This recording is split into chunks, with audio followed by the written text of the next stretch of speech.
We're at it again.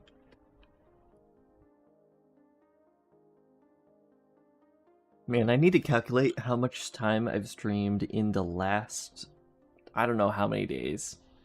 Like, last couple days, I have streamed many hours. Hello, audio. How's it going? Welcome back.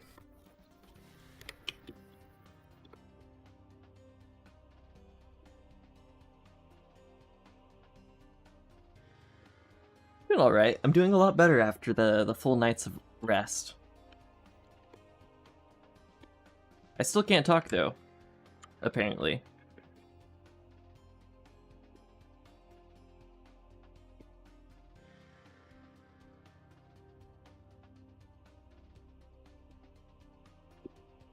Oh, that's why it's not working.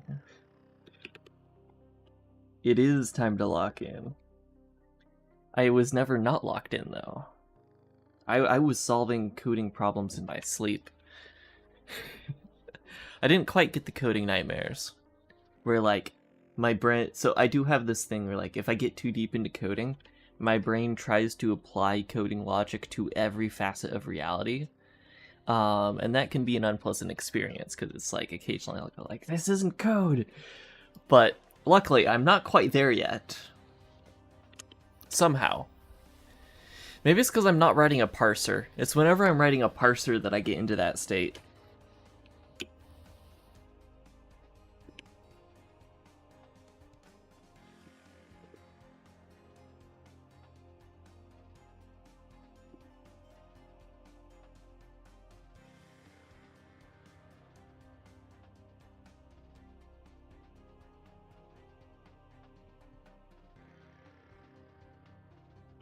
Alright, so for reference, this is where we're at, and since I'm going to be traveling soon, just in case, I'm going to...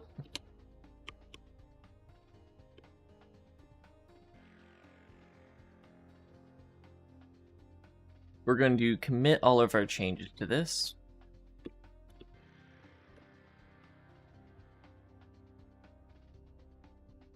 Need to commit changes to the submodule first. So this is going to be remove salsa, make node HIR. Oh wait, this isn't on the node HIR branch.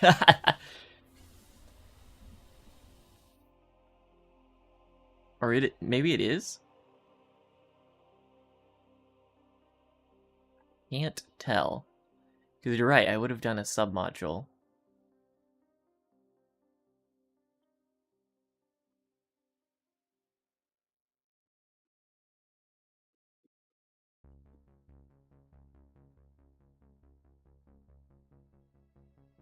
Okay, it is on the node HIR branch. Good. Did it get done in time? I don't know, today is the last day to get it done working in time. So the answer is not yet, but I think we're on track.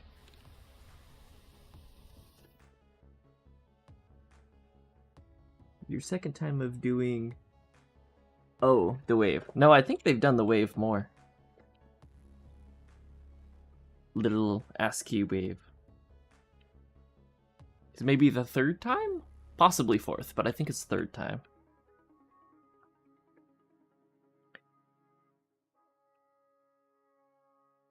And this will be get basic.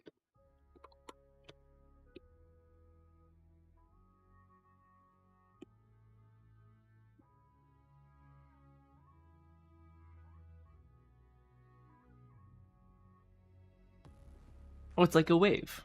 It's a wave ASCII. They're saying hi. That's the point of doing that. It is a greeting. Okay, so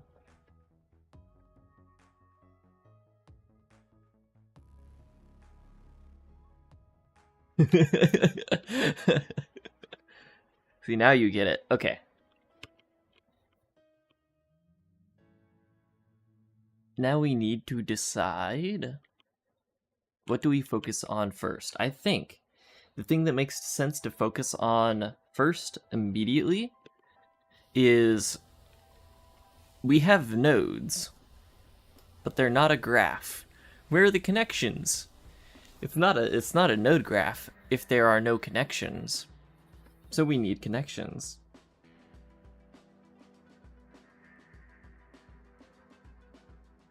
Is that more of an old internet thing? I have no clue. I just understood it when I saw it. Yeah, so we need to create curved node connections between these.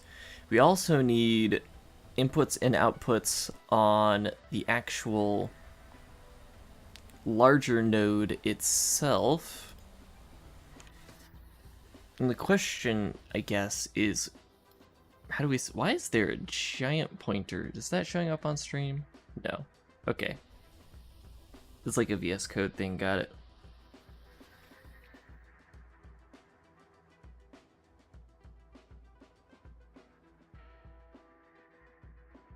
So I need a good way of displaying inputs and outputs to a system.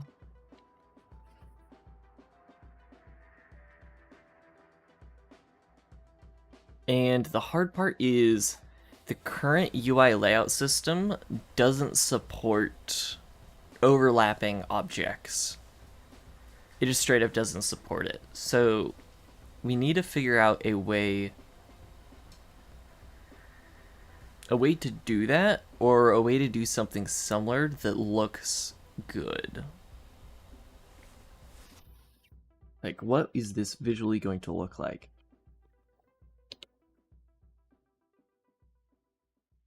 So one option I was thinking about was, like, if this is a node graph, we can do zero margins, so we could have the connections be like look like ports like this.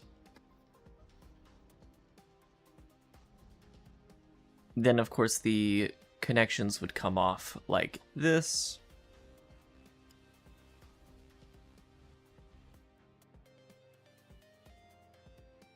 But I don't know if that fits the vibe of what we're going for here.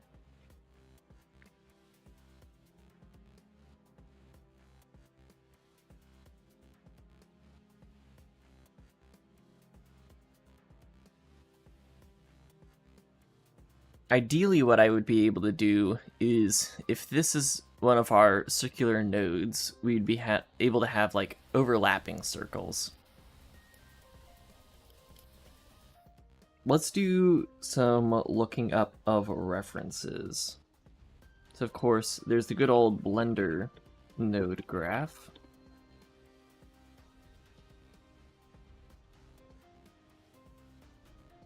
There's the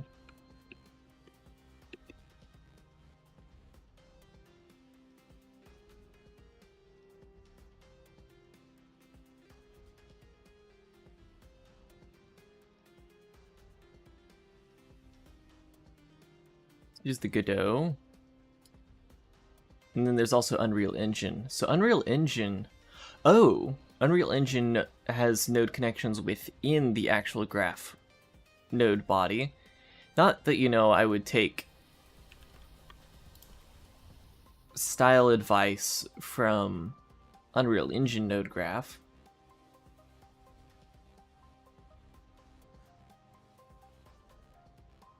Let me see, I want to open image in new tab, that's what I'm looking for. Yeah, so see, the little node connection icons are actually within the node graph, or node body. So I would be able to do this fairly easy. Like, this would actually be really easy to do.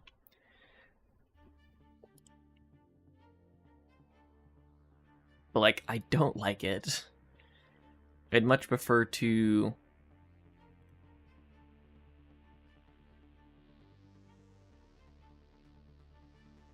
I'd much prefer to do something like this, where the circles overlap with the edge of the node. Like, I think overlapping edges like this looks super clean.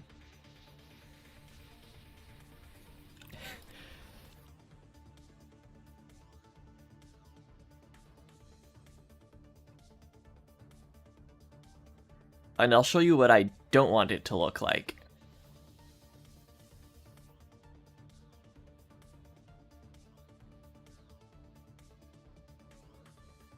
While it's very useful, that is no resolution. Here it is.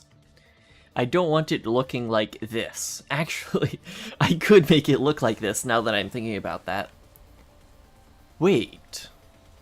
I could. I just figured out.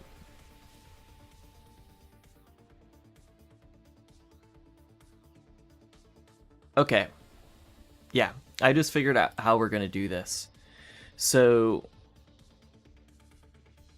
since my layout system lets me draw invisible elements, we could have an invisible root element. Put our connections in here, in this invisible root element.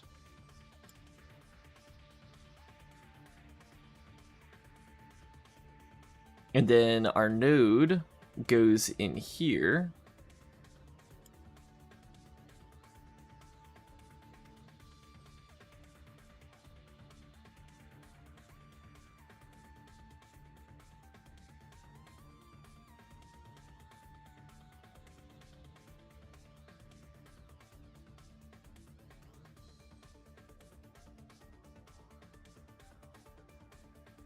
Like that.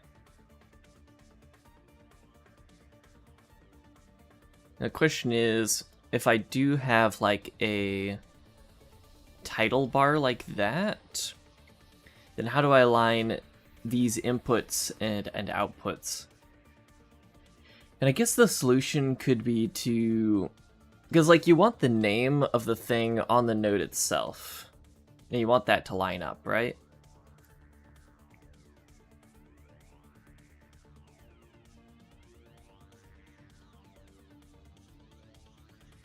So I guess I just have to be super careful to set the sizes of these equal to the sizes of the text, I guess.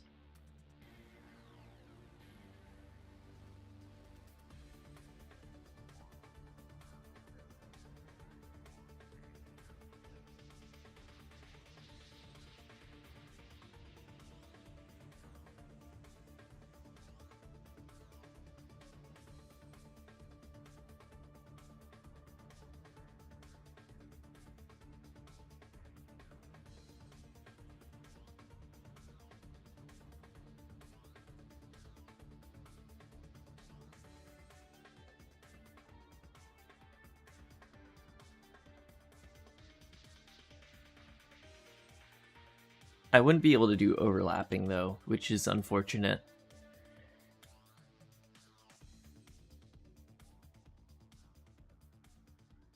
You know what? Simplest solution wins out here. We should do...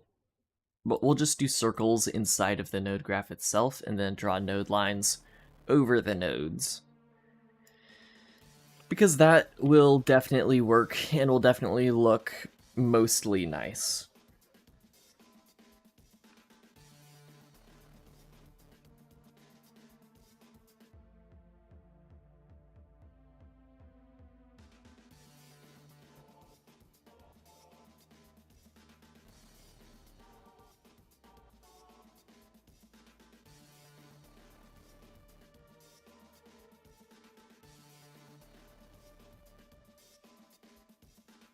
Now we need our node UI to be slightly more complicated,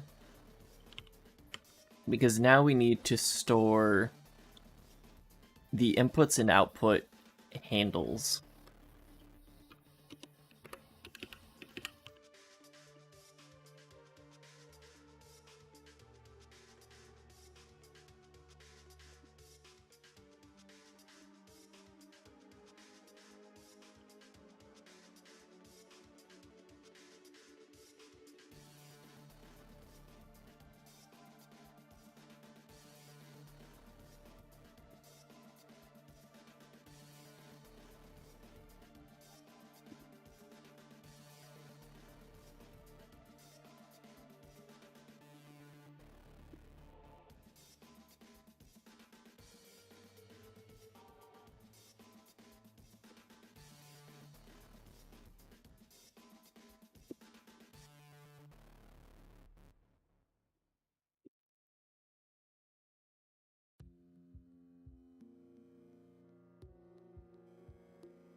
Okay, so what do we need?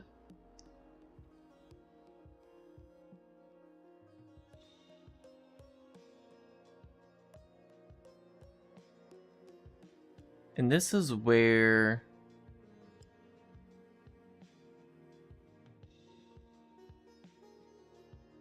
we would need to grab the item that this references, which should only be a function. Yeah, actually, it should only be a function in this case. And then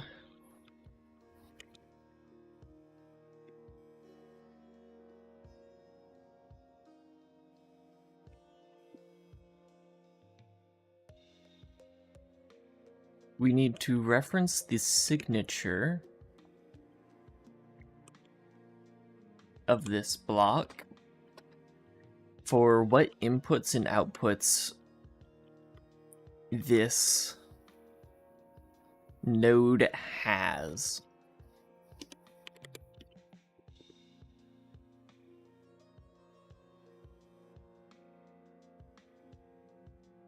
Which means we need a way to represent inputs and outputs for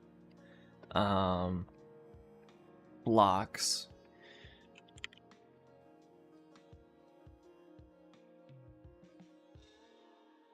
So what do we call something that can both be an input and an output? Maybe a block channel?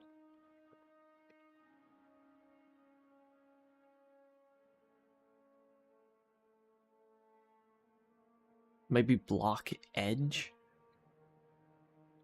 If we're going with like graph theory, graph edge, like node edge.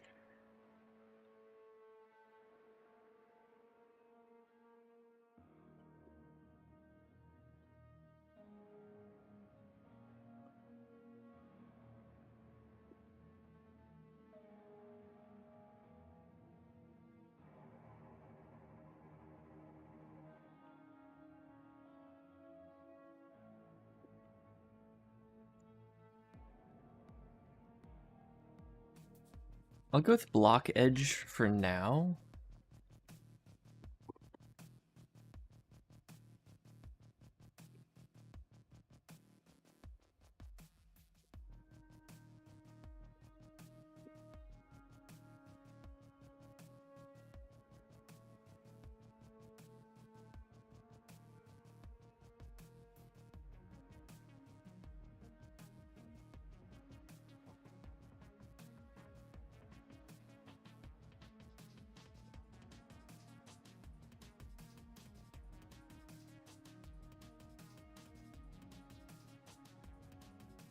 We have this identifier. And then we also need a type.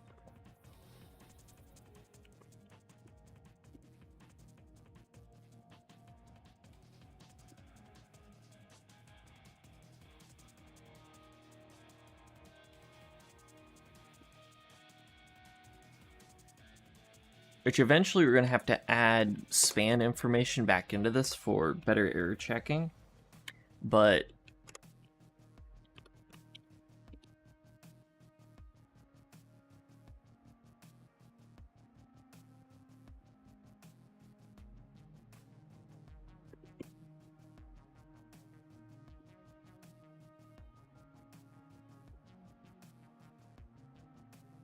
now we'll have the public enum type, and this will be the type of the edge.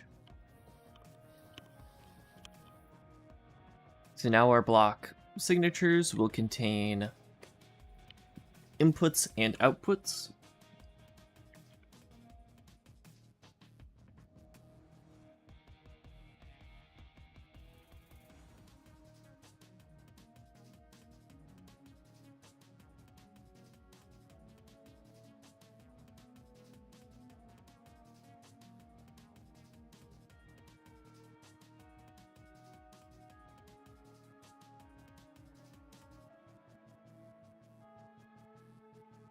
So now we have our node ID And need to pass in the project at some point.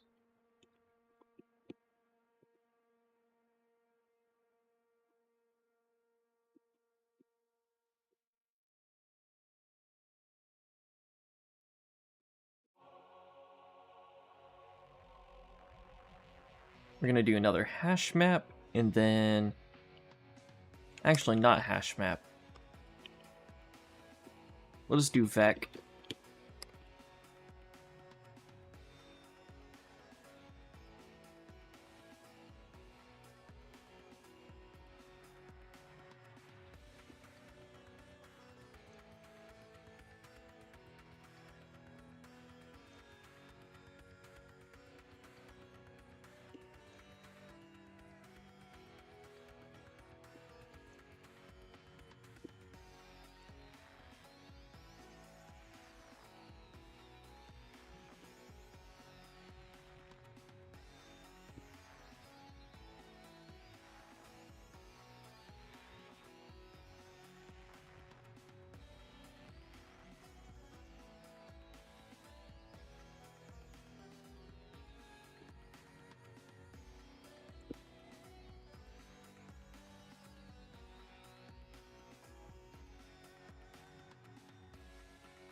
I don't know if you can tell, but I gave up and finally said, we're gonna play the Vertigo 2 soundtrack on stream.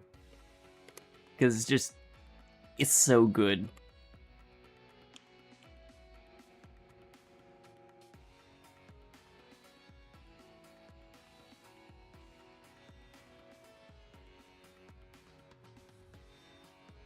Okay, and then we're gonna throw all of this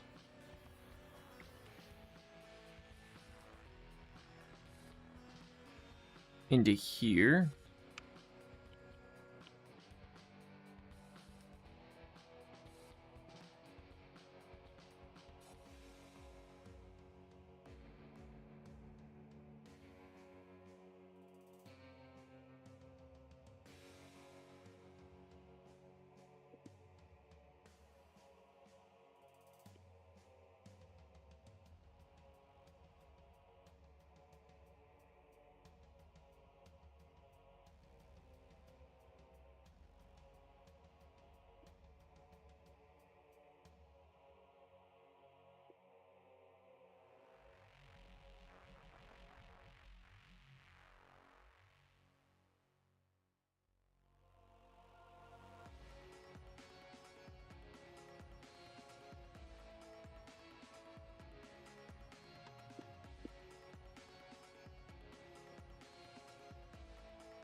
Okay, so now we need to do our input edges and our output edges.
Okay.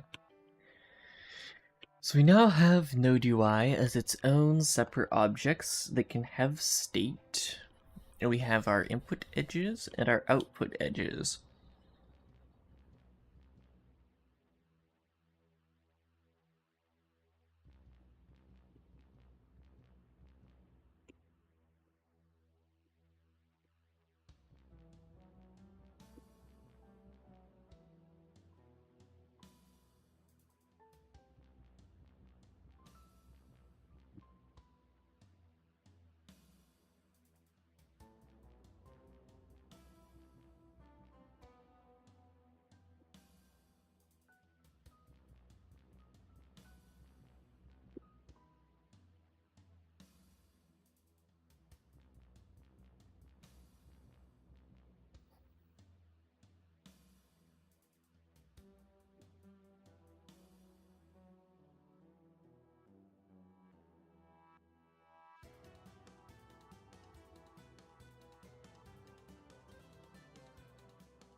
Let's see, graph edge.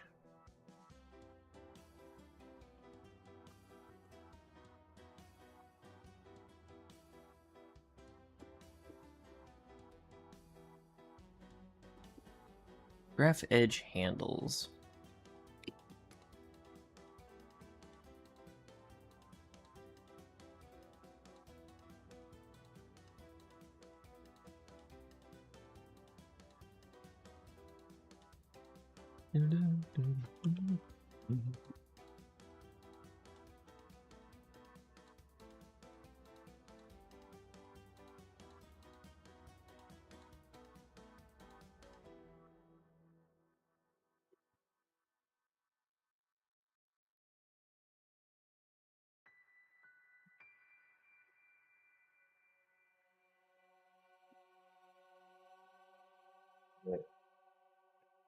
Hmm.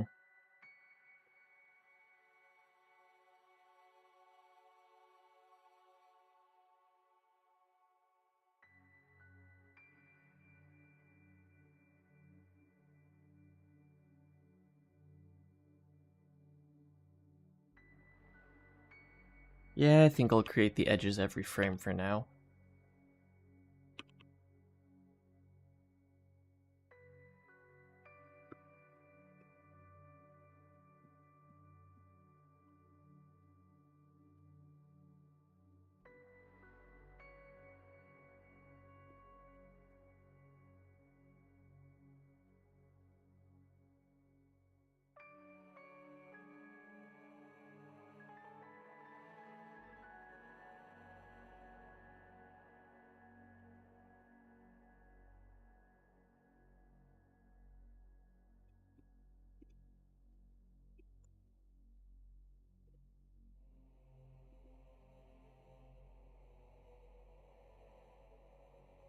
Now I wonder...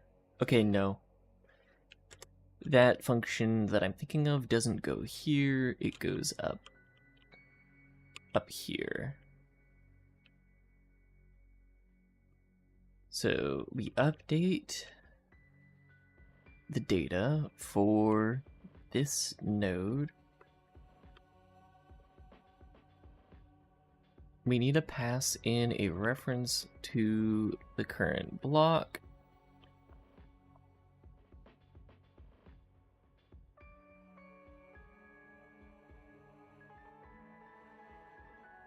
Current block and header font.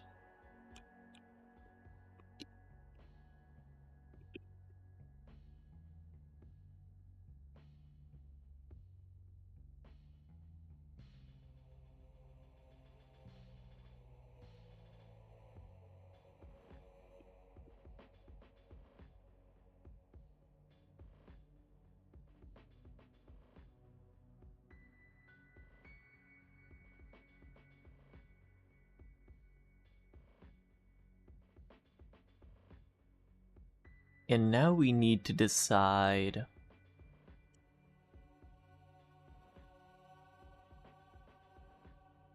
where we put our input edges and output edges sections.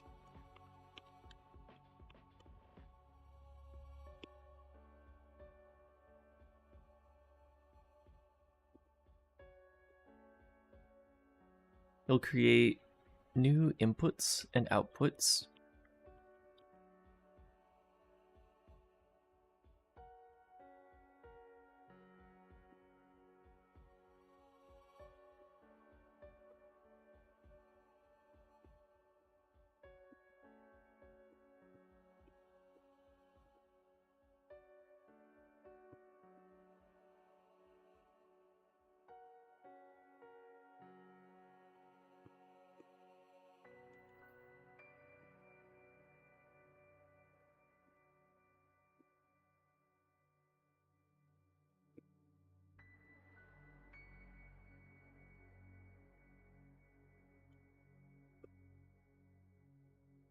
So this is going to be the middle of our node. We're going to say uniform padding of... I'm going to say 10 pixels.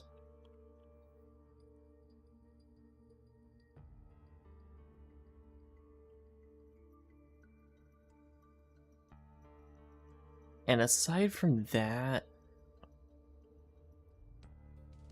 Wait, no, I do want to center this, so we're going to say height equals grow.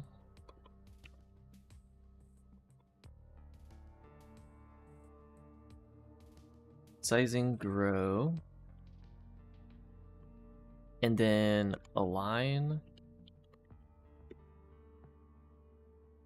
Layout, align, center. So this will center our title UI in the center of the node, even if we have a ton of inputs.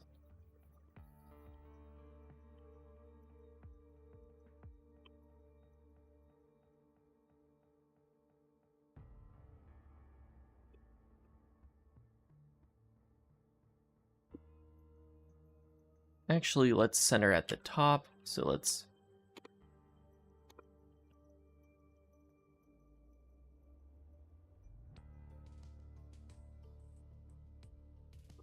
No, okay, if we're doing it this way, it makes more sense for the title to be on the top and then elements to be on the bottom. So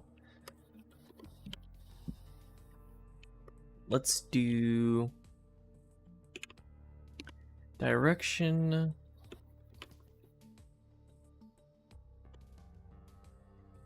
layout descending. Then our title UI will be the first thing that we add to the node.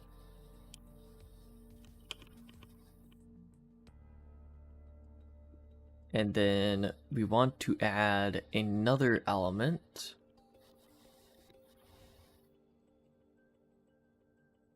Which is just going to be called inputs.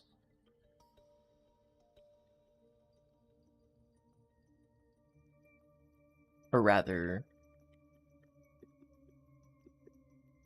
we'll call it connections, for lack of a better idea. And then we want to do let inputs equal connections, add child UI element,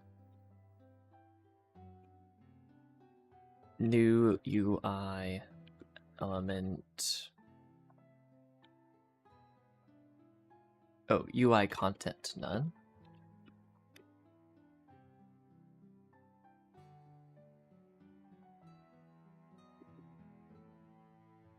And the same for outputs.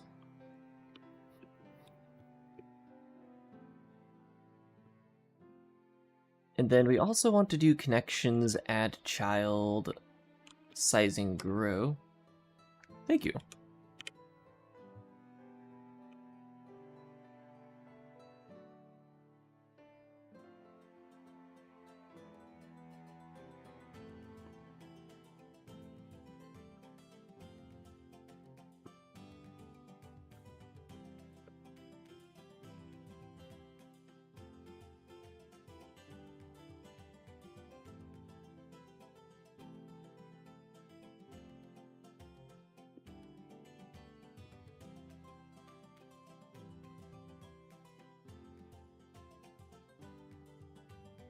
Do you have any suggestions for graphics programming on Rust? I noticed OpenGL on Rust needed you to step onto the unsafe side.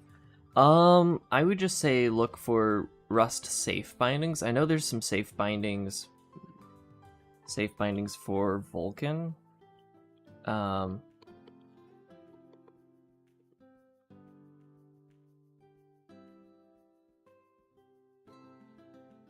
Like, if you run into any Rust library that has like -sys on the end, then it's probably gonna need some unsafe bindings.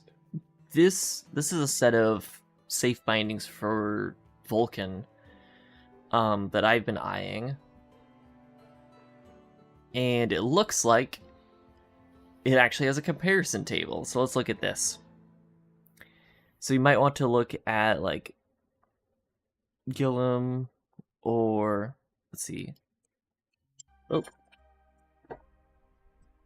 that is my timer to go switch my laundry, because before traveling, you need to do that. So yeah, I'll leave this up on stream. And then I'm gonna go swap my laundry and be back.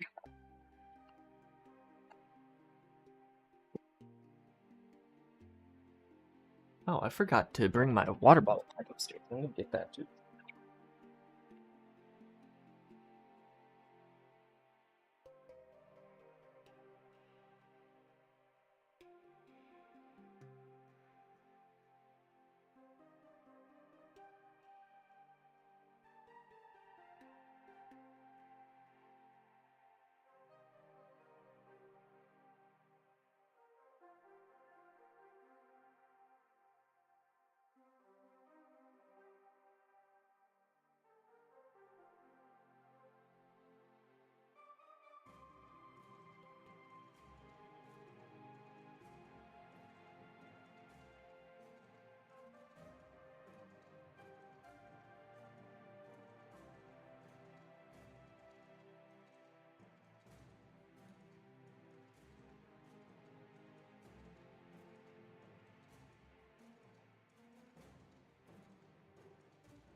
Where's my water bottle?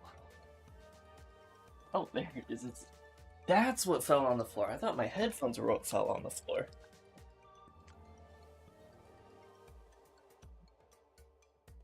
Alright, we back.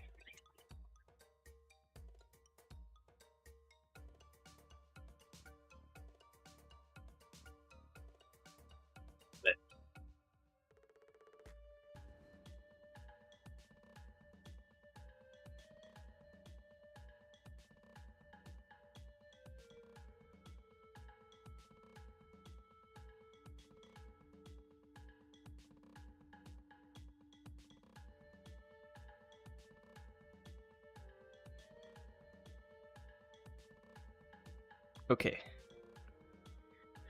We back.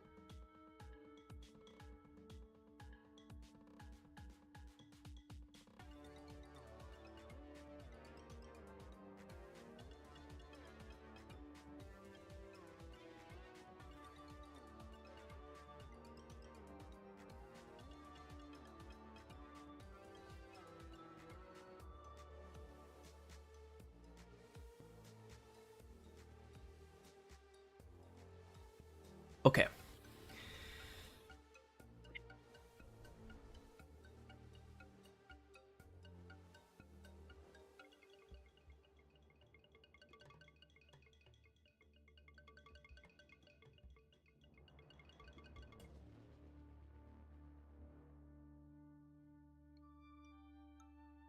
Where was I? Right. Inputs, outputs. We need this element to be sizing grow.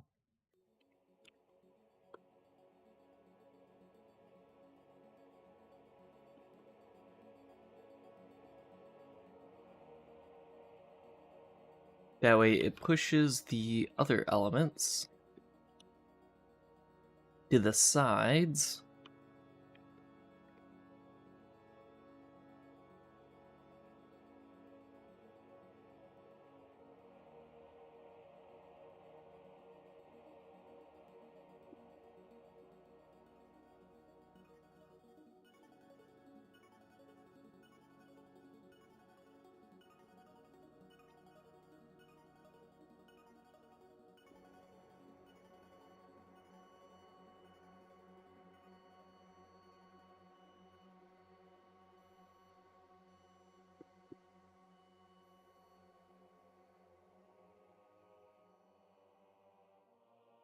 The mismatched types, expected UI element, found UI element builder, right. So the way that this is going to work is direction is going to be descending and align to start as normal. Then for outputs,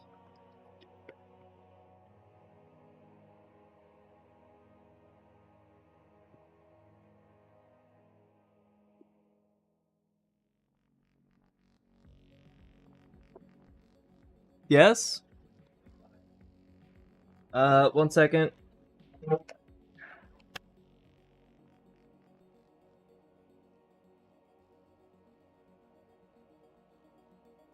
Screaming right now. Yeah, that's fine. The camera isn't on. Okay. Yeah. For a book. Let's see. Wait.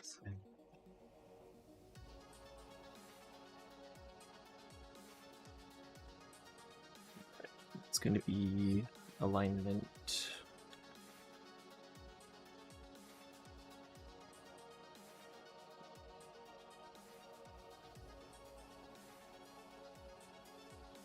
Cloud align end. So those elements are going to align themselves to the right side of the node.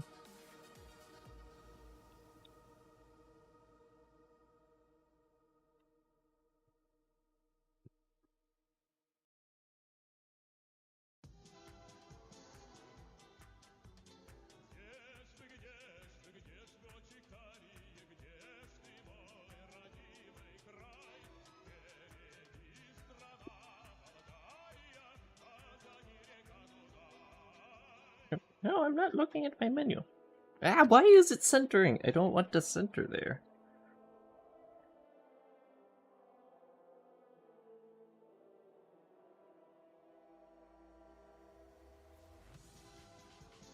There we go.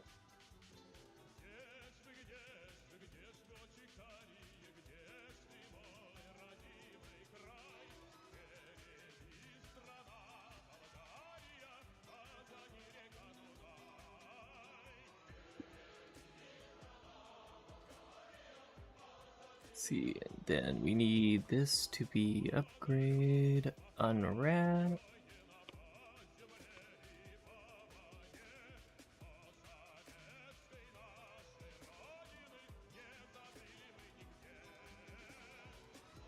Then this needs to be mutable.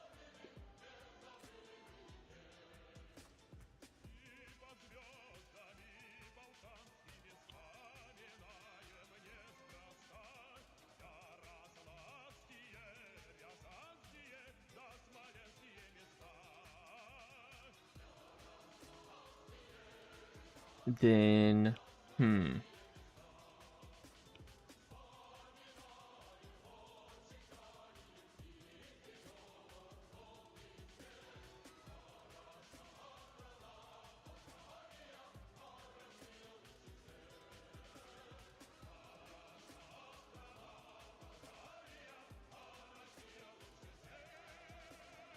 ending layout line end. Is there anything else I need to do here?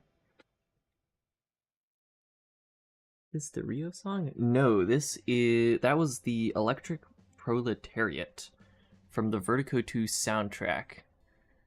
Or no, the Electric Proletariat is different one. Okay, never mind. But anyway, it's the boss battle from when you're fighting a communist dinosaur. Very fun.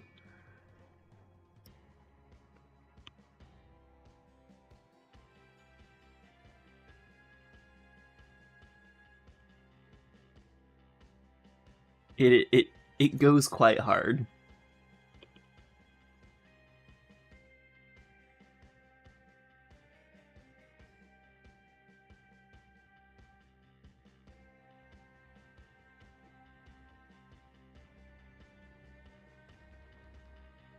Yep.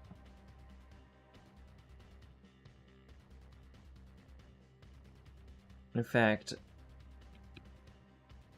I sent that particular boss fight to a friend recently. Oh, and it's a communist dinosaur for a group of communist robots. So let's see. Let me bring this up. Ah, here it is.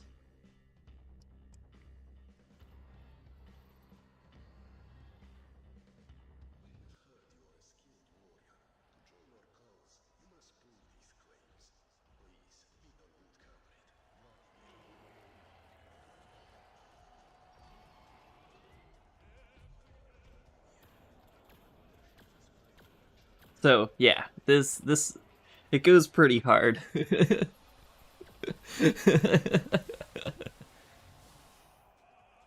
I very much recommend playing this game, Vertigo 2.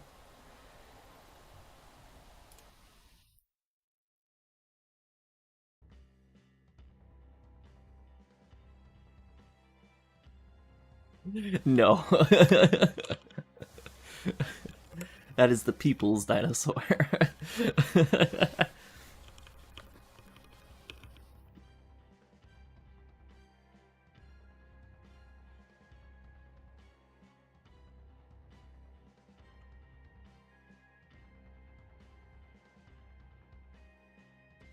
So I believe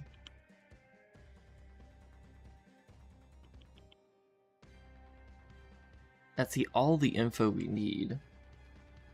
Oh, Vertigo 2 is in like my top 5, possibly even top 3 VR games of all time.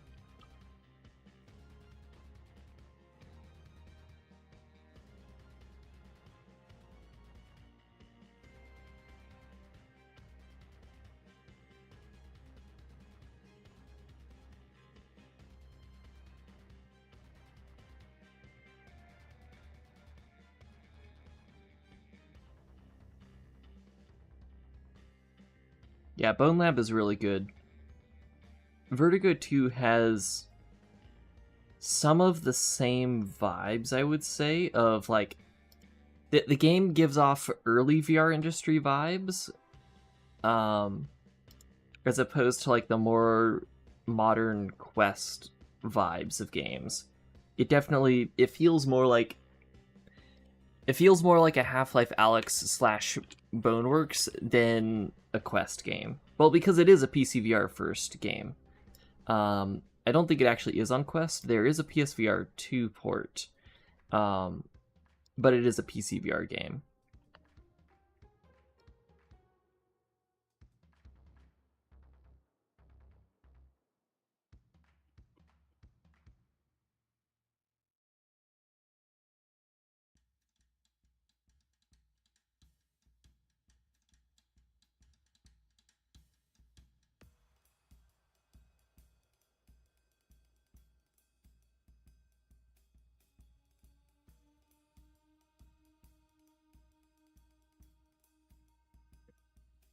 It's complicated in the sense that there's not much, like, not too solid of a story there to begin with. I hate to say.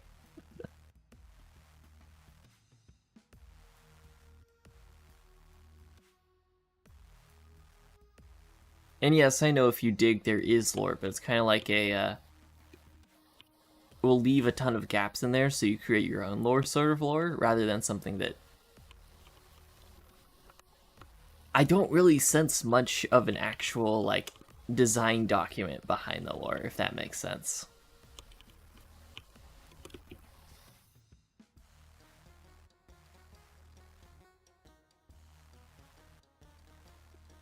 There's vibes of a story.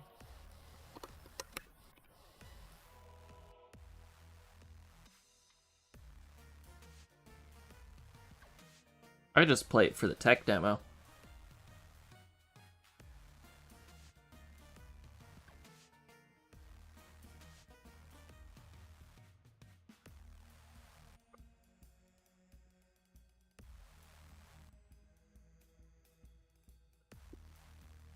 Okay, now when we update the data, what are we updating? We are updating potentially the title of the block, so I'm gonna throw that in a to-do. Update title. Actually, am I going to have the ability to write your own functions? Not in this version, I think. So we're going to ignore this. So I'm going to say to do update title and to do update title and edges. And then in here,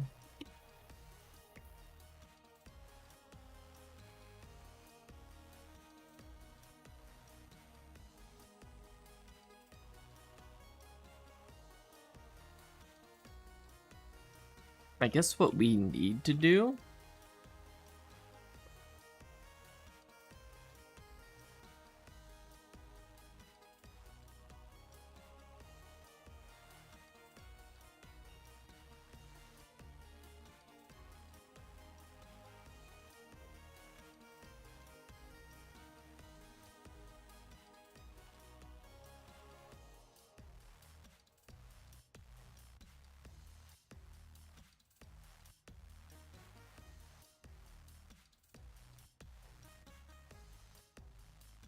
I'm going to say let project equal project borrow.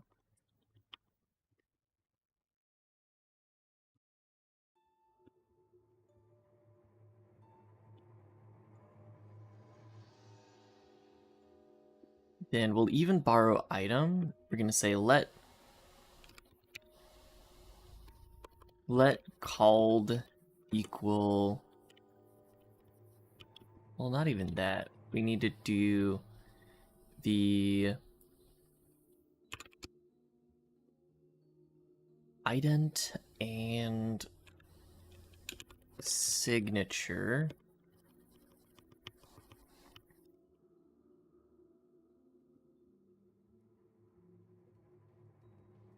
So we're going to match on project get item.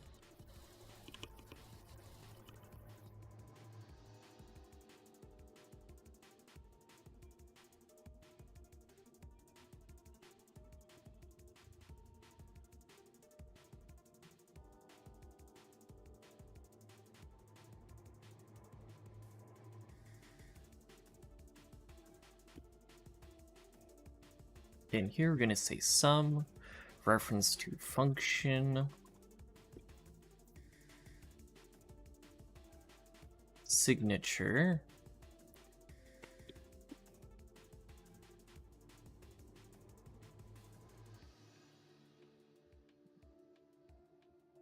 and then in here, we'll just put ident.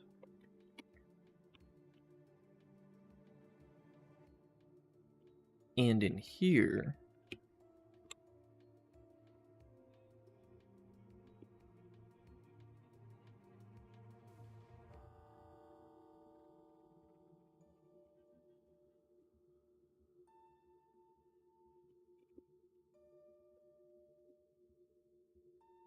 for both inputs and outputs,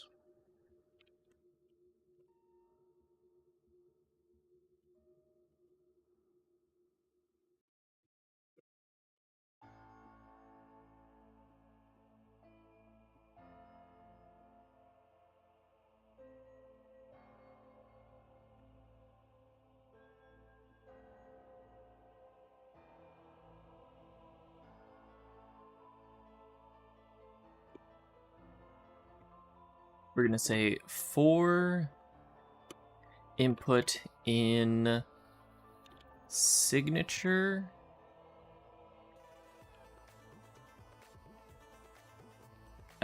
if let some inputs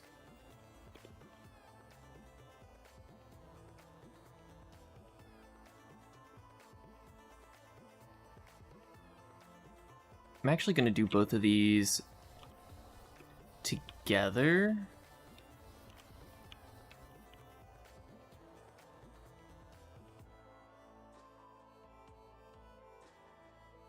It's like this. Then if let some sig equals signature, or input in sig inputs,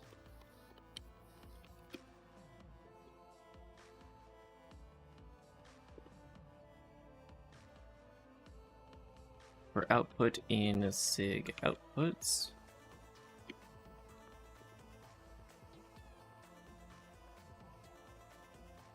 we're going to say inputs add child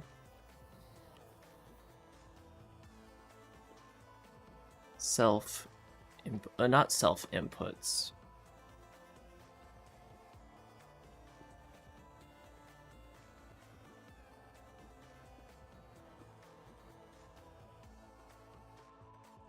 input edges equals vec new.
Now we need to construct a graph edge.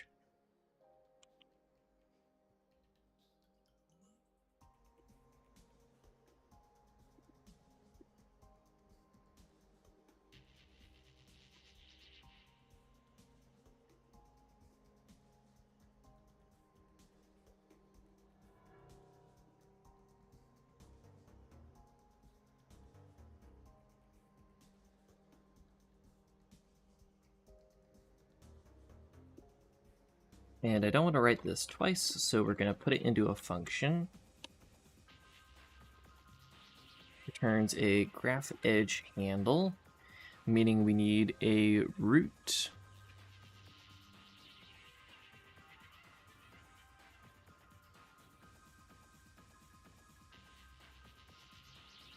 An identifier and a handle.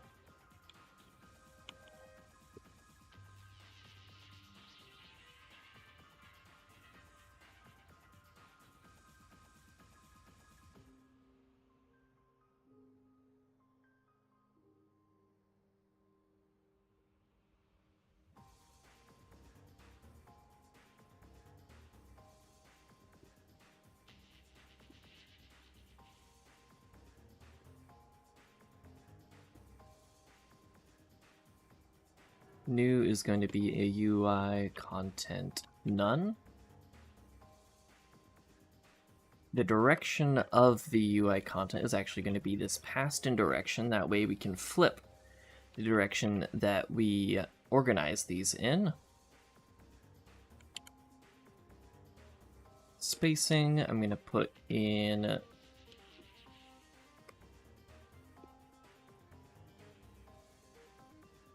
like 5 pixels of spacing, and then no padding.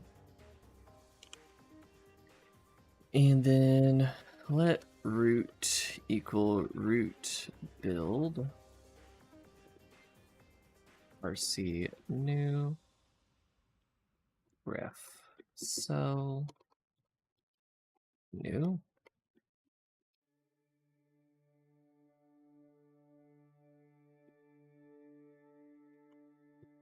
Then let the identifier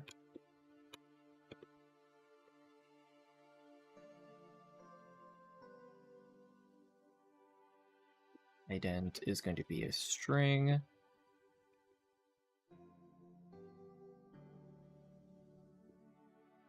Handle color is going to be that color.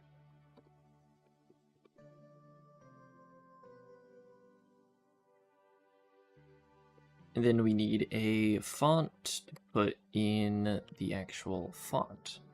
Because ident is going to be equal to root add child.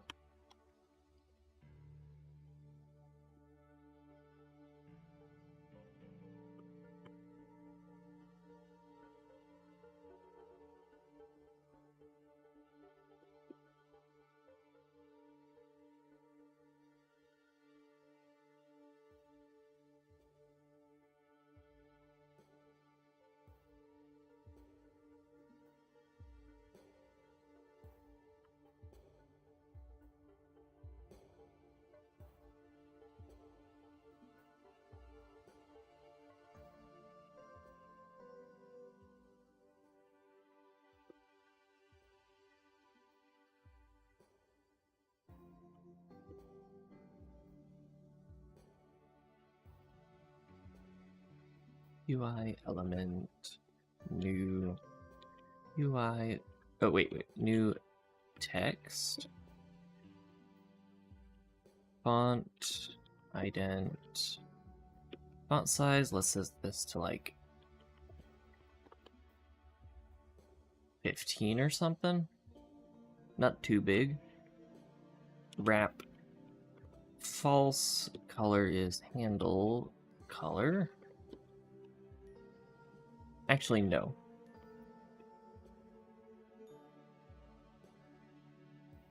Color white.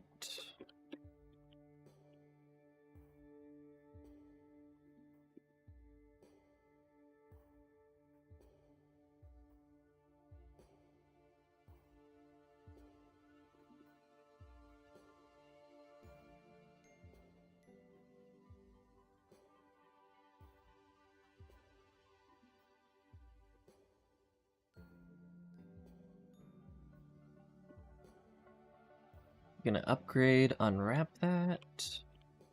And then our actual handle is gonna be let handle equal root add child UI element new UI content.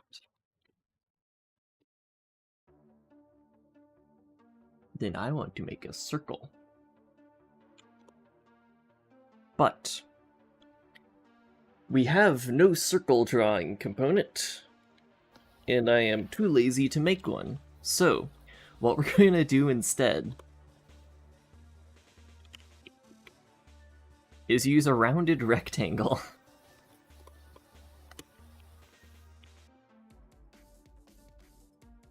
And the corner radius of this UI element is going to be, what did I set my font size to? Let's set it to 20 so we have a nice round number to work with.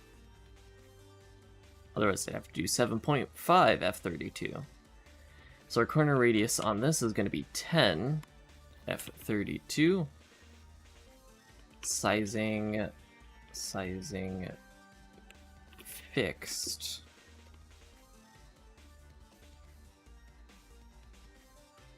F32. So now theoretically, our handle is the same size as our text.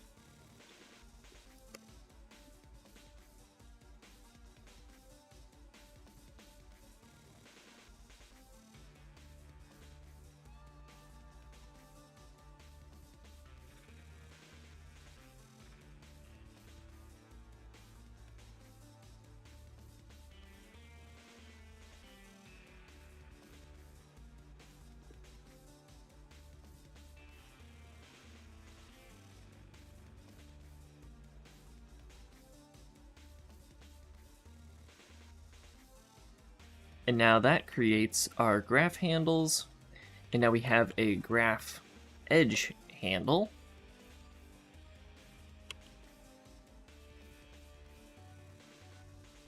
Now we can do inputs, add child ref. We say let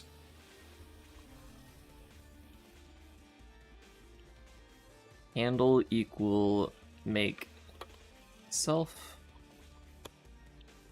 make edge handle.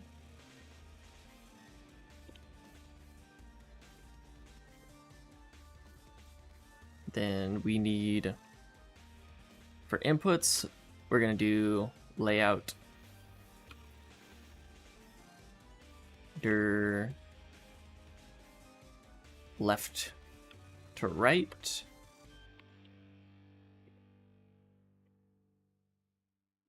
Identifier is going to be input.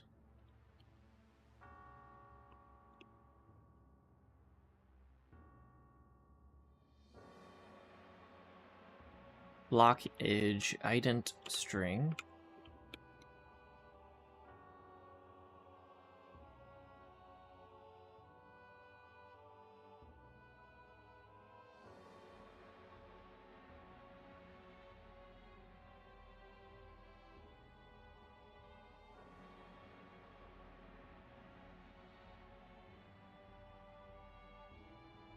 Huh? Oh.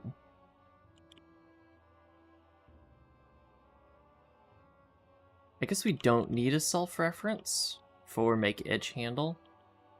Yeah, we don't. Okay. So we're gonna do self, the type self make edge handle.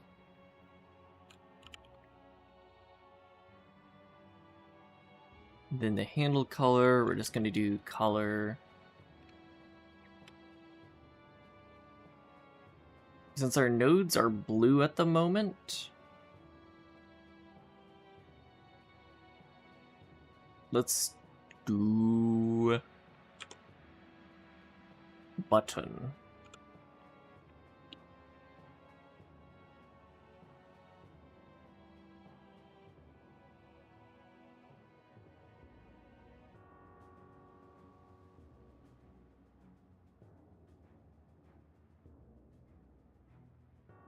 Then we need font.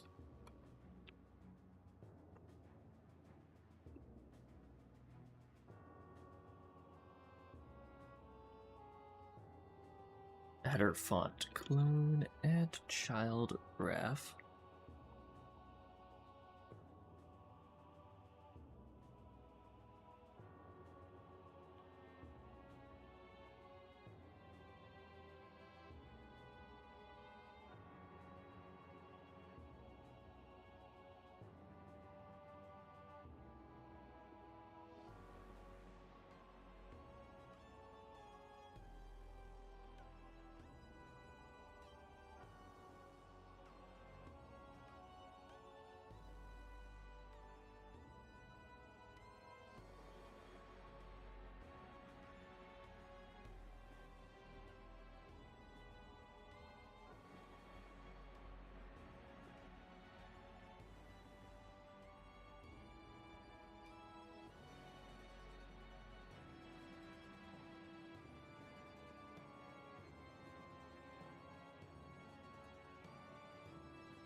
Cool.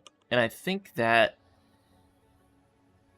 makes it so that we have inputs and outputs displayed on the nodes. Maybe.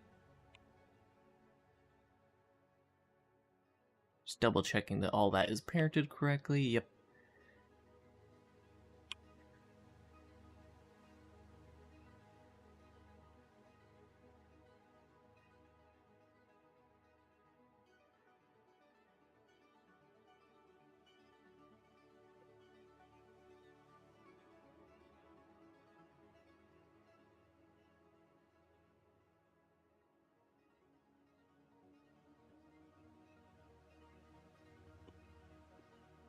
Quite angry. Output edges does not exist. Output. Oh. Oh, you. Output. Output. There we go.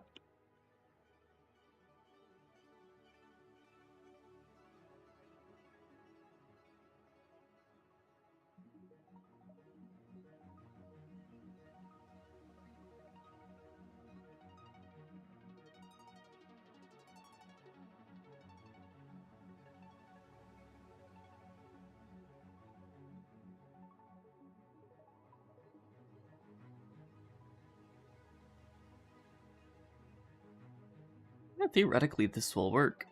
So now when we go to make node UI new, make edge handle. Oh, I already did it. Okay.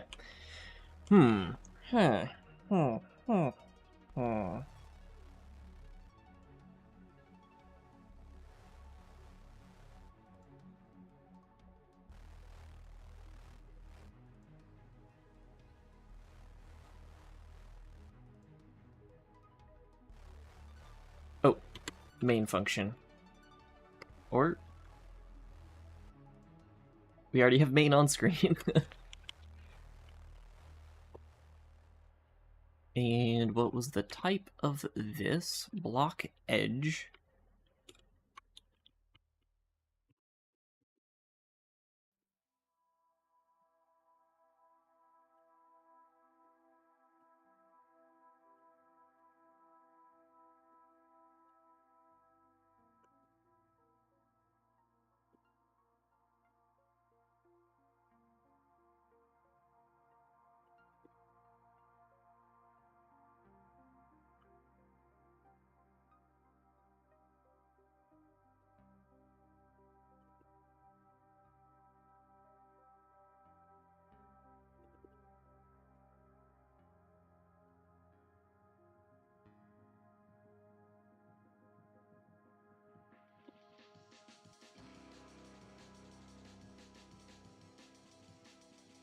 we need the properties for block edge ident, which the identifier of this is going to be for the main function.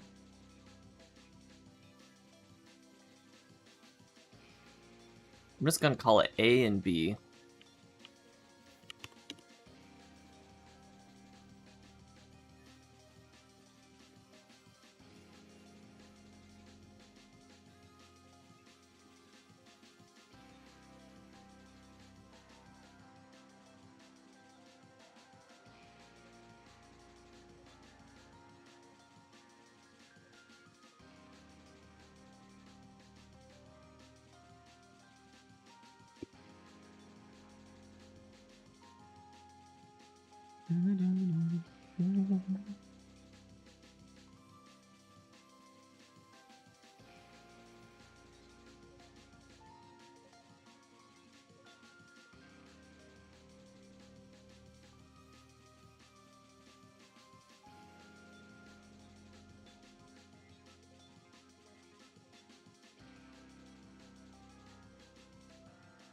We have A, B, and then out, all of which are F32. We're pulling a JavaScript, only floating points.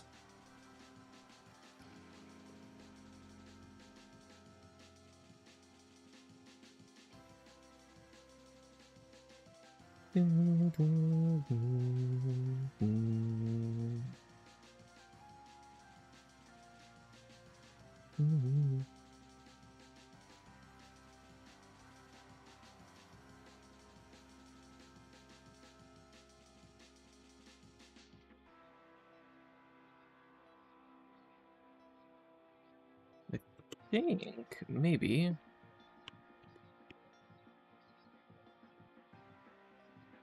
Oh, it ran first try. Huh? Huh? And we see nothing. No change.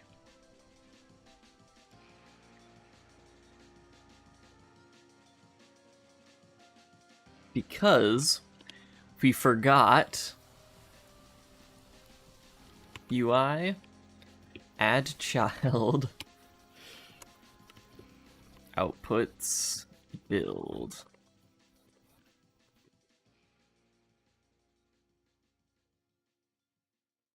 Wait. Those connection. Oh, we need connections.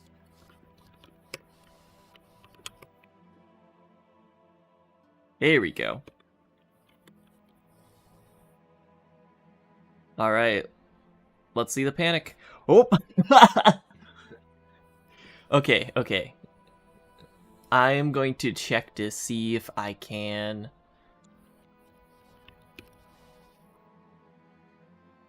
Can I set the monitor that it's on?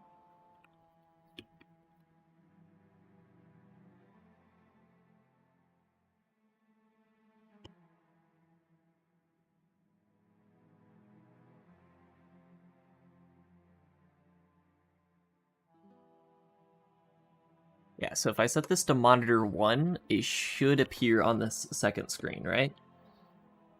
Because I need to show this bug. Absolute cinema.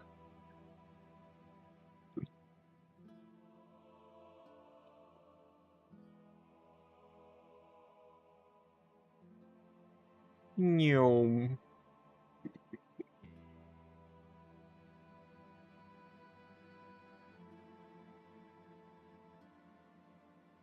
Okay, first things first. Why are there two main titles? There shouldn't be two main titles.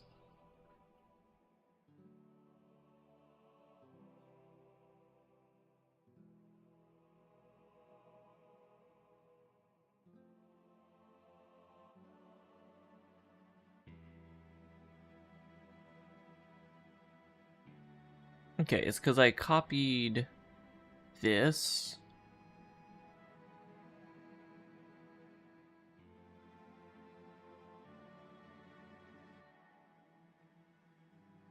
So connections.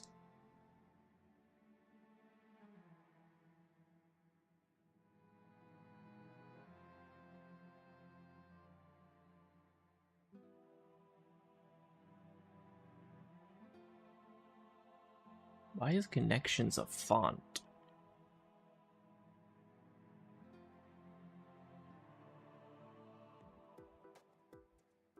UI element new.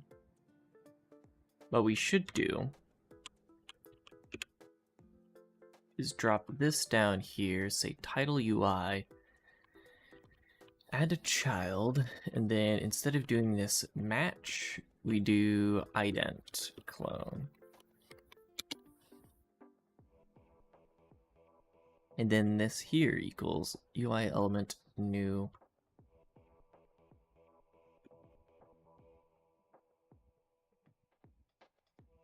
UI content none. I don't even know why it was expanding infinitely. Where are we calling this from?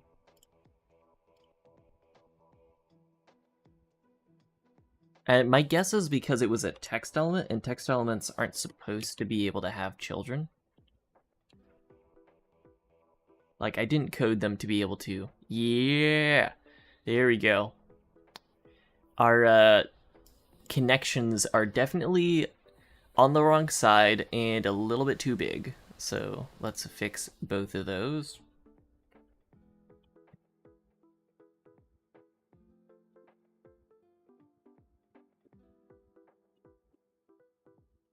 Actually, we'll just reverse the order of these so it makes more logical sense. Be gone, viewer bot.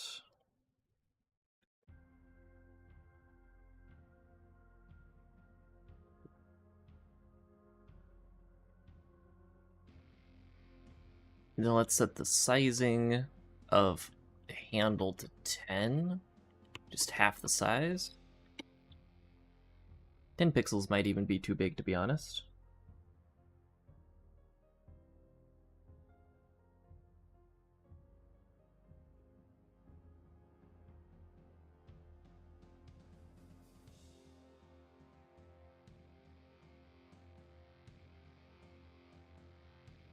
Okay.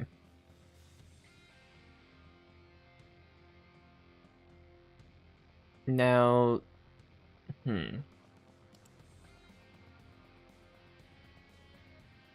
align along the center.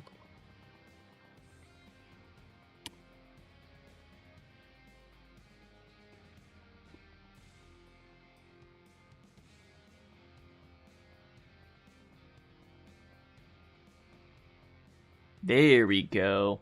Okay. And now let's make it so that out actually is aligned to the edge there. For this, connections, add child. So connections has this grow element, but connections itself needs to have width grow.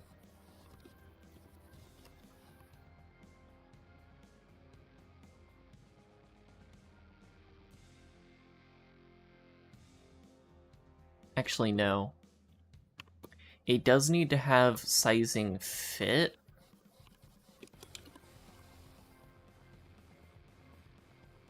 Because currently I don't handle minimum sizes correctly. So instead we need to set the node itself.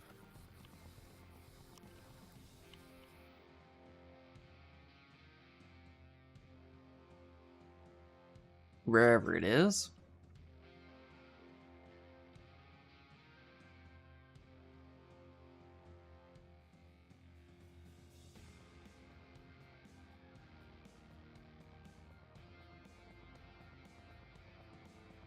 Now connections title.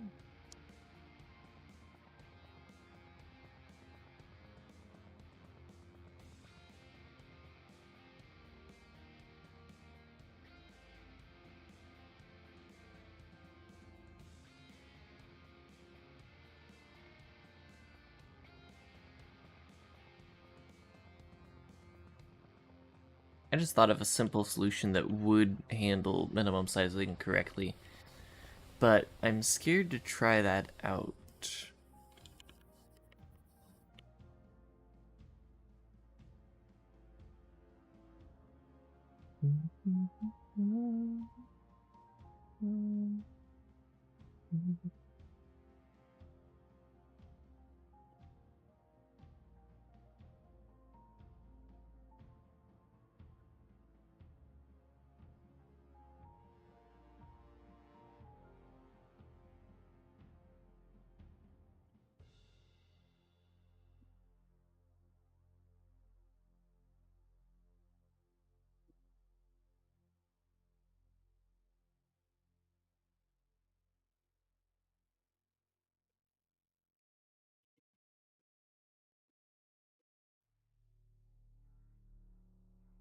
Okay, so we have the title UI. Where in here do I set the width of this element? So this would be function, yeah, it would be this. UI. So what part of UI?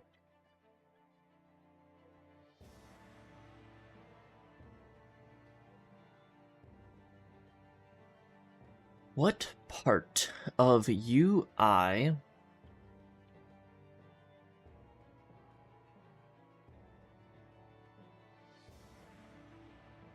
has a fit with a minimum component?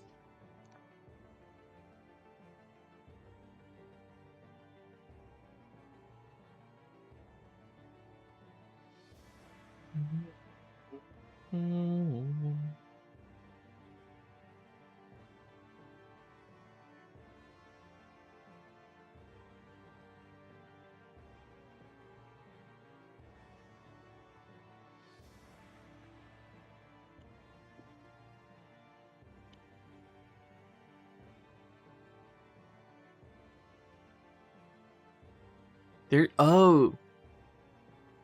No, it wouldn't be the block UI, because they don't have block UI.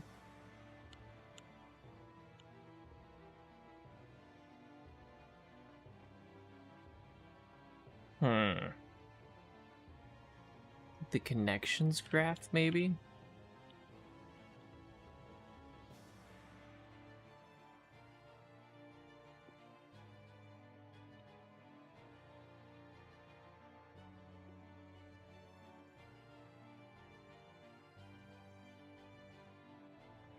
Okay, so connections is the correct size.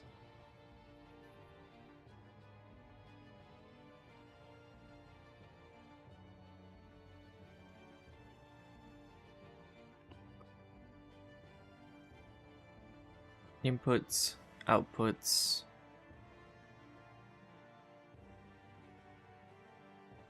Connections, add child. Then we have one sizing grow element.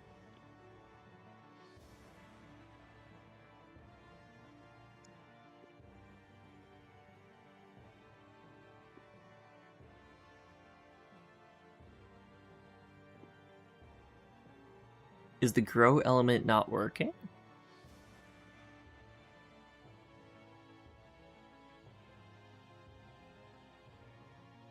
Wait.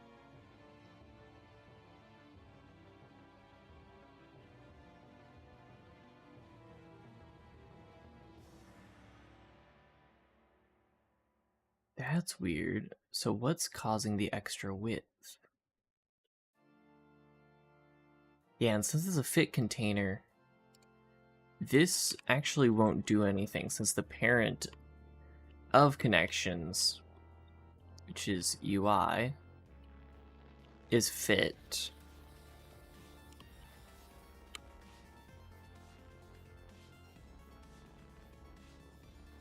So it almost looks like outputs.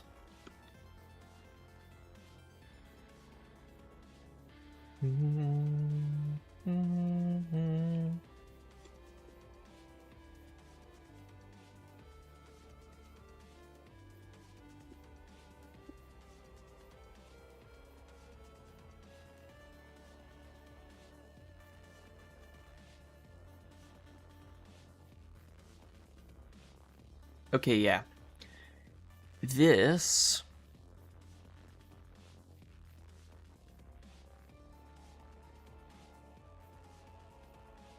has far too much space in there. And it does have fit. Like, it is a fit container.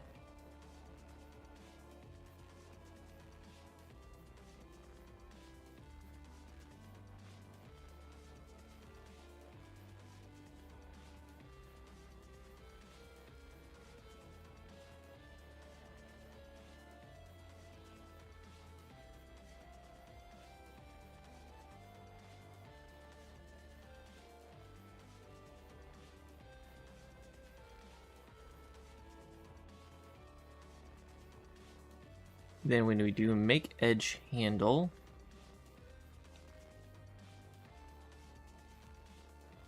we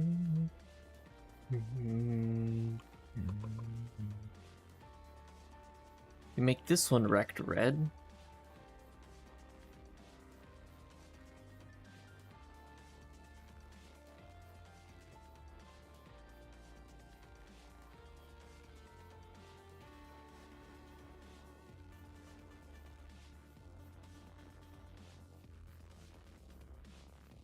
The sizing of this is fixed.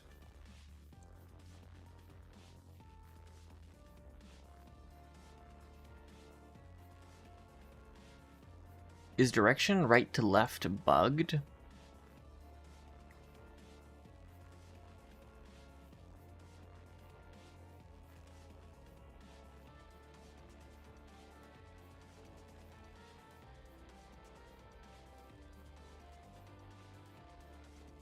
A right to left bug?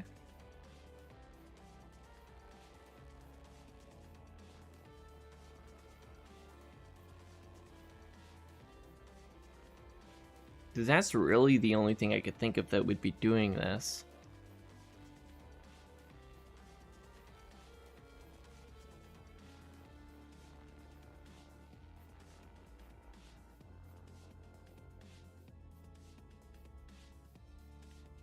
Because where is this gap coming from?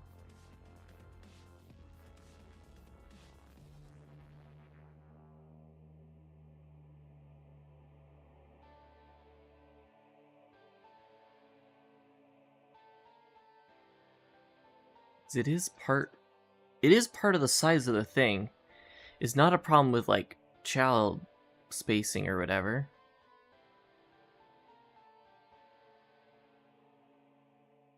It could be a problem with child spacing. Because see how there's no space between these two? There should be the same amount of space between these two as there is over here. So that means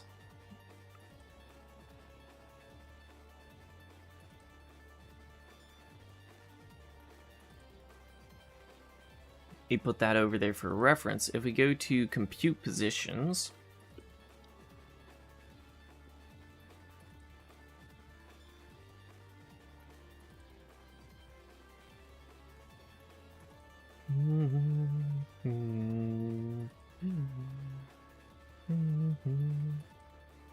we have what we're dealing with is right left. Specifically, the spacing.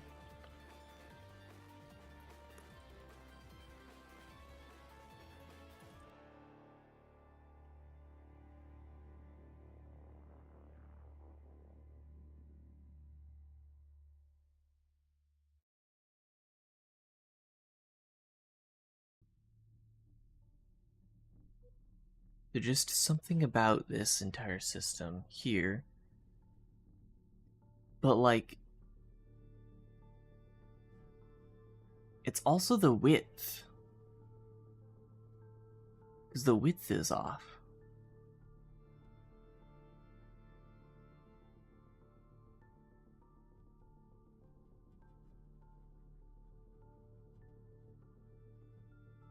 Because if it was only the positions that were off,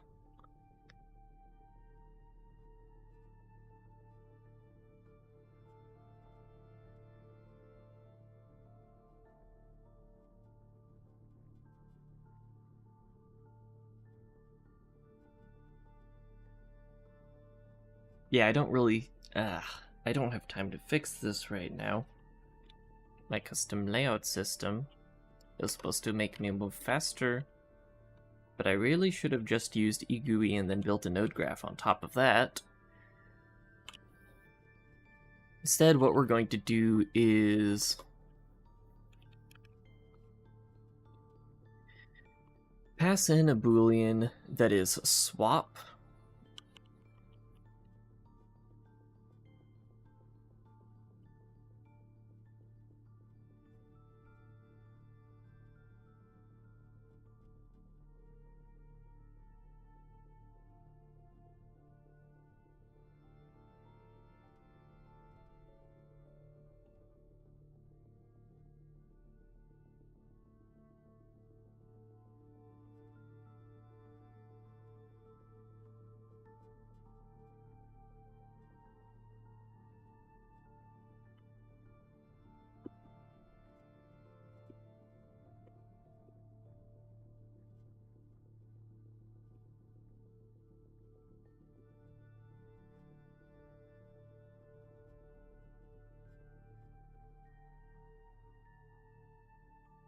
We're just going to create raw UI elements here.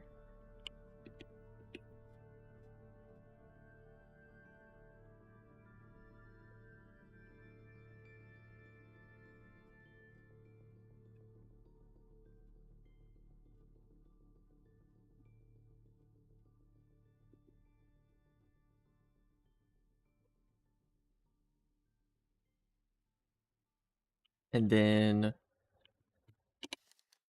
we're going to say let a moot a equals handle clone. So we do handle first, and then the ident, a, b,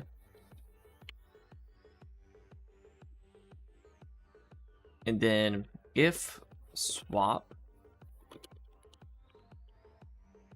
we do standard mem swap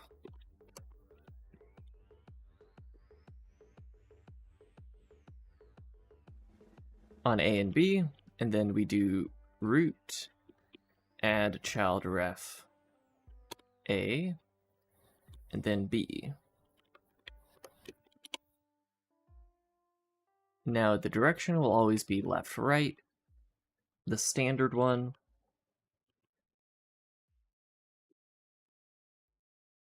And then here, true, we do want to swap. This one, false, we don't want to swap.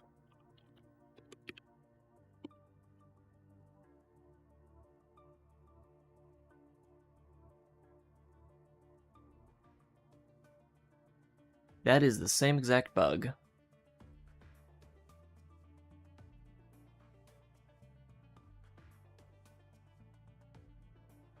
I'm gonna try removing the... Oh, I already did.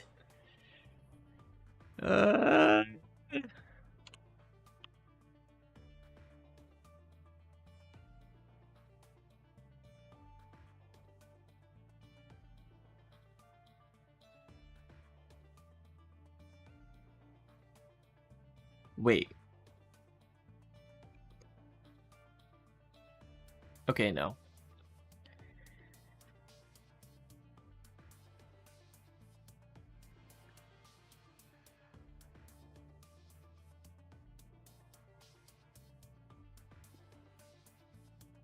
If I lay out a line start,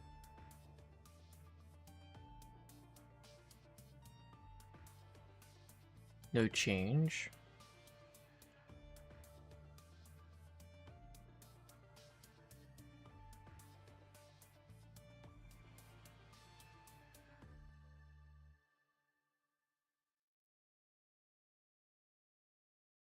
Not the title.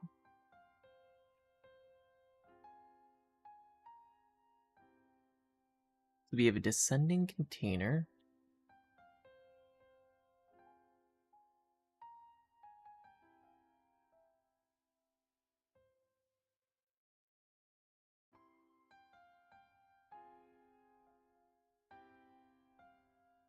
the make edge handle is fit. This is a fit element, which means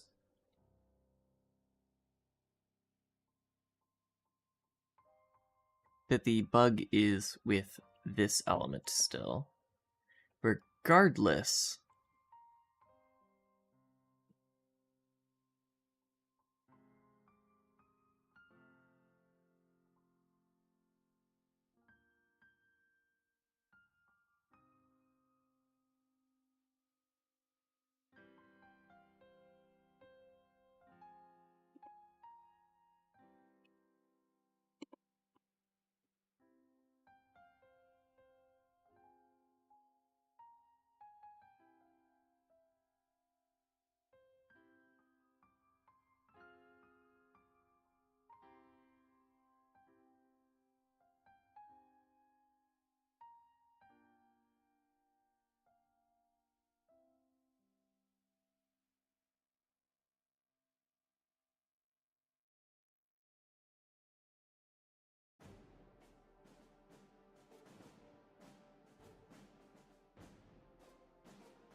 second root is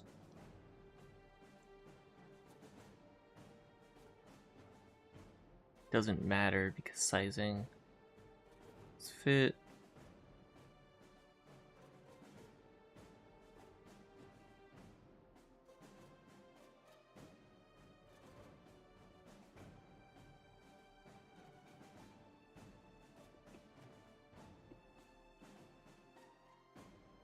And layout align won't do anything because this element is huge for some reason.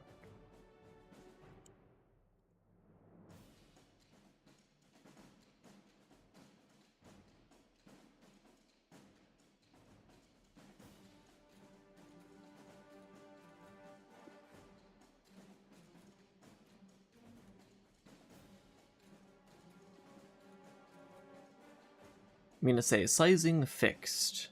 This is going to have a fixed sizing of 10. And this is going to create a bug for sure. But it'll be interesting to see what bug.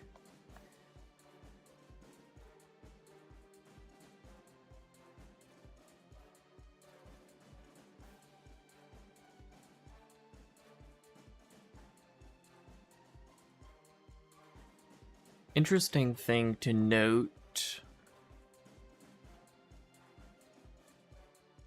it still fills, or the node itself still has width. I'm going to remove the minimum on the actual node itself.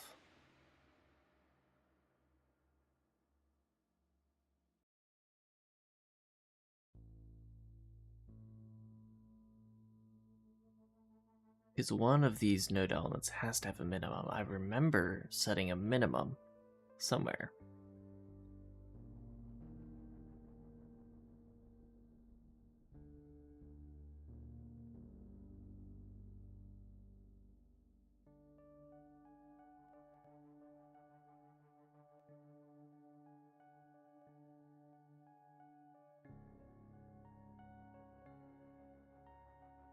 Because if I set connections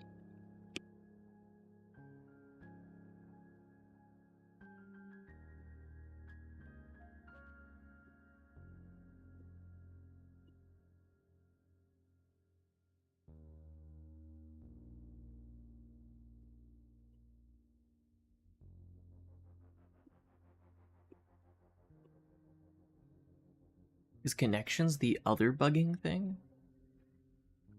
No, connections is still the correct size. It's literally just connections and title.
I don't see anything in here that would cause the layout to expand like it has.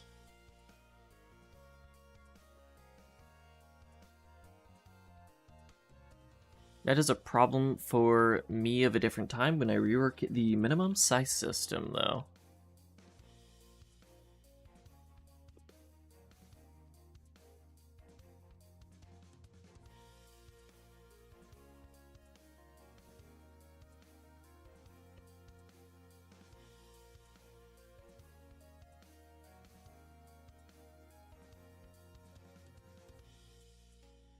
For the moment, it looks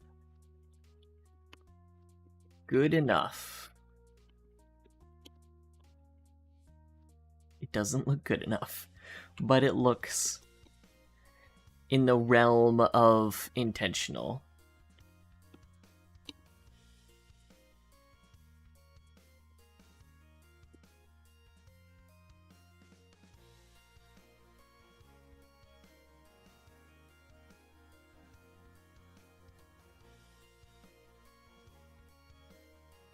It's at least not failing terminally. So now the next step is we actually have everything we need to start, like, legitimately drawing things.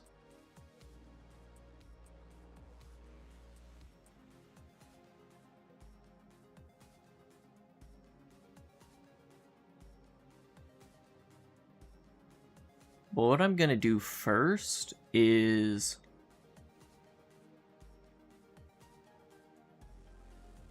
we're actually gonna make edge handle a non-member function because it's useful for graphs as well.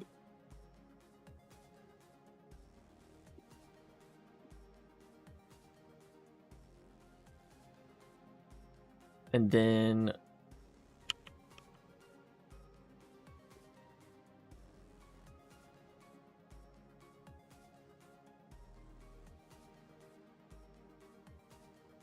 I'm actually going to copy this entire section right here.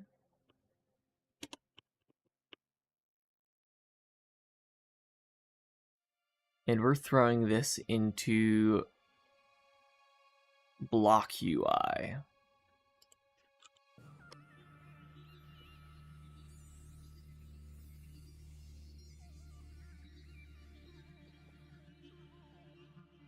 And now we need to add pub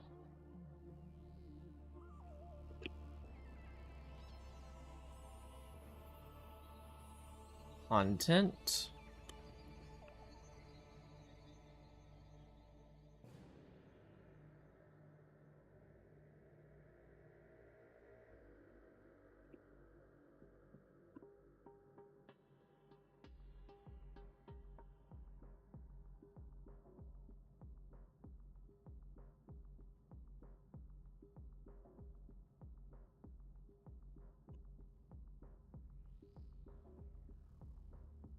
Media input handles and output handles.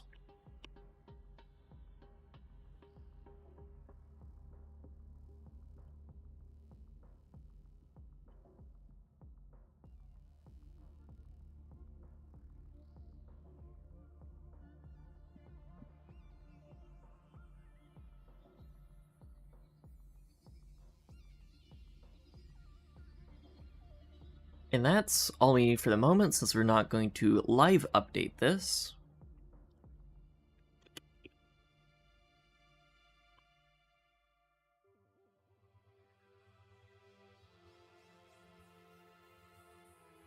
And let's grab our block signature from...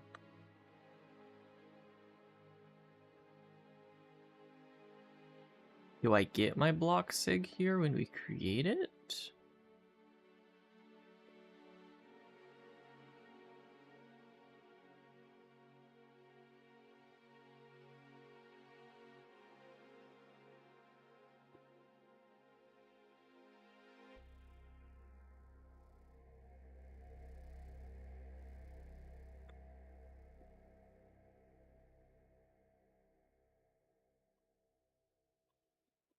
We do need a block signature. That is very much required. I might have to create a trait, like... Maybe we make a block sig ID so we can pass around block signatures and whatnot.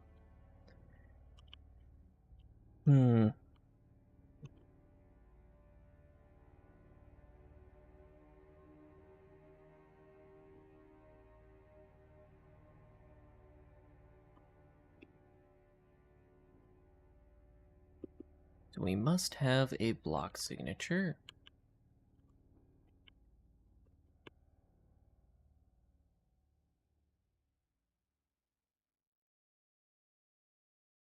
We have inputs and outputs.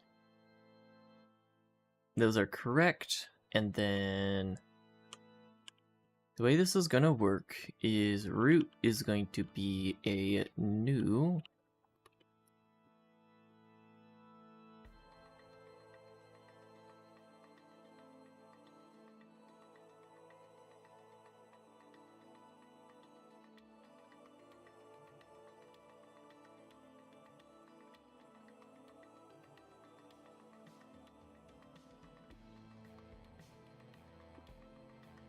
I'm gonna let content equal this.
So that correctly gives us multiple different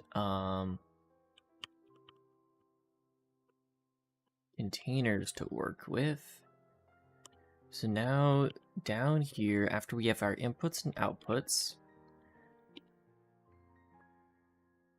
we say root add child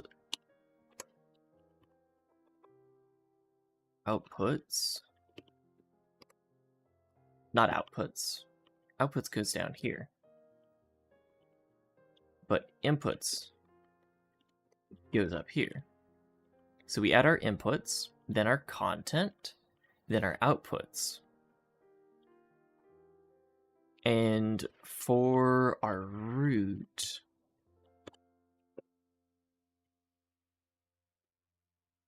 we're actually going to align along the center. That way our inputs get ordered in the center of our root. And then here,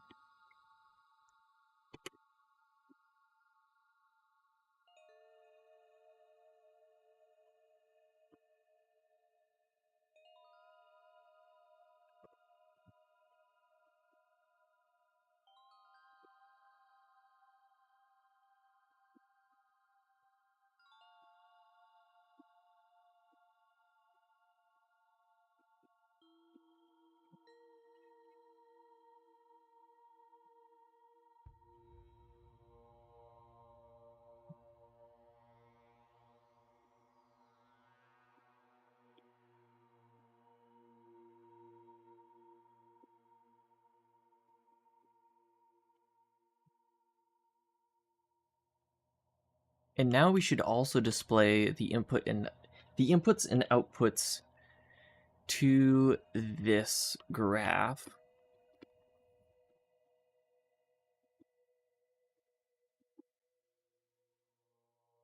we just want to reverse the directions like that, and let's see. It fails.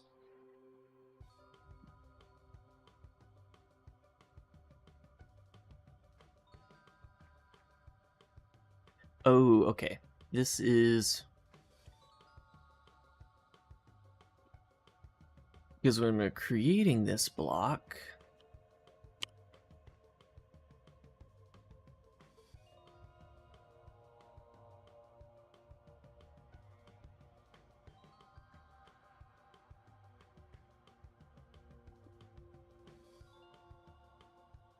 need to pass in block signature.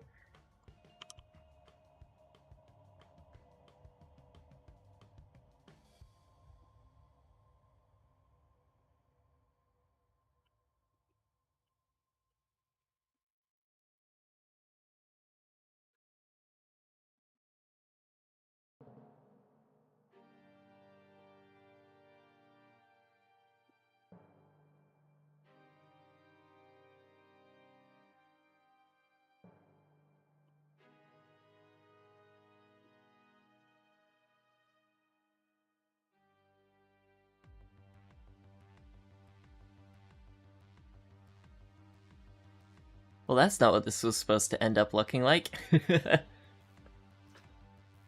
Oh, right. Nodes. When we do block UI, update data, we want to do self content borrow mutably.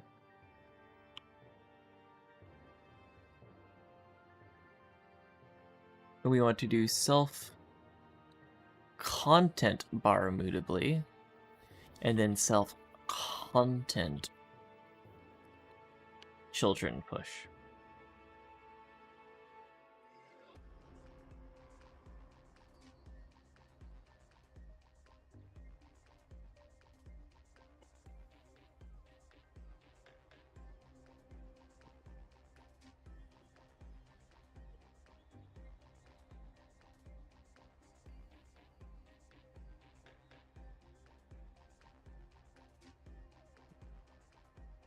Almost. It's so close.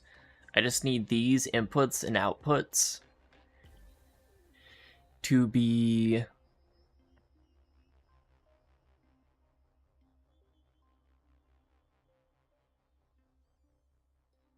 not inside of the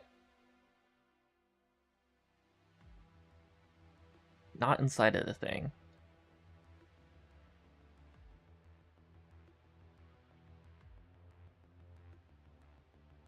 Boot block UI root. This should be style none. Let me just make sure that wait. Block UI.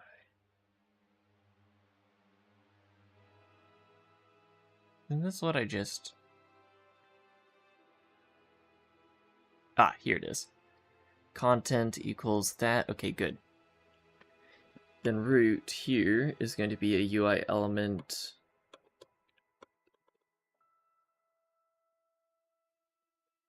with no content.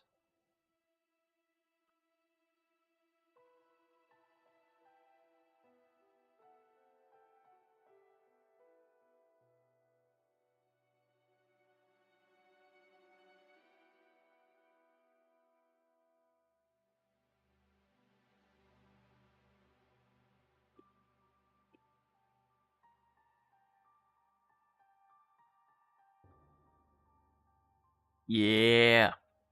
There we go.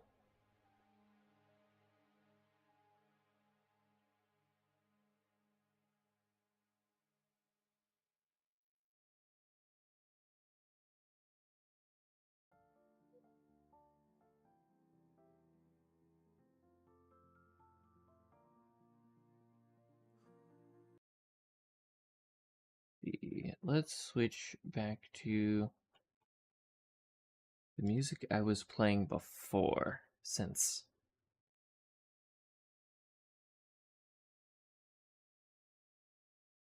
yesterday. There it is.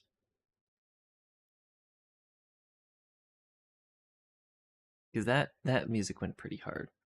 Now that we've exhausted the entire Vertigo 2 soundtrack. Except for the title song, which has like lyrics, and it's kind of, it's meh.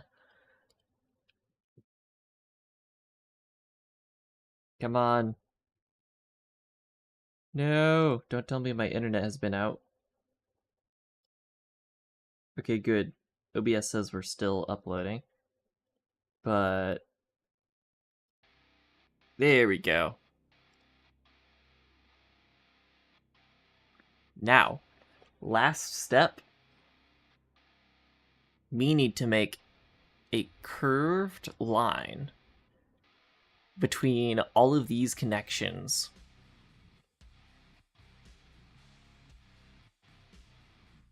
And then we will have a visible node graph at least.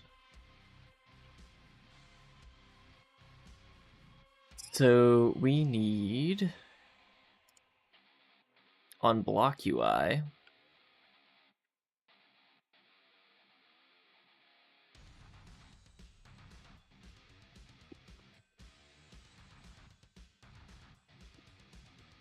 need to draw node connections.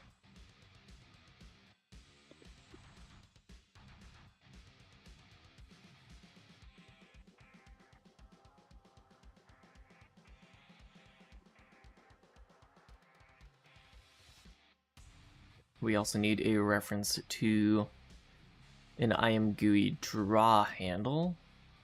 Raylib draw handle, sorry.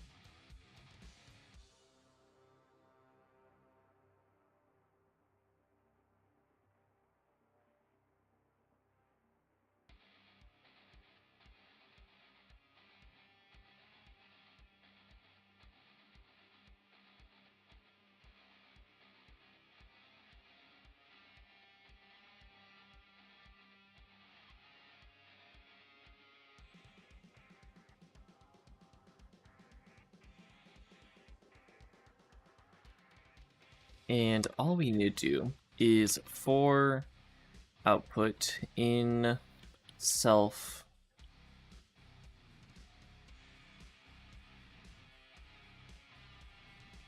actually we need to get the block. Let block equal, we also need the project context.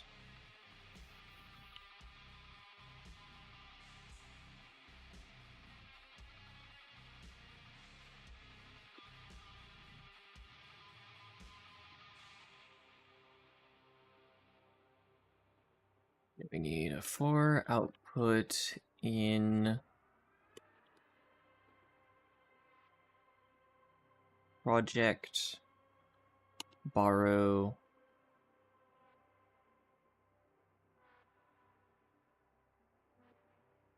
guess we need the graph. Do we have a self graph ID? We do.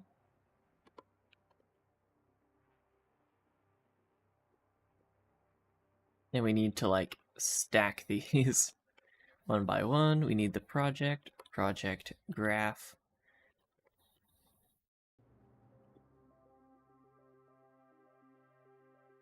Then we need the block.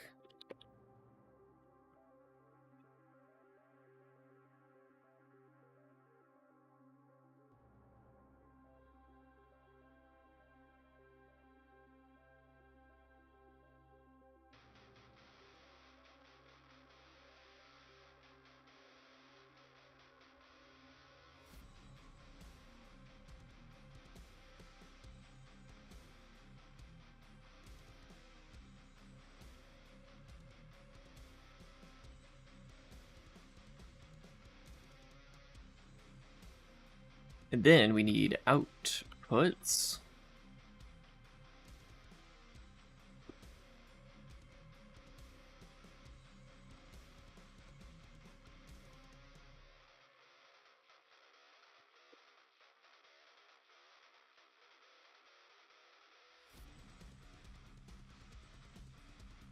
And then, this part is the easy part. For output in outputs iterator, match on output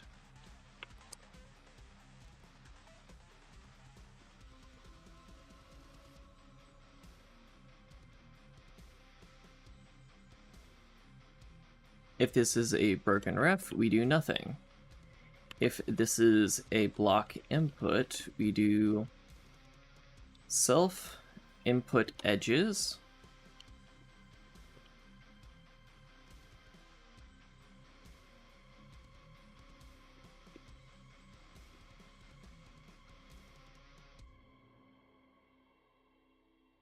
if let self input edges get indexed.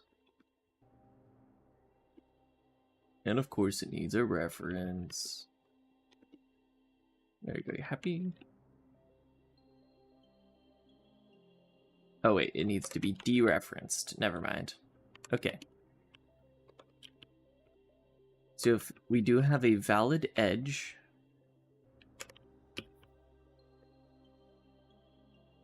we draw from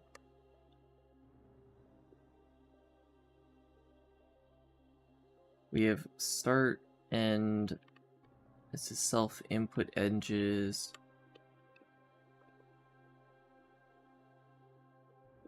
Self output edges. Since this is an output edge, actually, I'm just gonna do let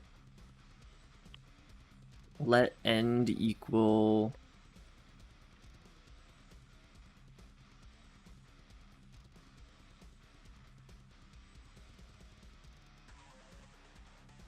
there's let statements that are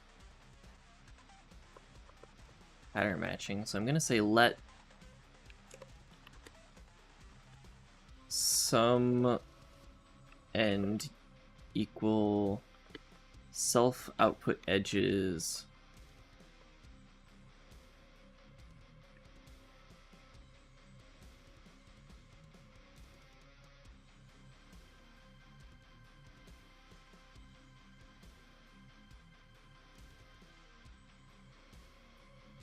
I'm gonna add enumerate.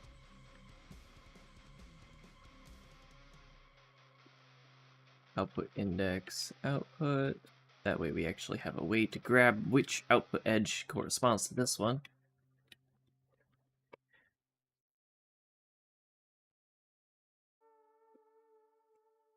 Then we do get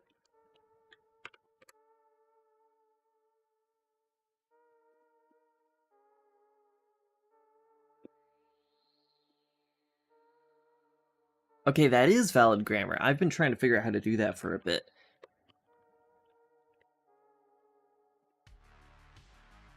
Match statement less control flow.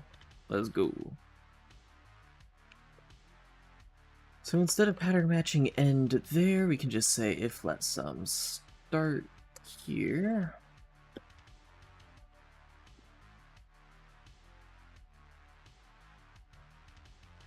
And here,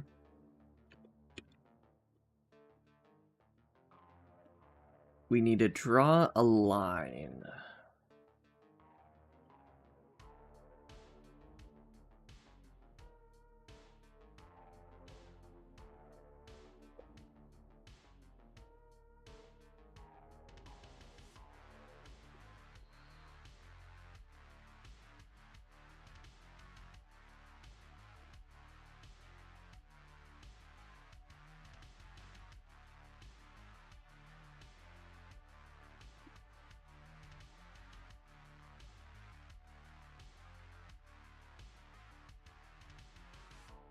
And we're going to make a function for actually drawing the line.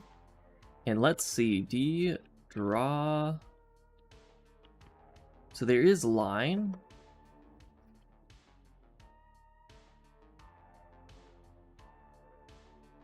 We have Bezier curve.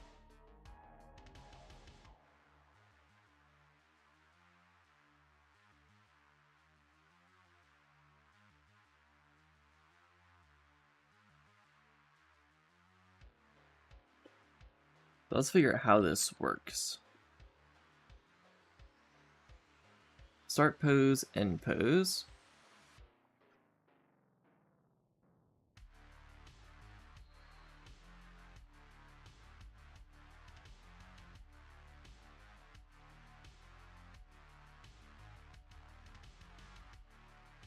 So I don't see any way to actually, like, affect how this line looks.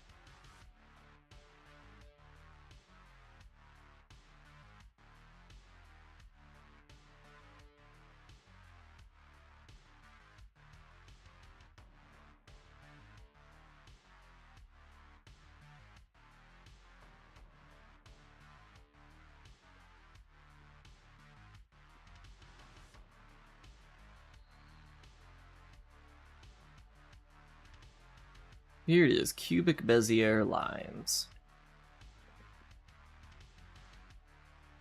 Wait a second, is this literally just a node graph line?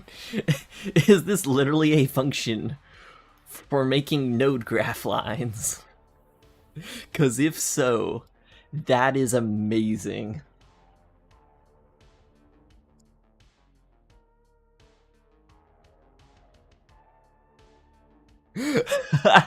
It is a node graph line drawing function. Let's go. I don't have to put any effort into this at all. We just do let start equal start borrow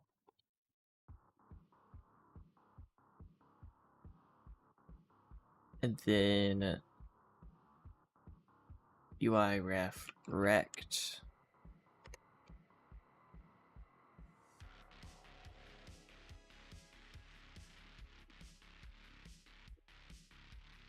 Let start equal start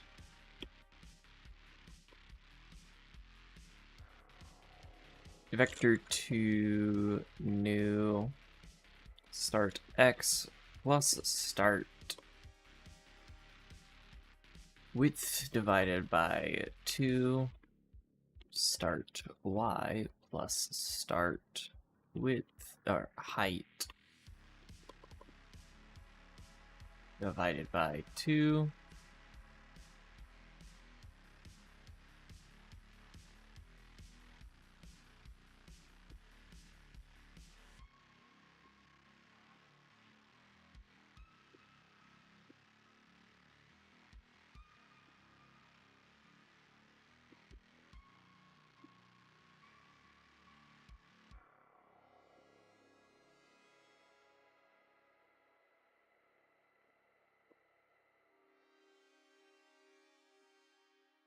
And then we'll also, yeah, let's do a color.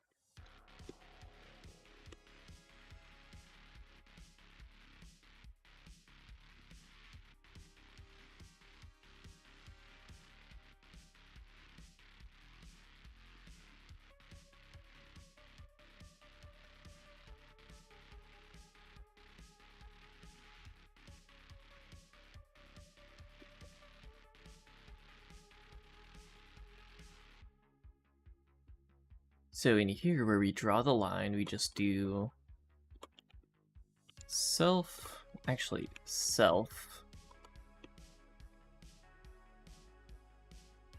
draw connection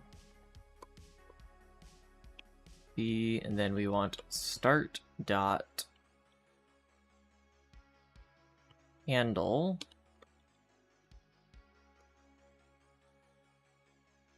and end handle.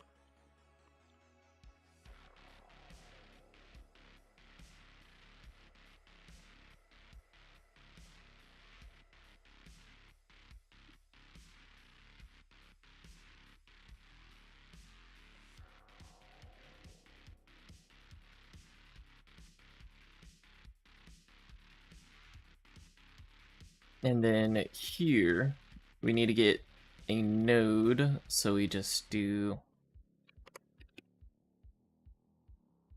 if let's block nodes get node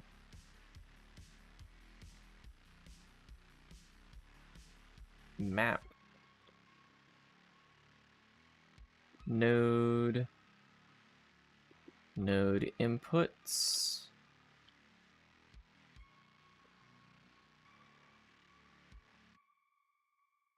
Actually, this node only has outputs. We actually want self nodes, because these are the UI representations of them. Get node input edges. We actually want output edges in this case. Get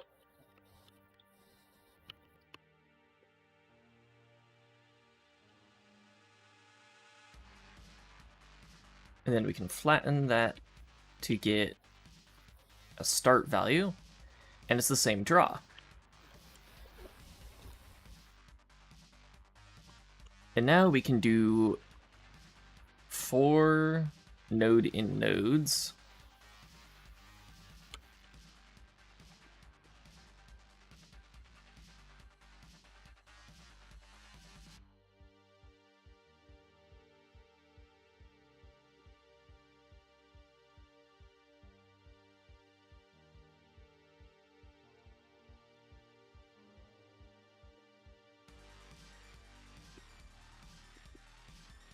And we know that this node exists, so we don't have to worry about that.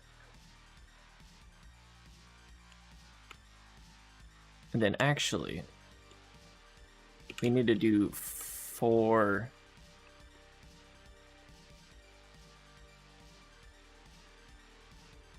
input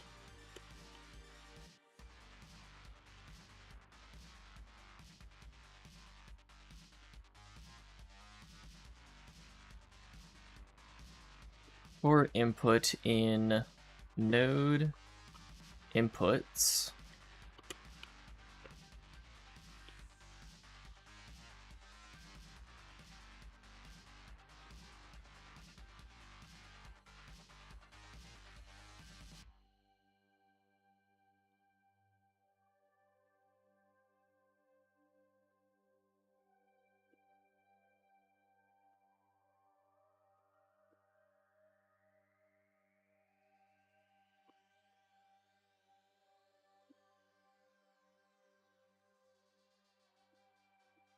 and we do also need to enumerate this, so put index input. Let's grab the same guard condition here.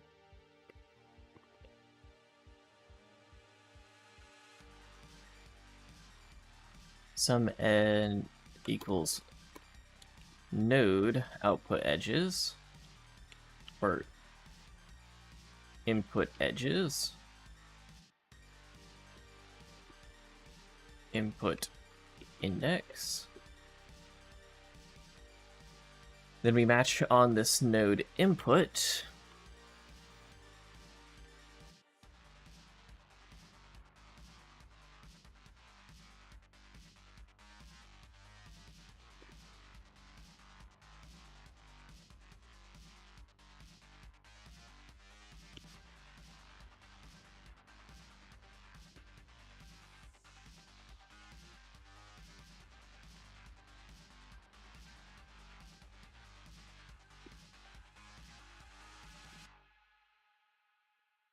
This is not really working. So block is the actual graph block. Okay. So this isn't, we actually want to do self nodes, not block nodes.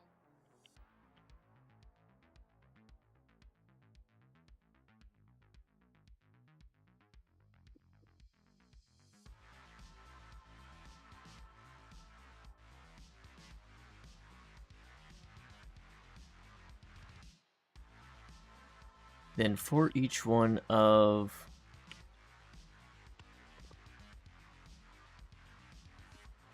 lock nodes,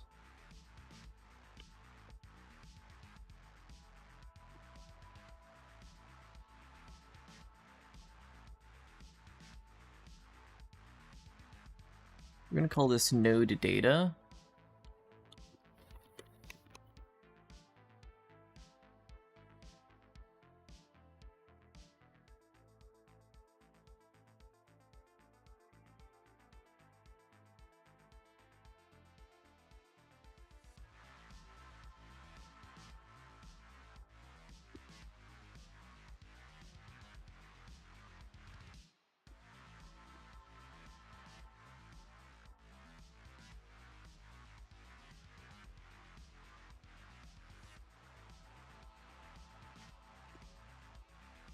And then we need to iterate over the inputs of the node data.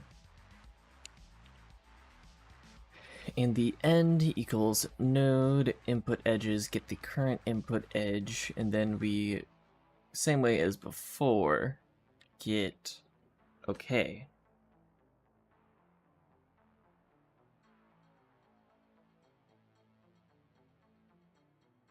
Well, nodes get node. Where is this node coming from? Okay, it's that node.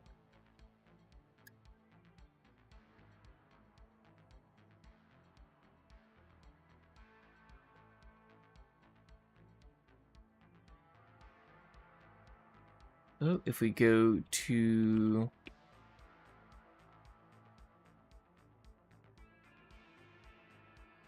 here, and we go for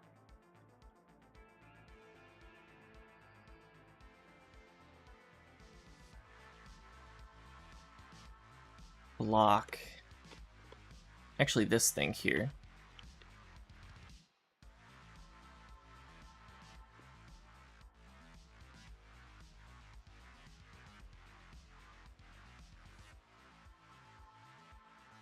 We don't need to update data though. We need to self block dot draw node connections. And we need two arguments. One is probably project.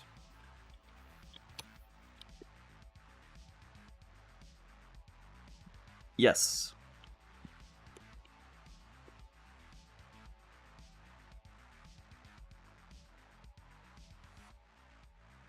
Holy crap, did that work first try? I think that worked first try. Look at that. That's a node graph. Now, can you do anything with the actual graph node edges? No. It's completely static. However, that is some node graph UI. Okay, let's try messing around with this.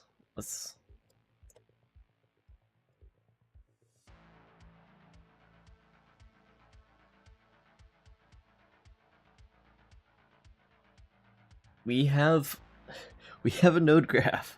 I repeat, we have a node graph. Okay, if I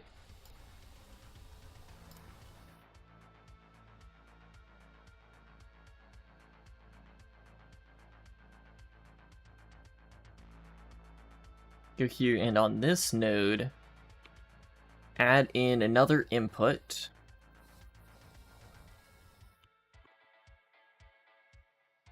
And this one takes in input 1.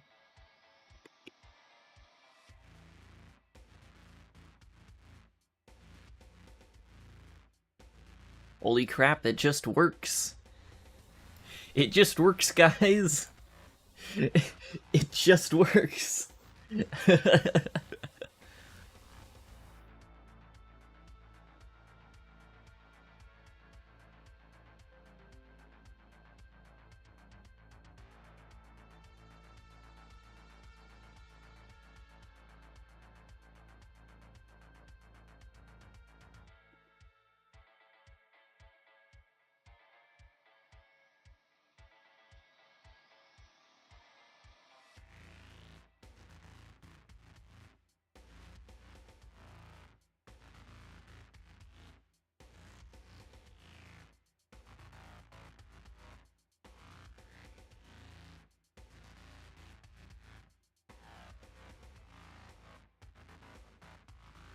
Okay.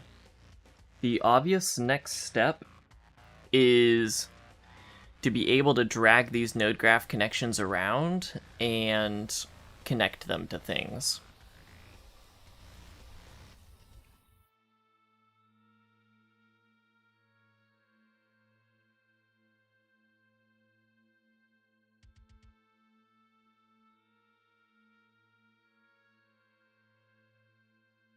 So that is what we'll do, and then we just do the ability to add nodes. And after we have the ability to add nodes, like, we have a node graph editor, and then we just make it compile. And then I fly off to AWE and go, look, node graph, it's a node graph. Ah! Okay. I'm gonna run real fast and then be right back. But node graph! Baby node graph! It's a freaking node graph!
Alright, we back.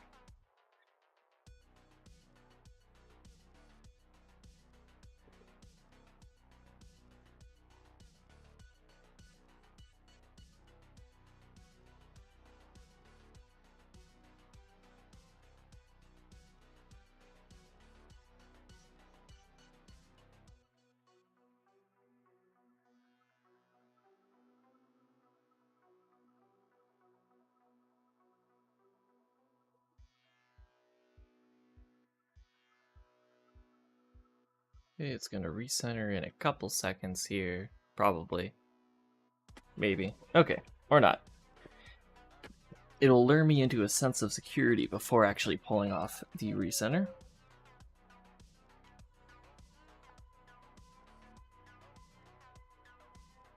Okay. Node graph. Now, we need a way to make node graph editable. Which means we need to start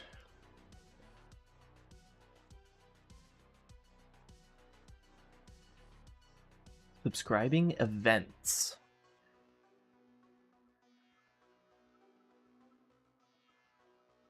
Subscribing to events.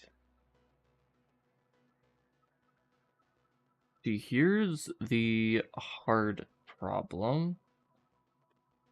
Is that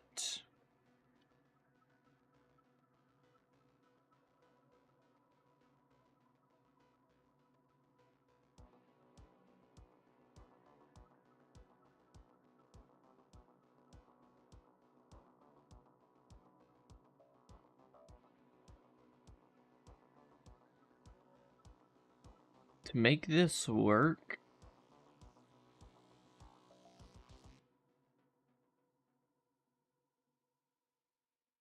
we need a way for graph edge handles.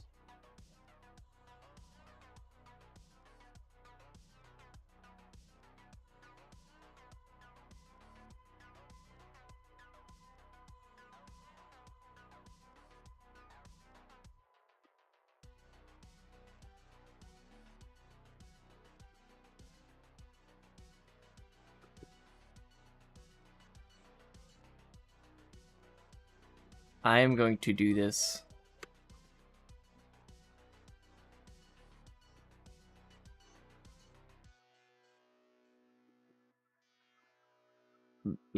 disgusting way.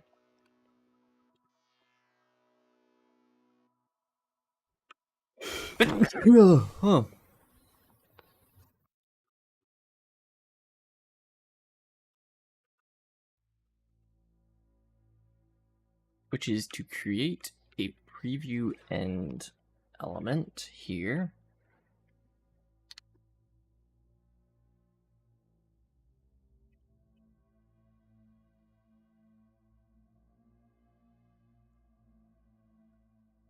And the way that this will work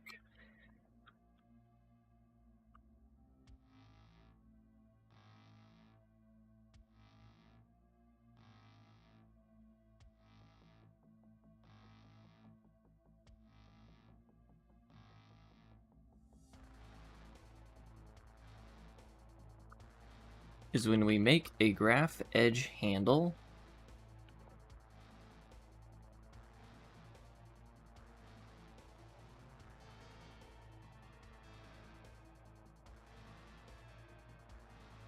just say preview end equals arc new ref cell new none.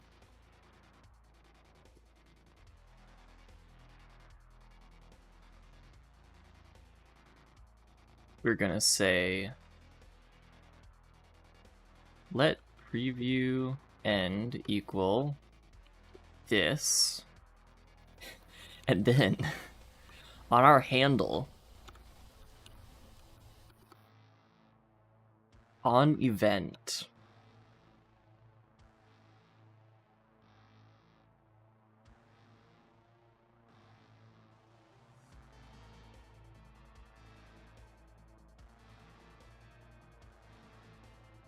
and then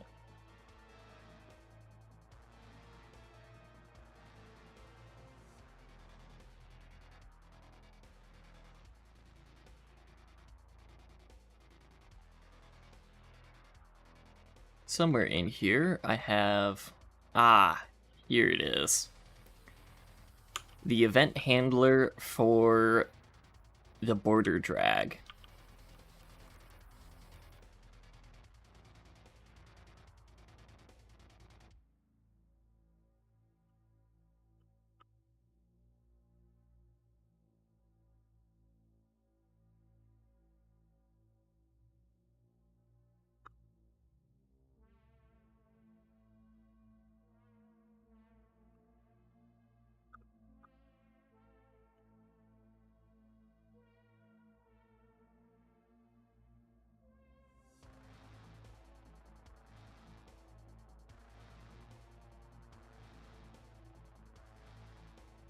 Actually, no, that way doesn't make sense.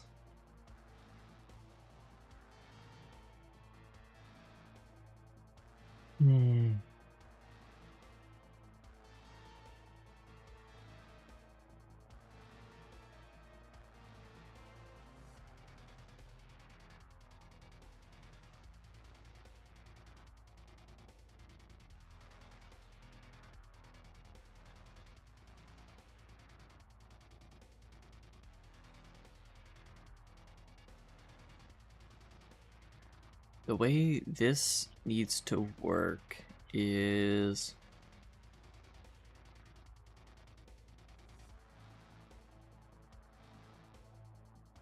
this event handler needs to be able to have a reference back to block UI.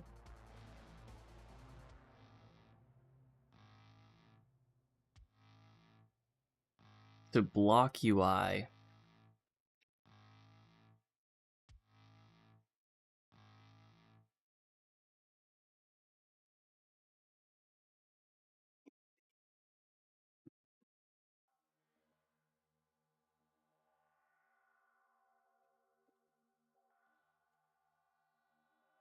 Reference counted ref.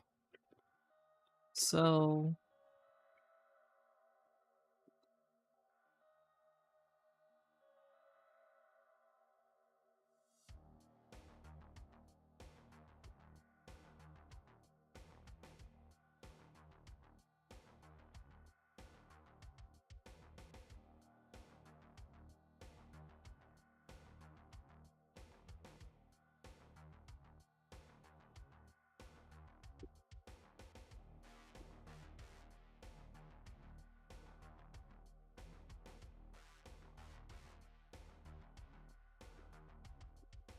and then I think I'm actually gonna do this the super easy way. Like, the super easy way.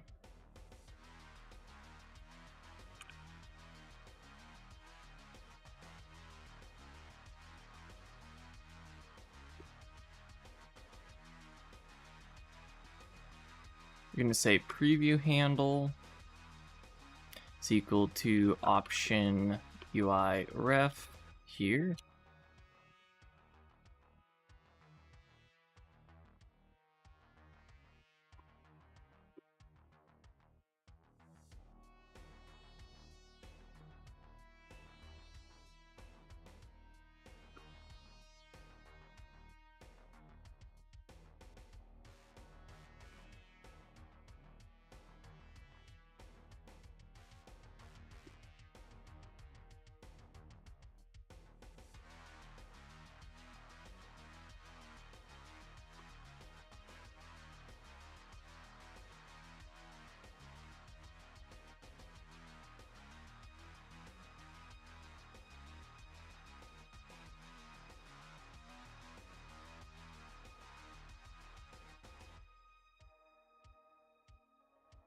I believe that's, if I look at graph edge, arc ref cell option UI ref. Yep.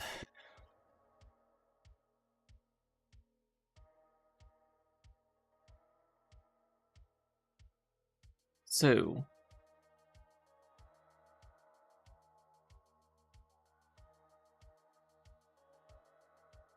what we're gonna do is say when block UI, when this,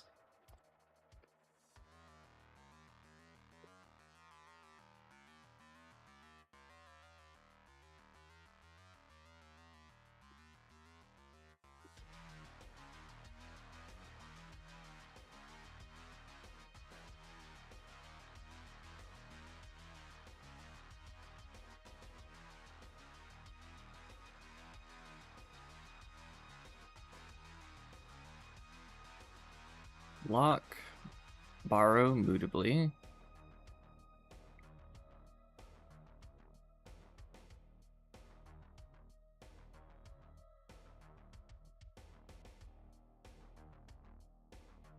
root,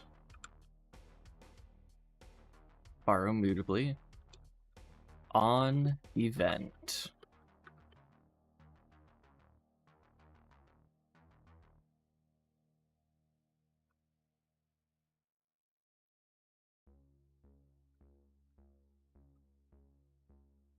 Then here's where I need to copy basically just this, because this is another drag event handler.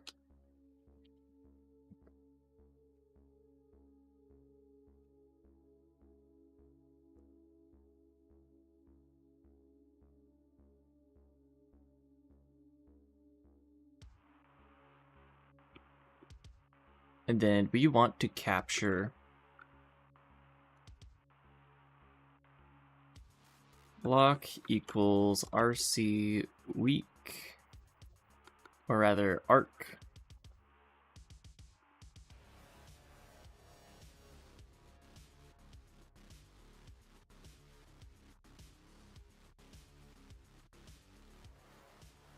downgrade block.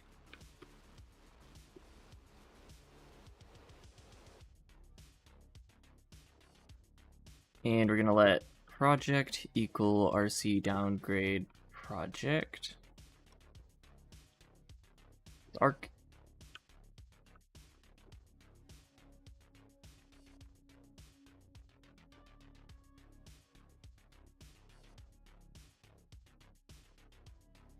Yeah, this needs a reference to project. Project.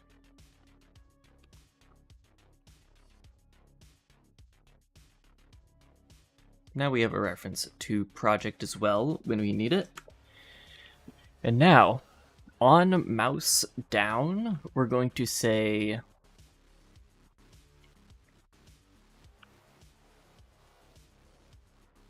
we're not always going to consume this event. Instead, we're going to conditionally only consume the mouse down event if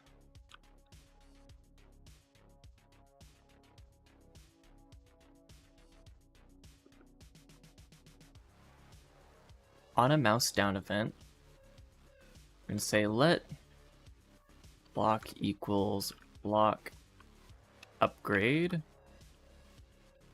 let project equal project upgrade.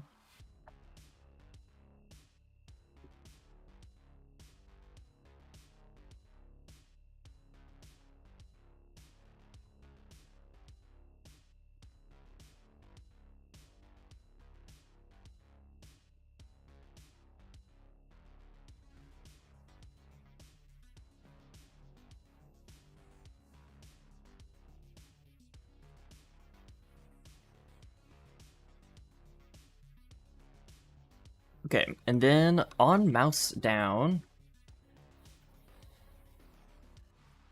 we want to check for, basically we just want to check for every single handle.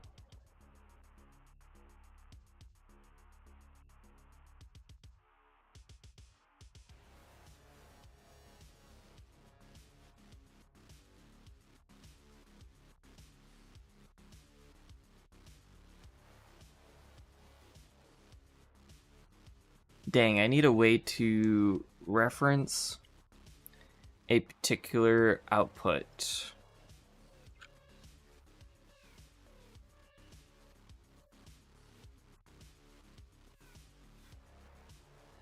You're going to call this preview drag, and it's going to consist of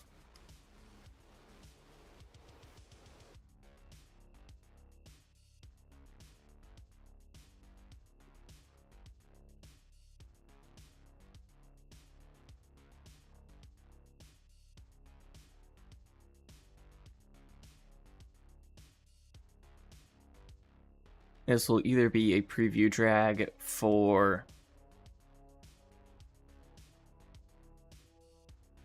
an output,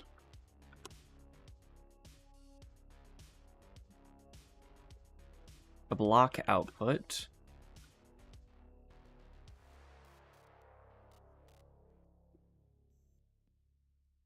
a block input, node input with a node ID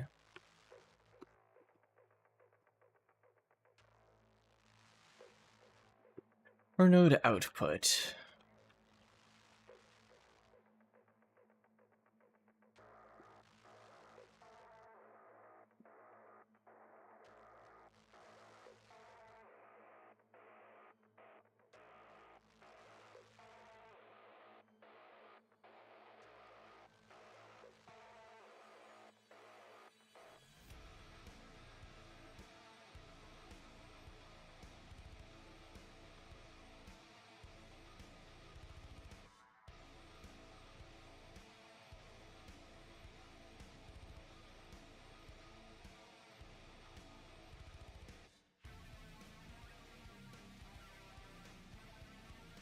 And then from there, we will be able to find the graph edge handle and be able to use its UI ref here.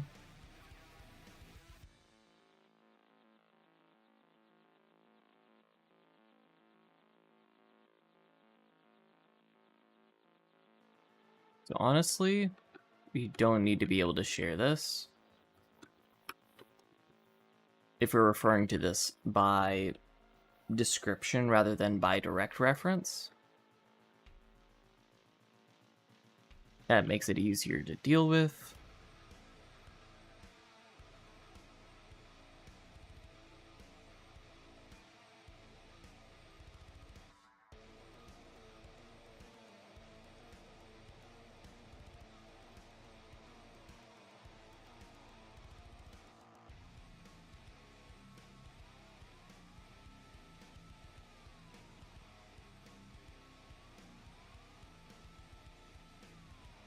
This will be our preview drag. And on mouse down, we attempt to start a drag.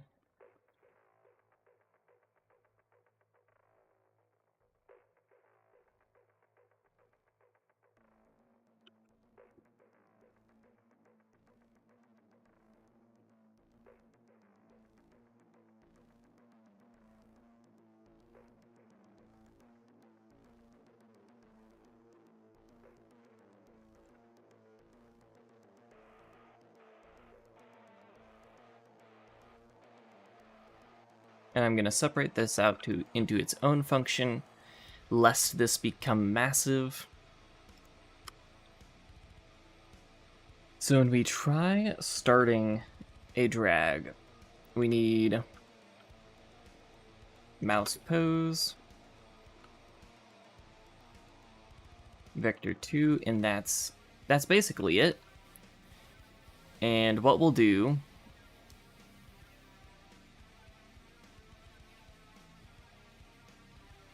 is we need to iterate over every single input and output.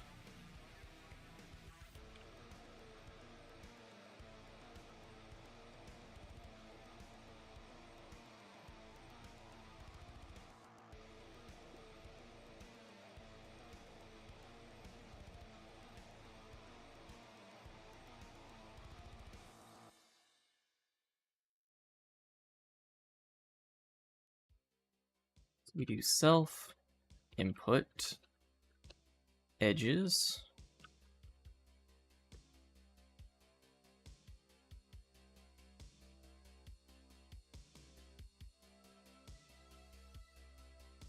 for input and self input edges.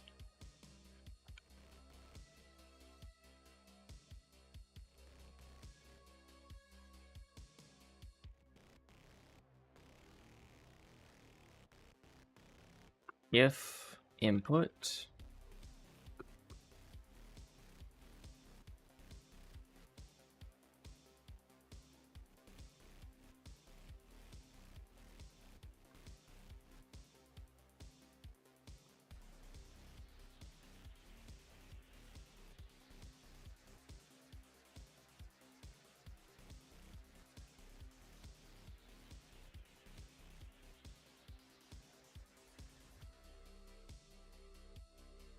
if ident, not root, but handle, rect, or borrow, rect,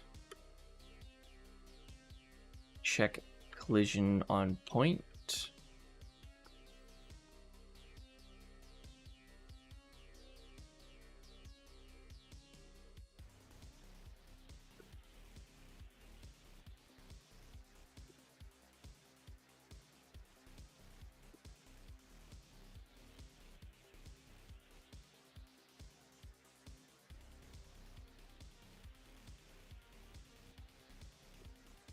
And if we do this, we need to set preview drag equal to sum.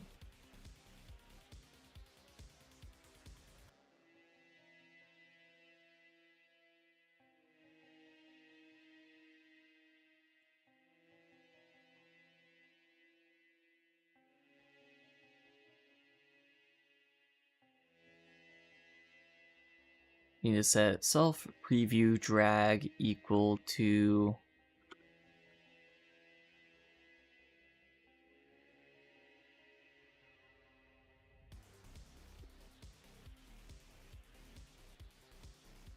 some preview drag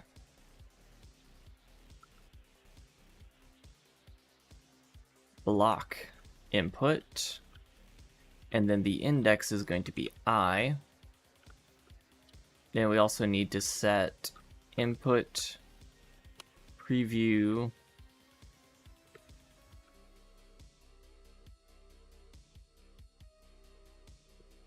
handle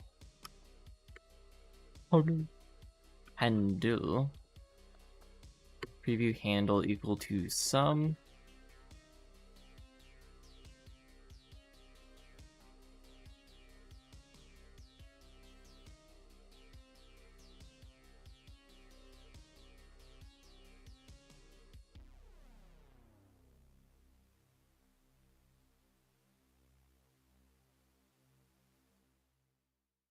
Yeah, this needs to be equal to sum UI element new, and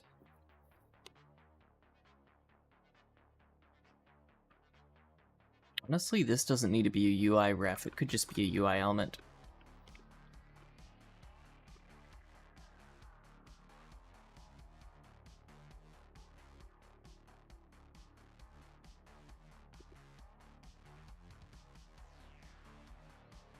UI content rounded.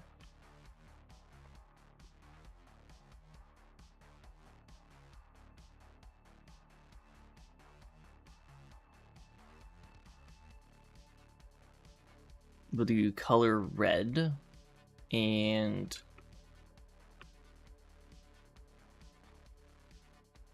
we'll do corner radius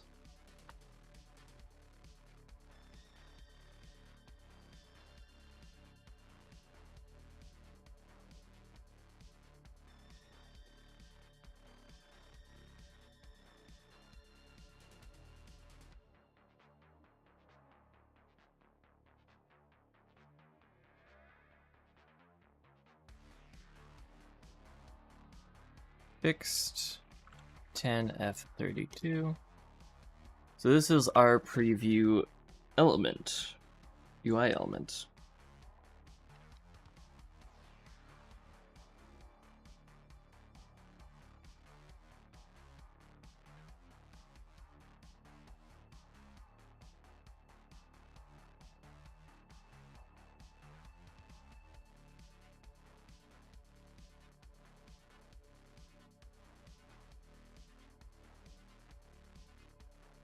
Which it is the job of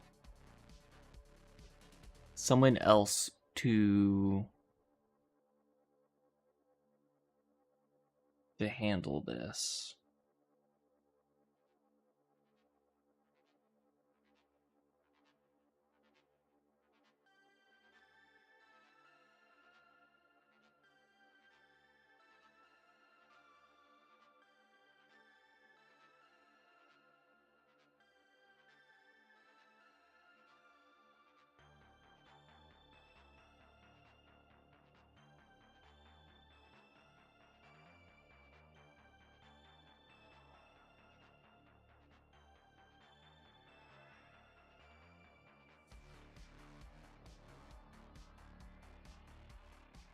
Honestly, it could make more sense just to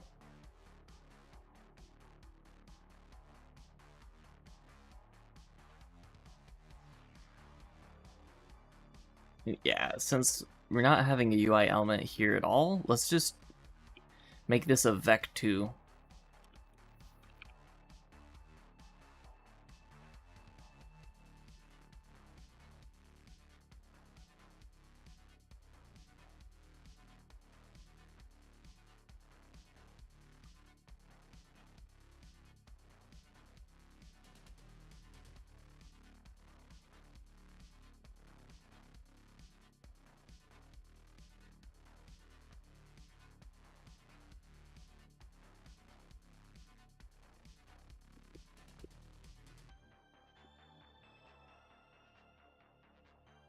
And that will make this a lot easier to do plumbing on.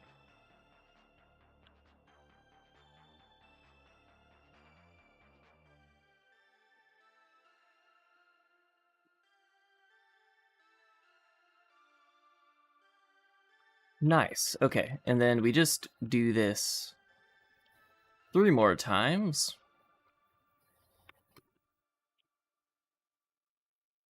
Once for output edges.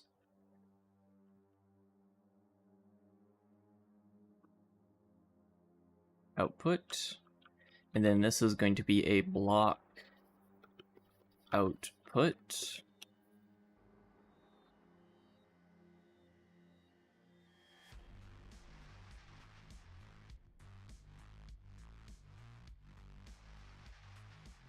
And this is going to be a node input. You basically have to do for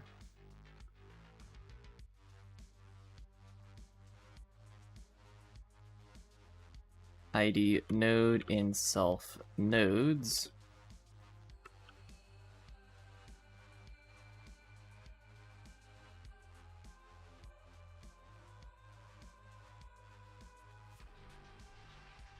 Self iterate mutably.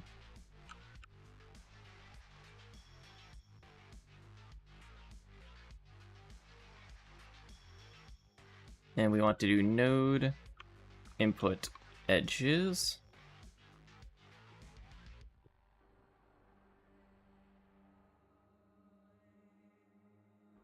Then we change that to input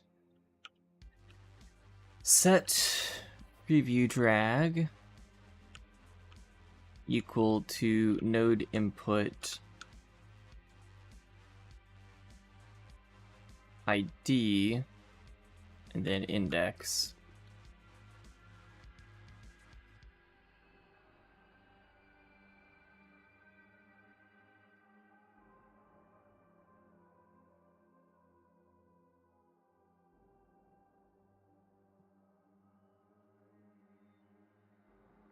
Cool.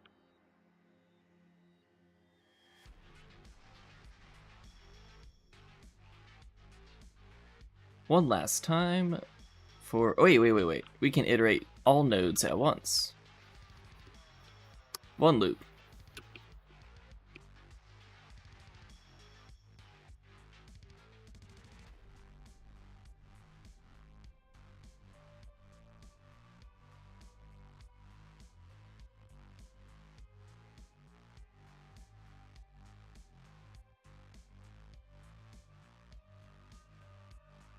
Node output. There we go. Okay.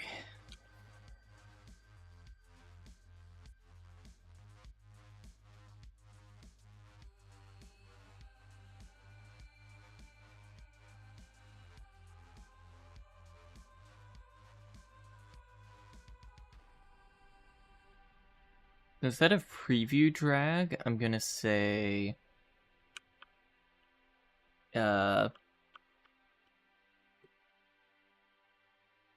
graph edge handle.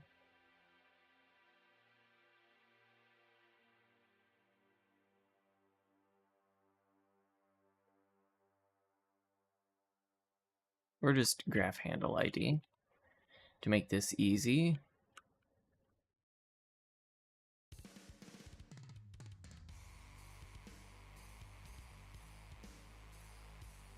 And then instead of this, the way that it currently is, instead let's do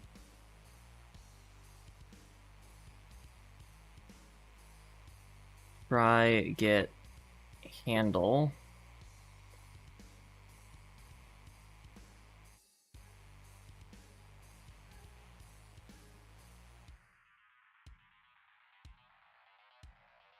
and this will return an option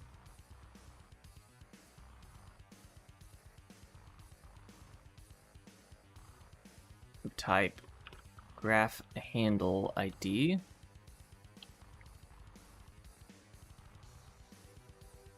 And then we run this code here. Go away. Editor, stop breaking.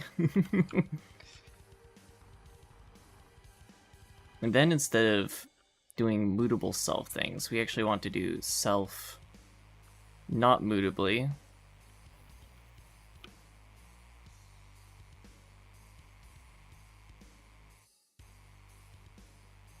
And we want to return this.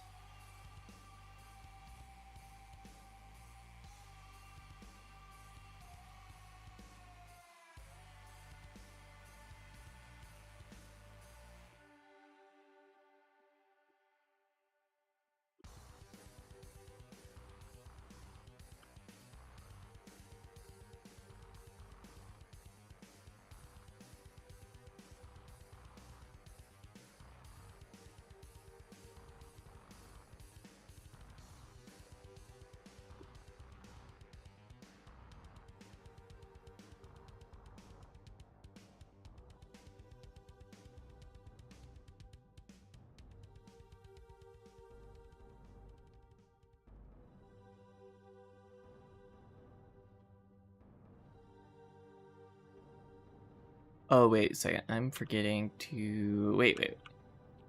Actually, this is working.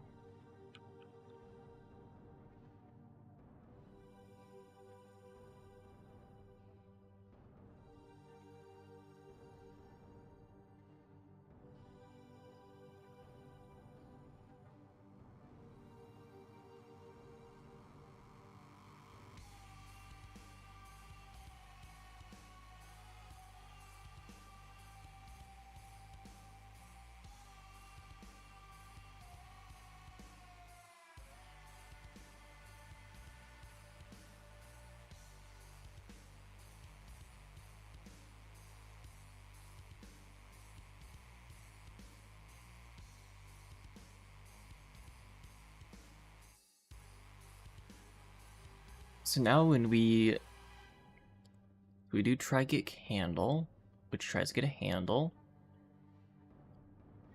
and if we do try start grab, or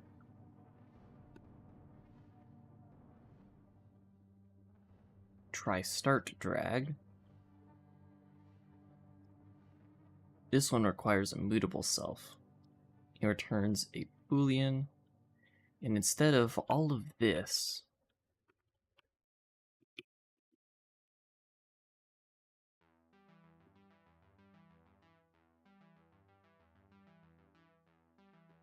we do let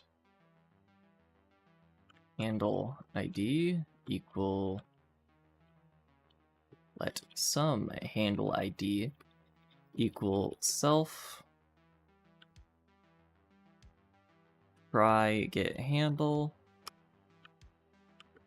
And we can just rename this get handle because Rust, it's kind of implicit that a lot of things return options.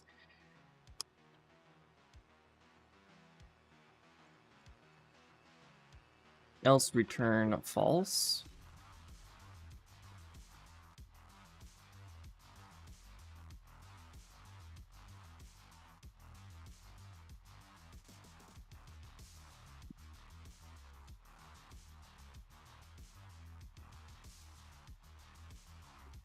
Let handle equal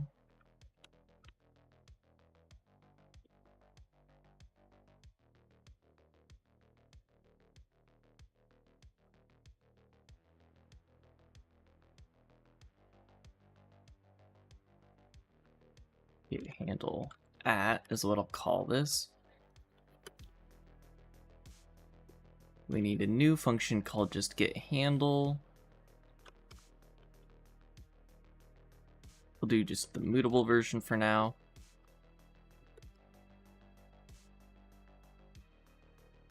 And this returns a graph edge handle.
We do graph handle ID.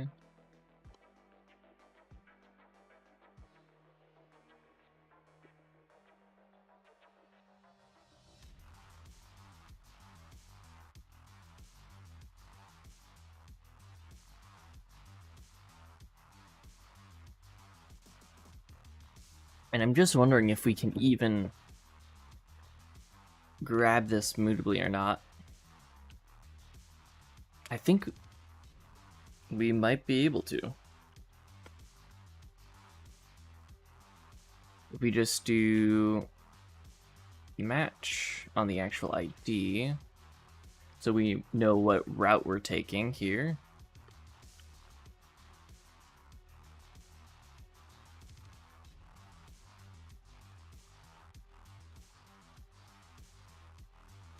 So we do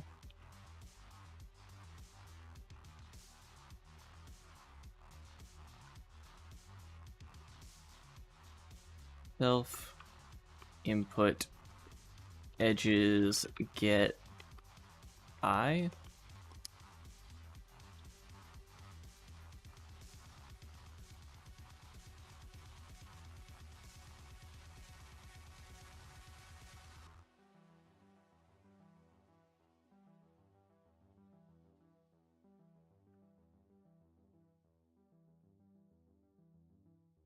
Oh, and it's actually that easy. This is actually supposed to be output.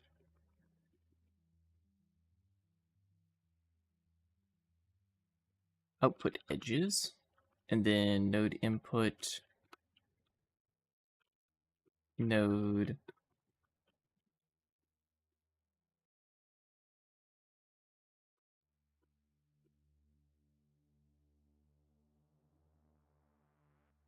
self nodes get mutably node map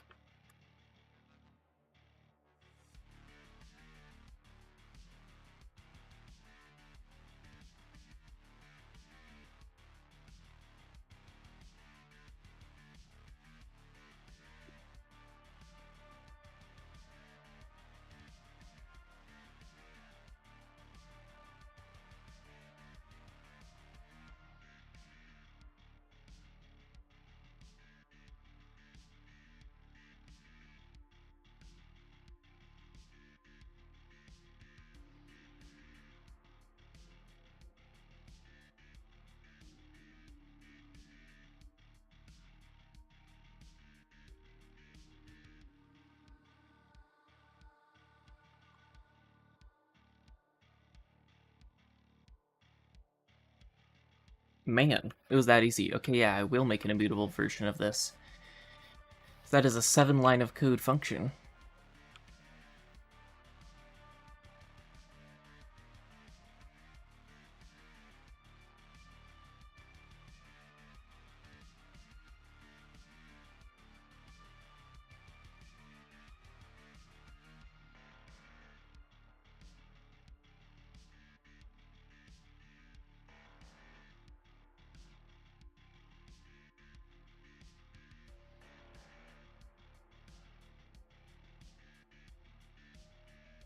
So we just say handle self get handle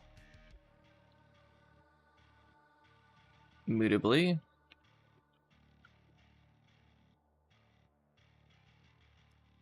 We're just going to unwrap that.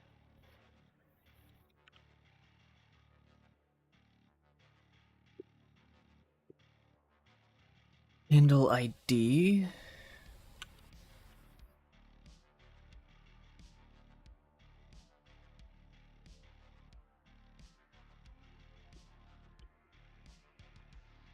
Preview drag, handle ID, and then handle preview pose.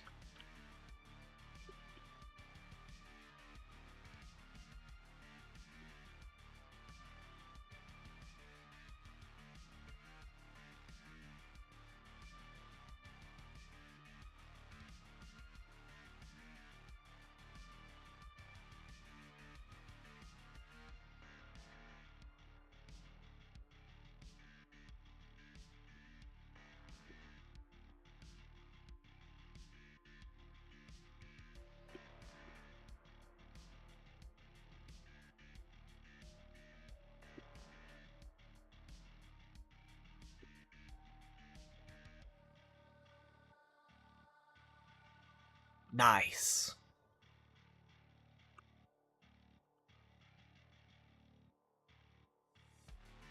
So now we also need a try end drag, but let's just see if we can get some form of dragging working here.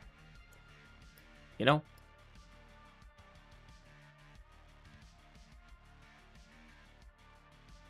So on mouse down, we're gonna do self, try start drag,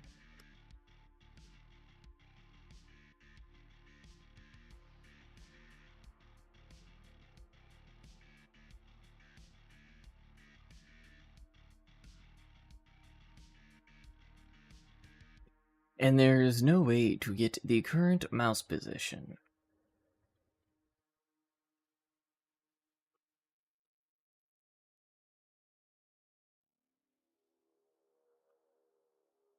I guess we'll just add it to the events.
Okay, cool.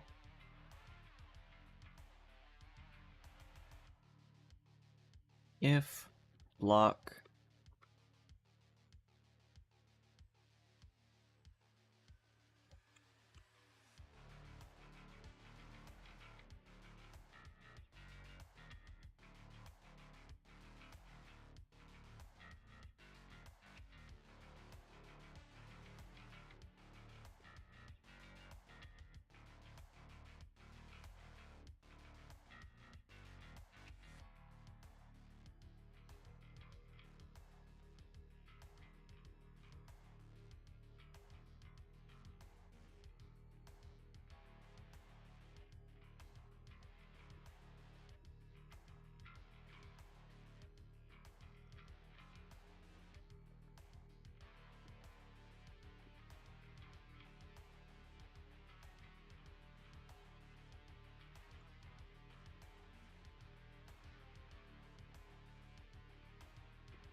Yeah, to do allow for dropping node graph lines. But in the meantime, lock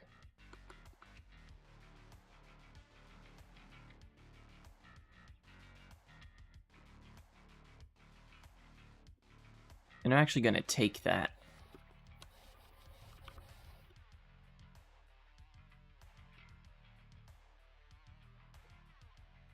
and we're gonna say self get handle at, or get handle preview.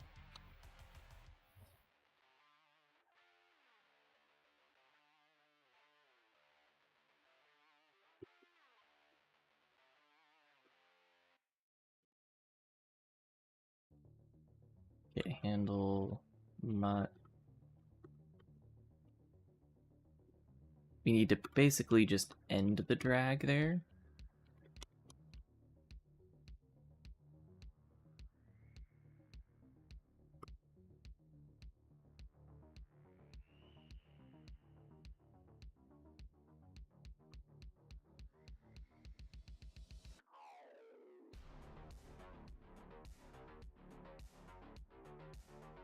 Say h dot preview pose none. So we end the drag. We are now correctly ending the drag. And then on mouse drag, we run this exact same block. And we say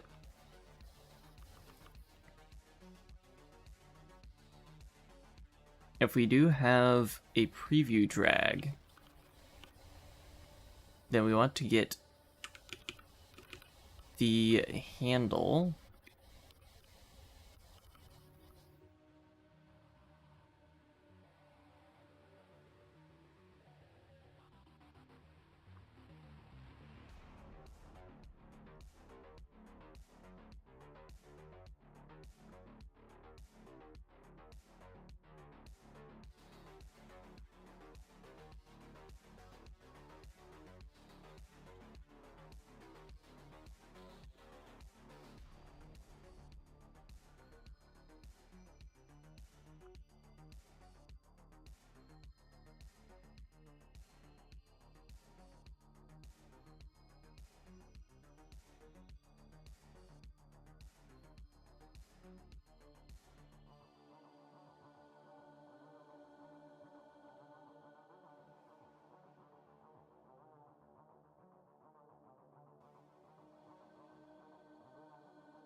Okay.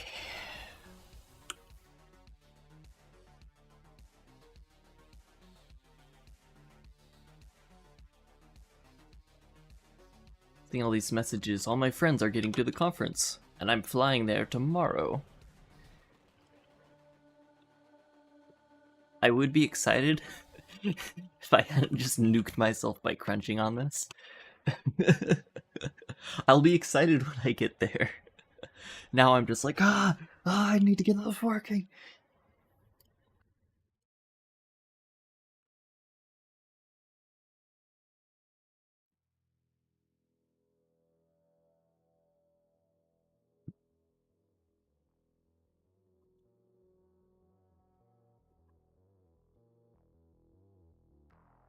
Ooh, I'm going to add equal, partial equal.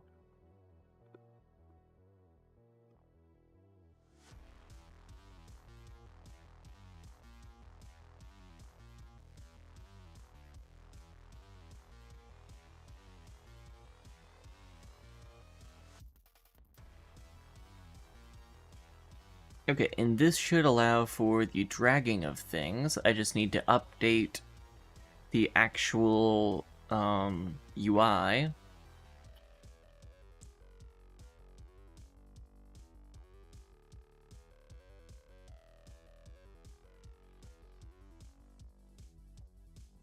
this draw nodes connections, we basically need to do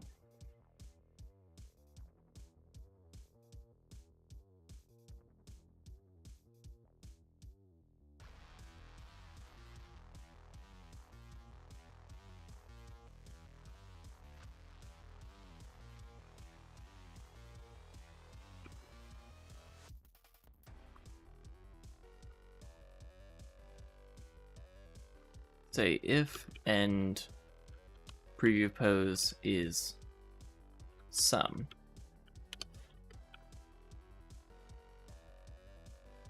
We need to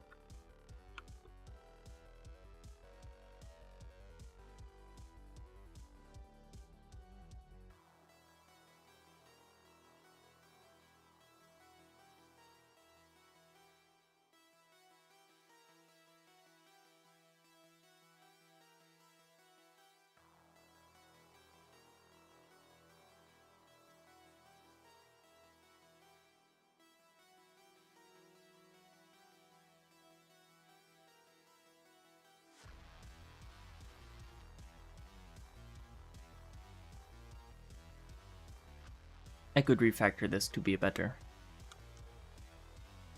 But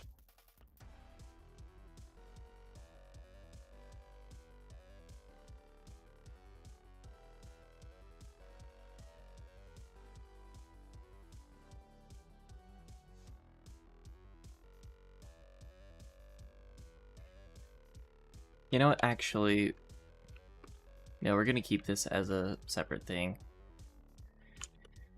If output, or if end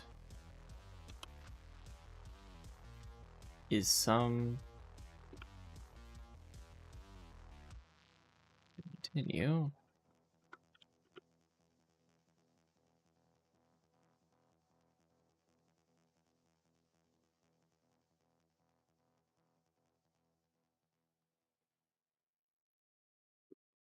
I knew it looked wrong.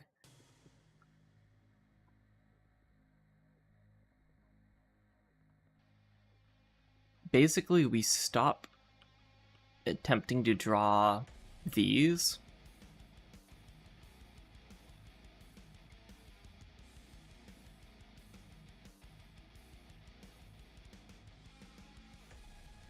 Actually, no, let's keep the existing connections in place.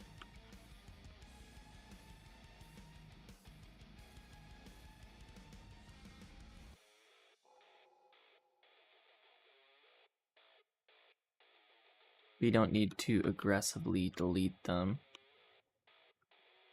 So we'll just do if let sum preview equals self preview drag.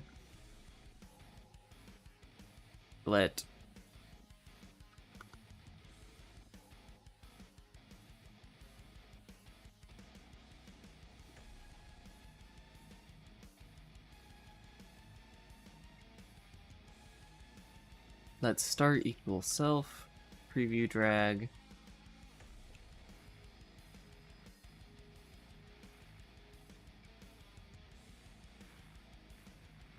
Or preview. What is preview? Graph handle ID. So self get handle.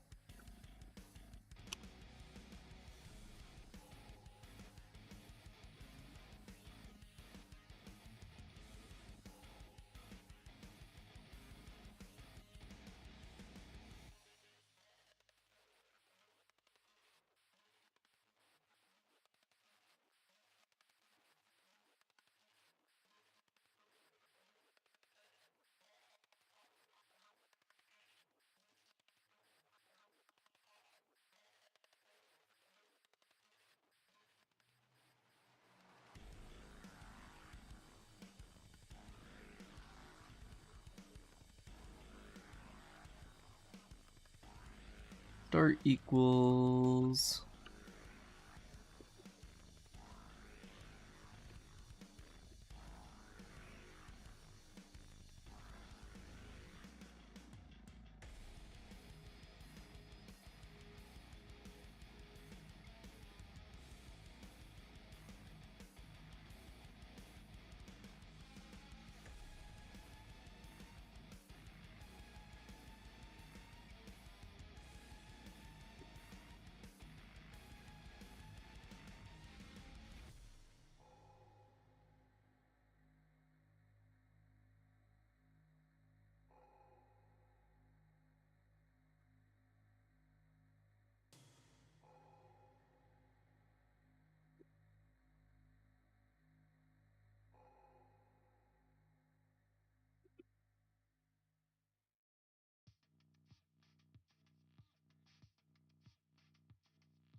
Could not find value end.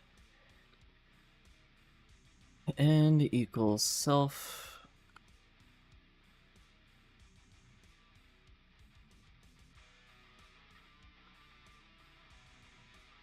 Sum end equals handle. Preview pose.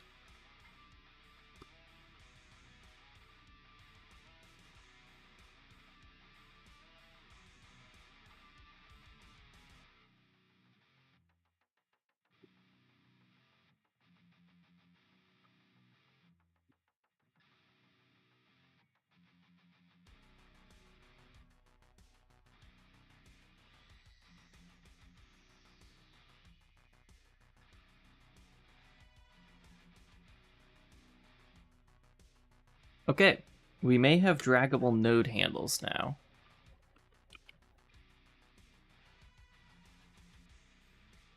As soon as I fix all the compilation errors.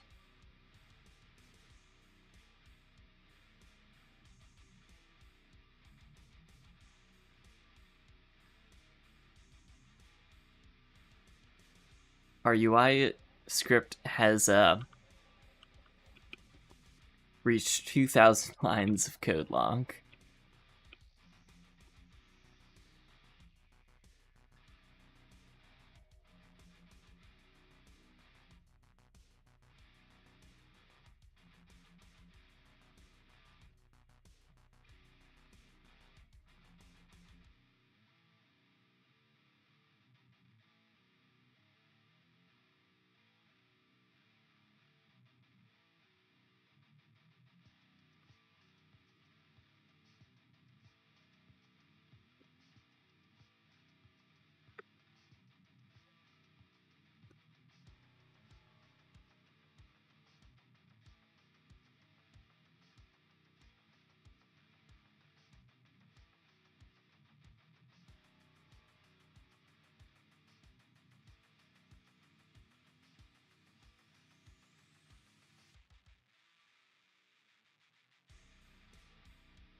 Wait, do we have a self project? I do have a self project.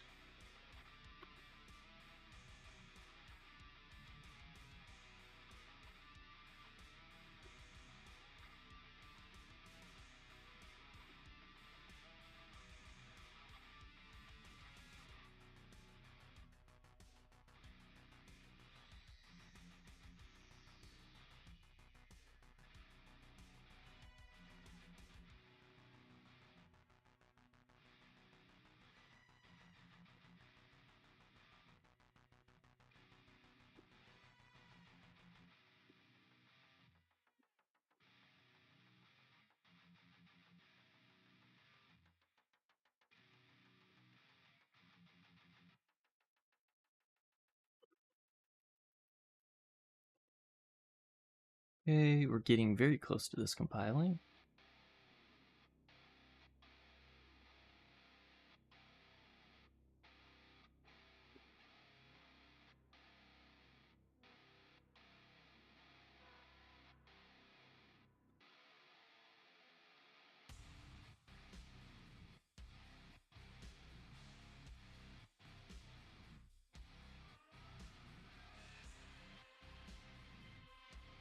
Editor, don't die.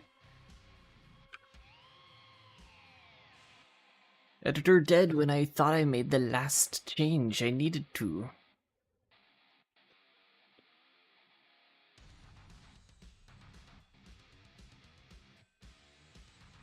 Okay. Moment of truth. Nothing.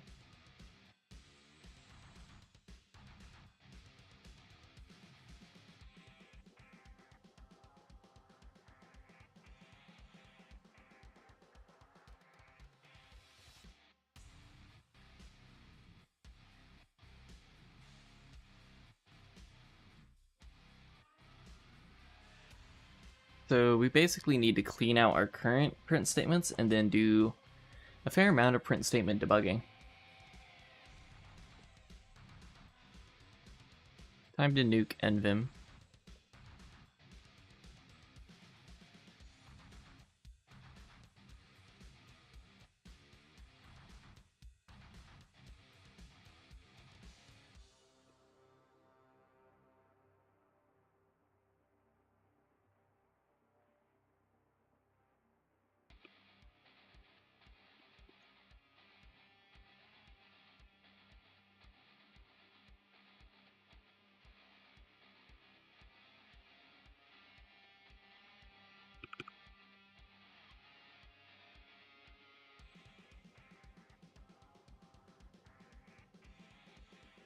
Okay, and now we want to do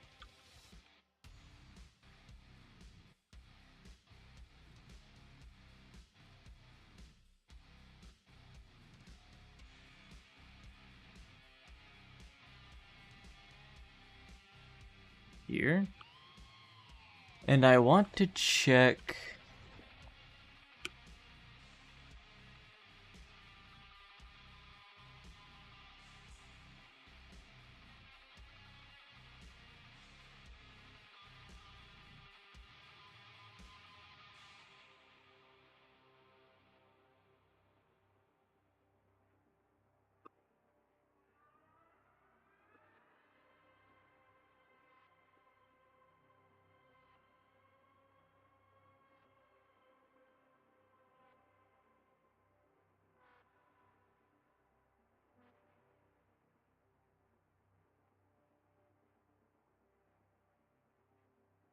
then when we do connections,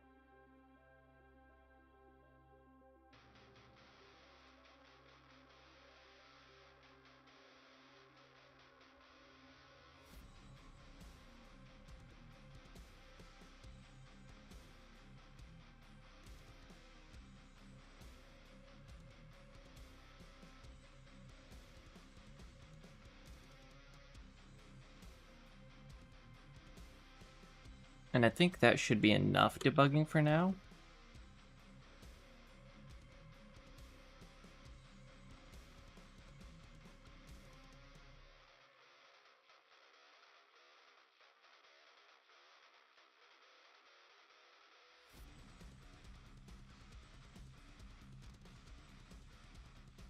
Checking node 2 against output 2. Oh, those are queries.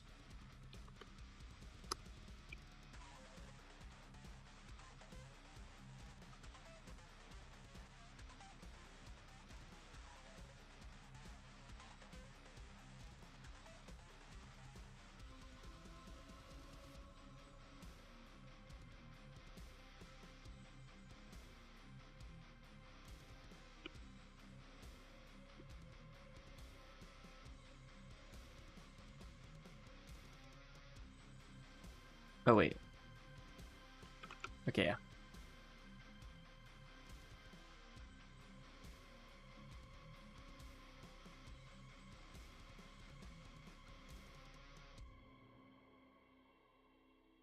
Cool. No current spamming. Trying start drag, found handle.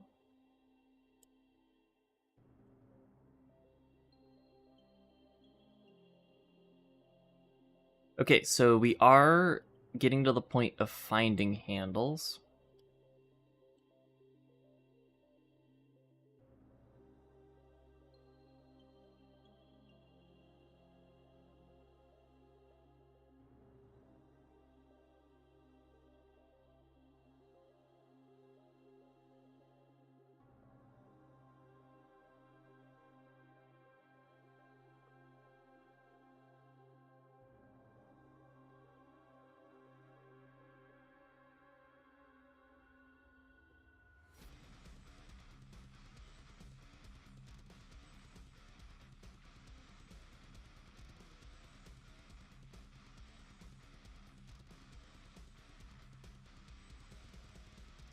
now when we... So the problem looks like it might be that either we're not drawing node connections, or...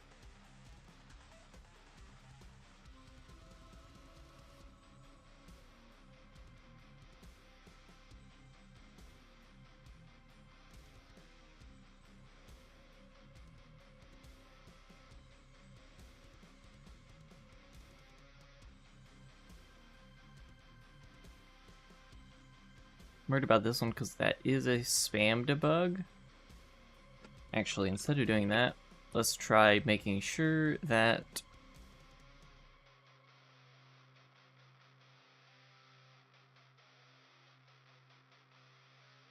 in here... Wait! That would do it.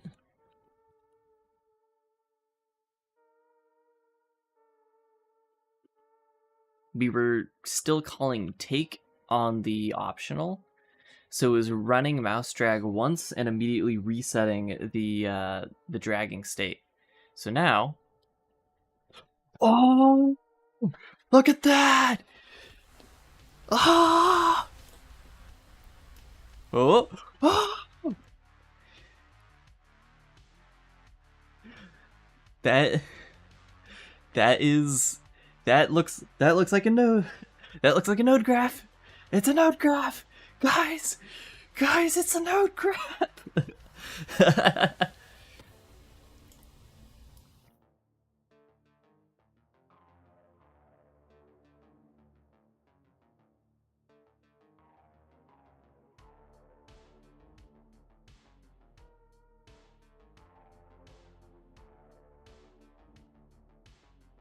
Okay, so now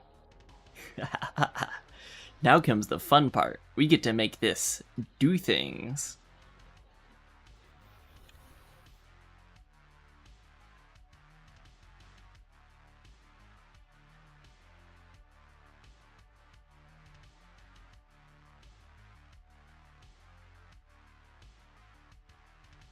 And we can also attempt to crash it.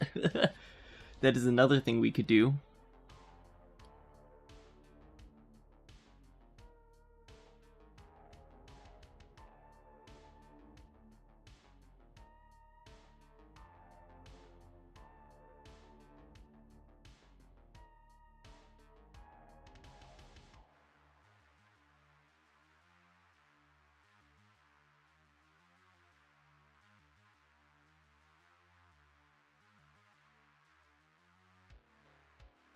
Yeah, this will be very crashable in its initial state. And hopefully, nobody I demo to will attempt to do that. They will immediately. Anyways, we just need to do this mouse down.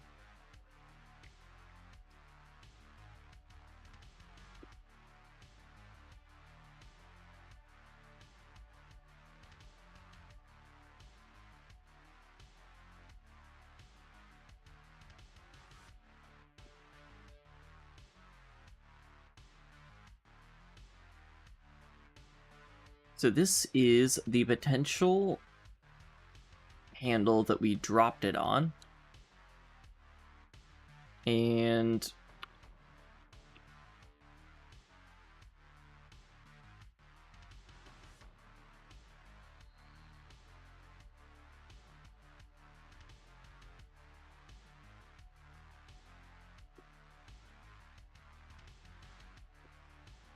if let some dropped on,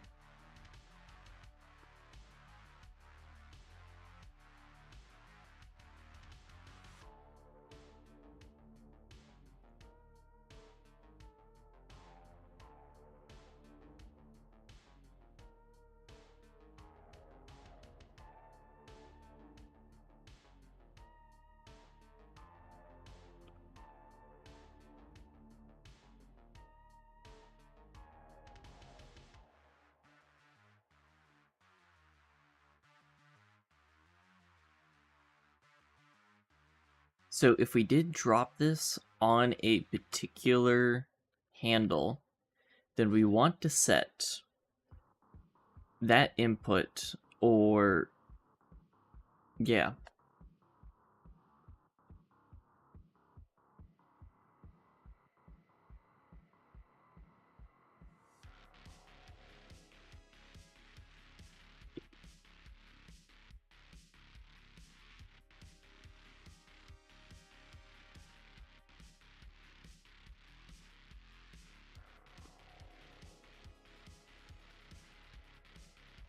I'm going to create a new function called try connect edges.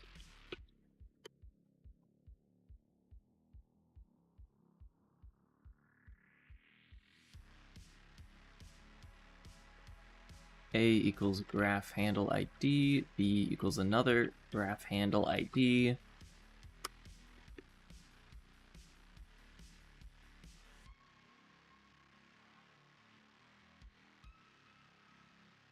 And we'll just return a Boolean for now, if this works.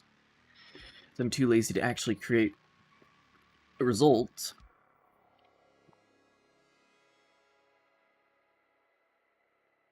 And basically, we need one of these to be an input and the other to be an output. Let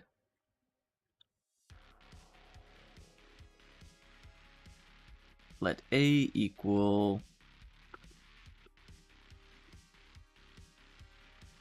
get handle A, B, get handle B.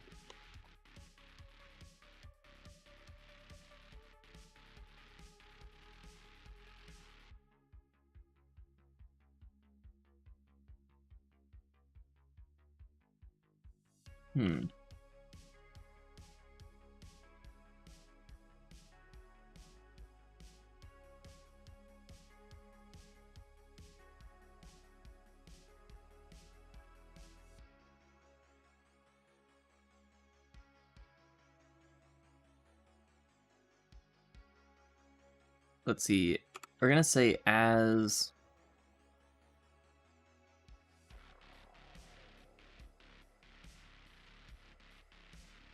HIR input.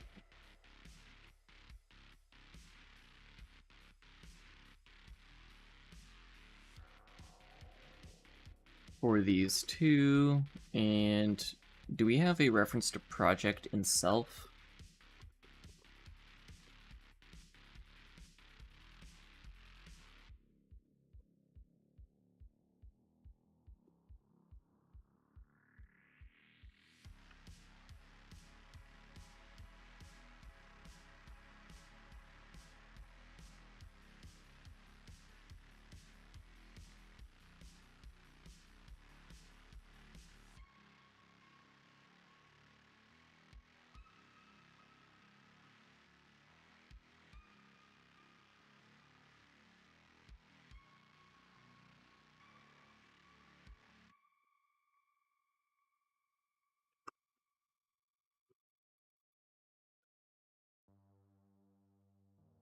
So this local value will be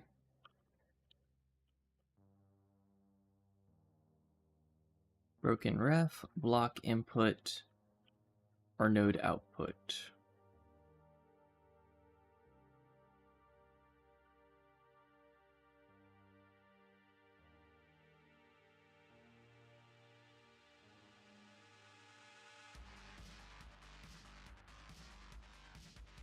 And see, this needs to go with in either direction.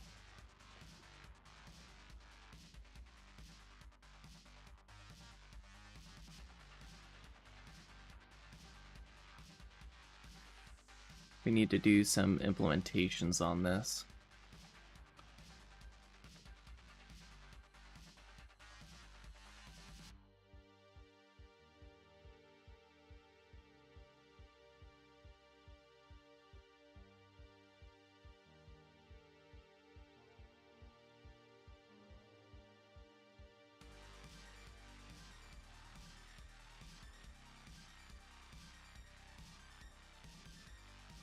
We just do is input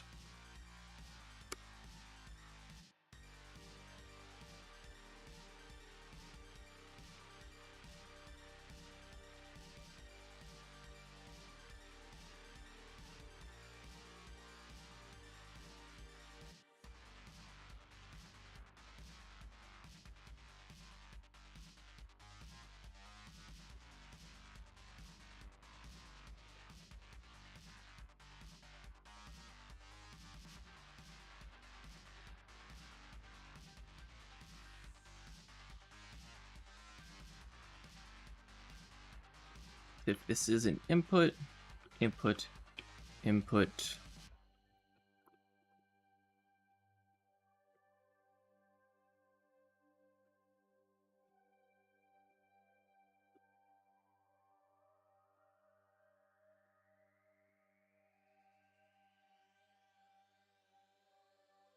I like explicitly specifying everything.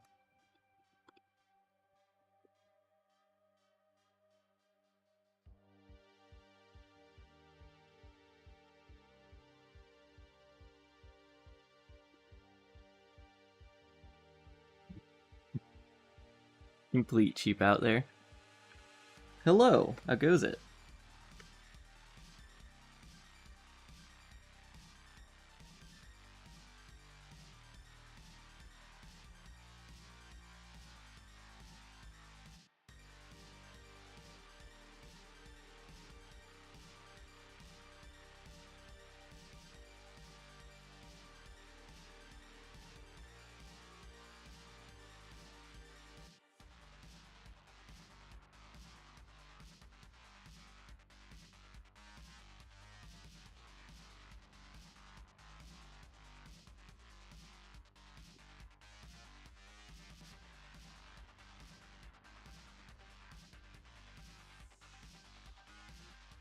If we do as input output, we can do a tuple of self where it's input and then output. 2 self nodes.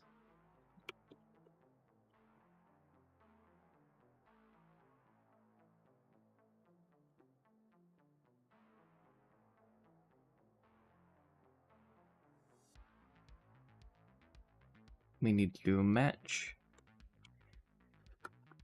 on A, B.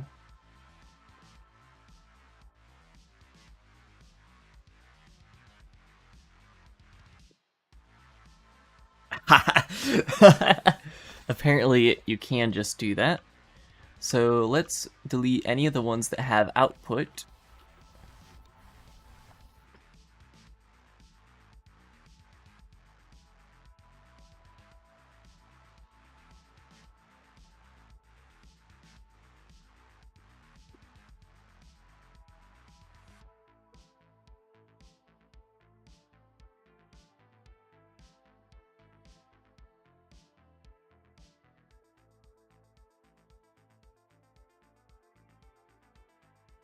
For all of these ones, it'd be A, B.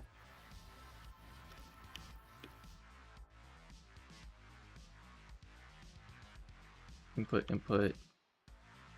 Oh, wait a second, no.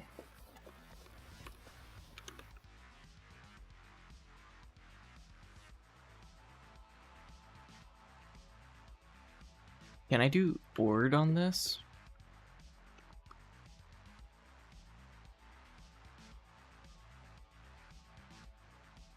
What does implementing order?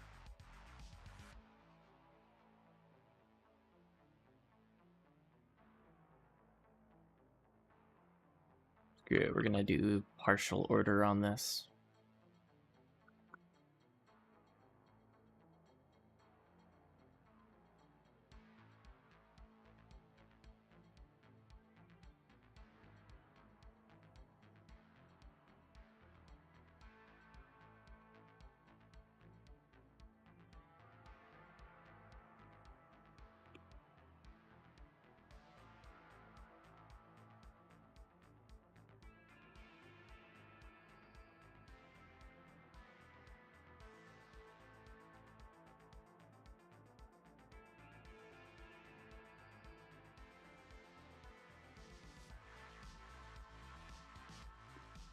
Okay.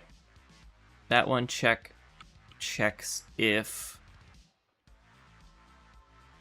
these are both the same type. They are not. So we'll just say if B is input, then sum BA else sum a b. There we go. Brane locked in. So now when we go to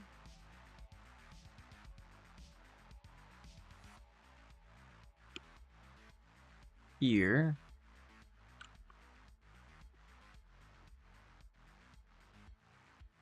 we can do connect edges and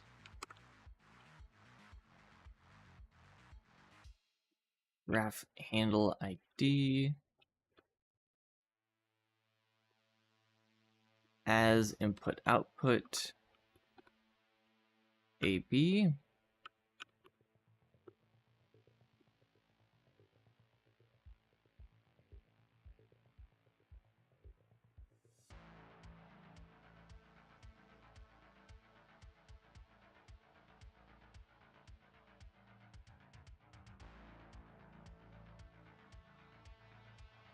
Say let sum input output equal graph handle ID as input output, else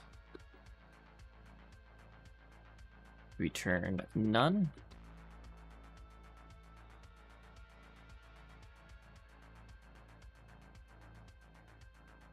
False.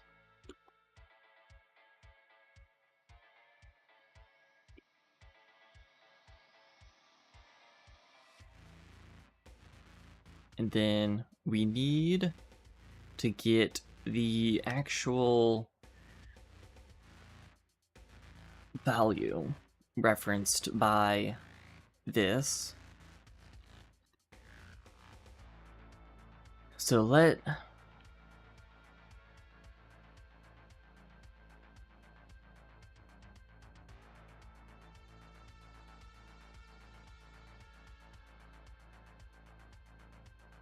local value equal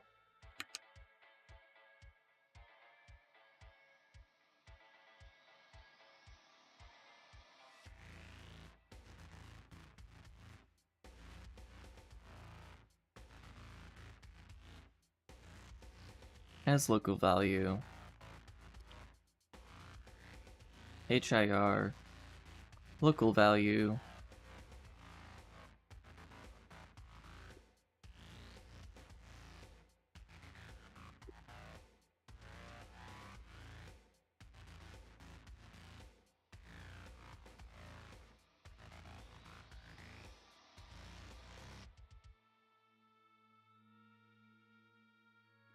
no block output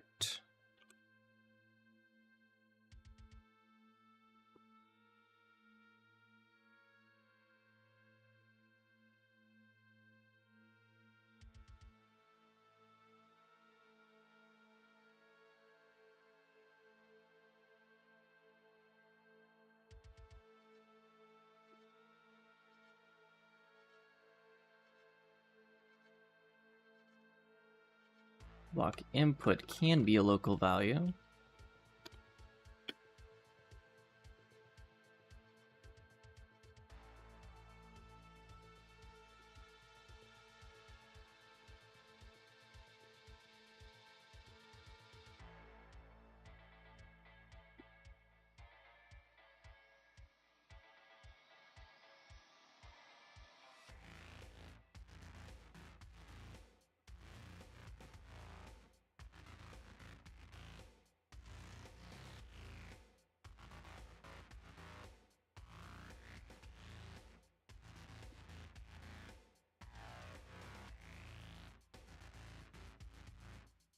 The node input, none.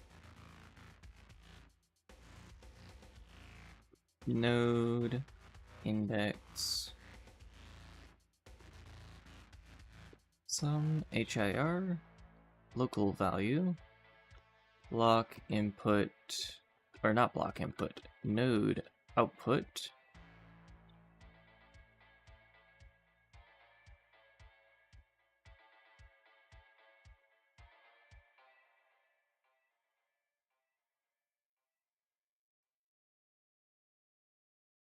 So now back to where we were before.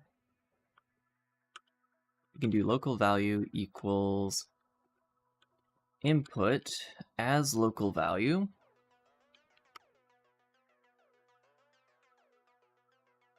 And we should be able to unwrap this.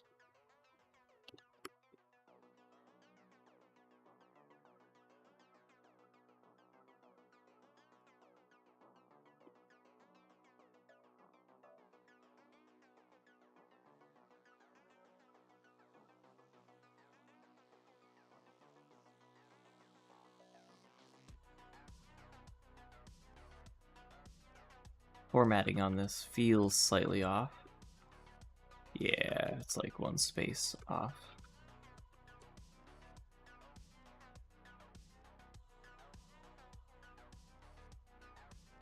There we go.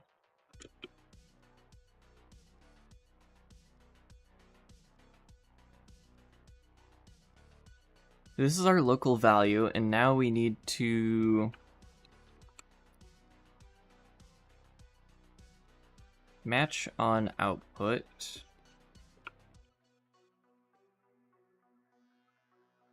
So this can either be a block output that we're setting, or a node input, and others should be unreachable.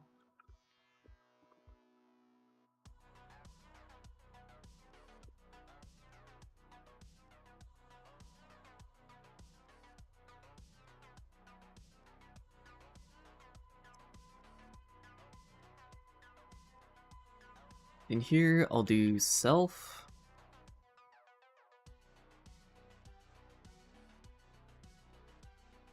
We need the project.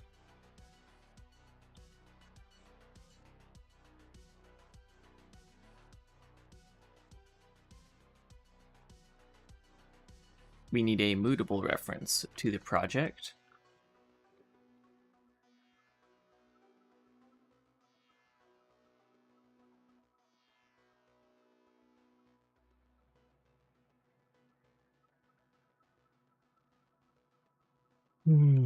Okay, and output. Actually, project.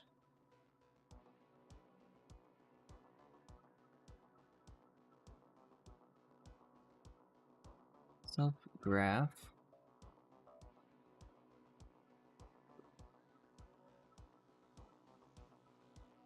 Block. Moot. We need graph moot, block moot.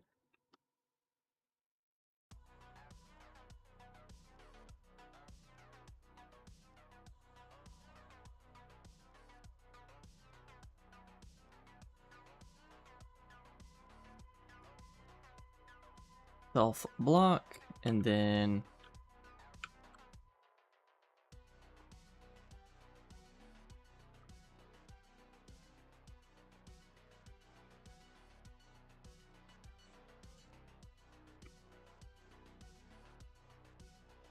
outputs.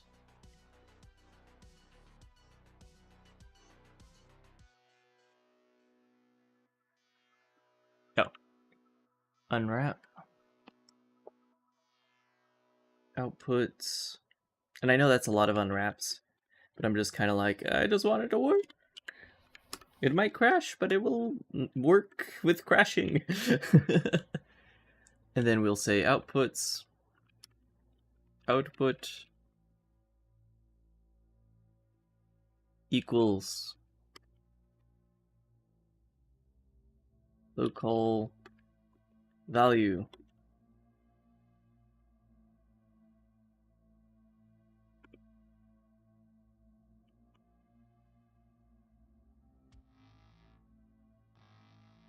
And possibly this will work. And then if we do node input, we essentially do the exact same thing, but with node input. And here we do nodes.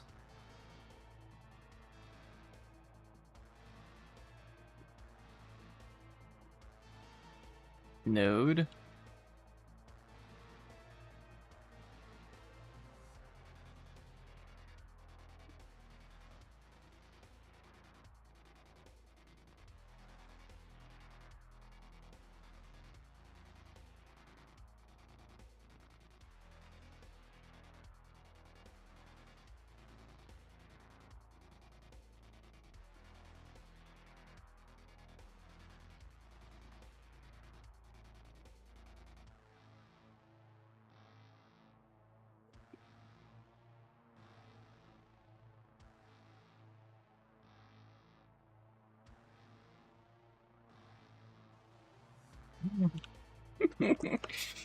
That is quite the deeply nested thing.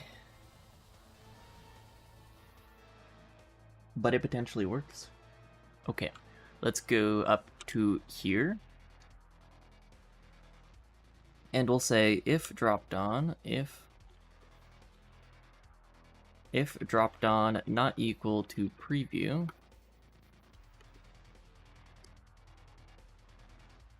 self, not self, block, connect edges, preview,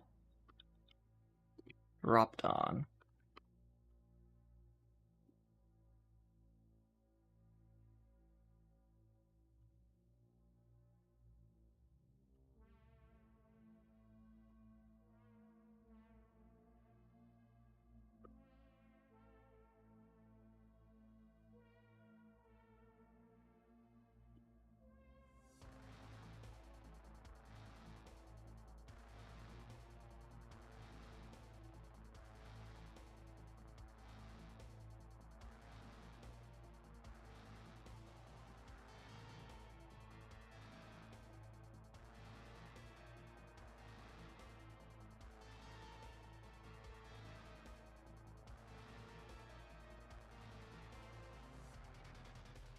Okay, moment of truth.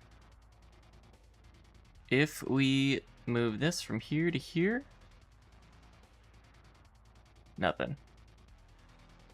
Here to here, nothing. That's something.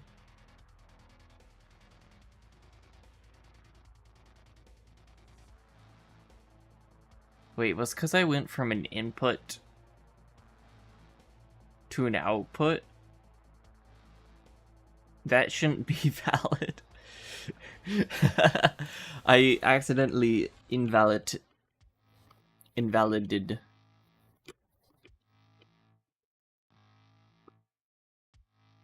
Yeah.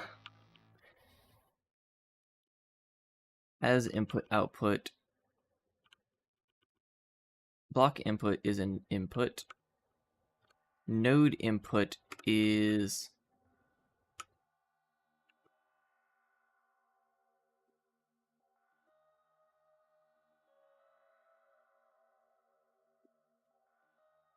I'm gonna name these more understandably.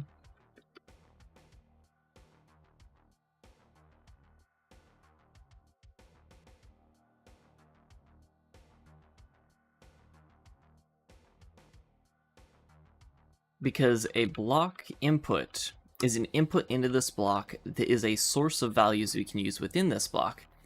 A graph node input, while named an input, is an input to that node, but it consumes a value from the graph.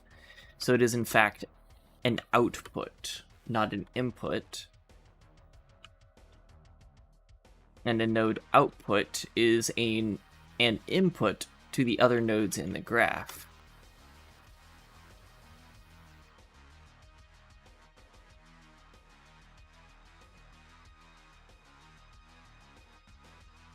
Okay, so if I go from here to here... Hey! When it's crashed, it looks like it's working.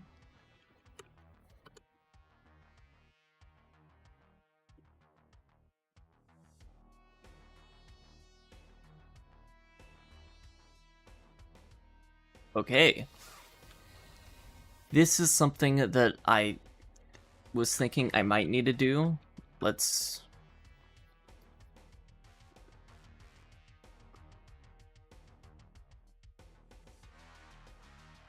Dang, I have to do let graph equal graph.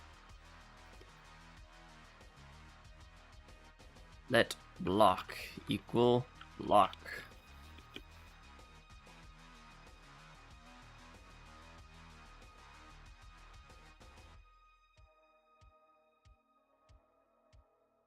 Let node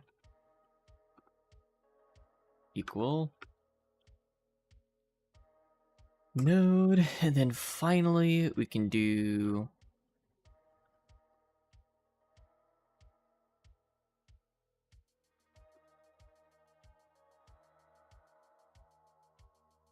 since I'm allowing nodes to have not all their values set at once, we can do while node inputs length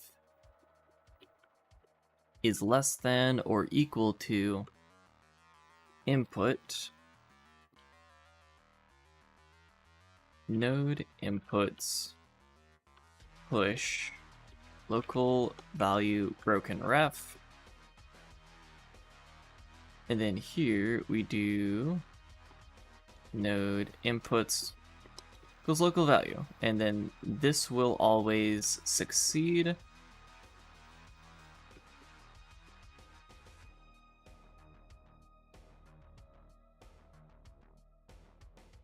And then I'm going to do the same thing here just to be safe.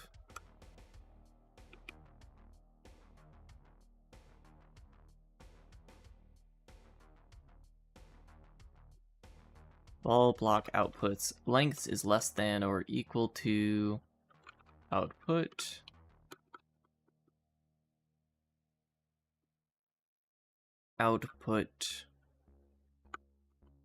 block outputs push local value broken ref.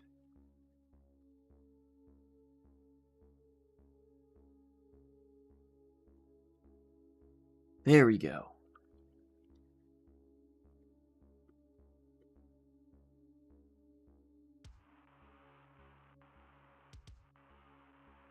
So now if I set this,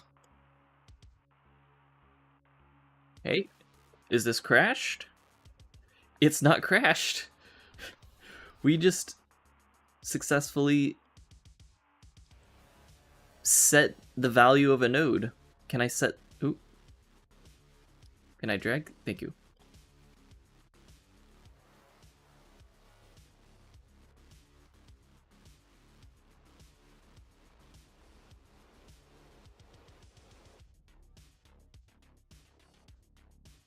Hey, that's pretty cool.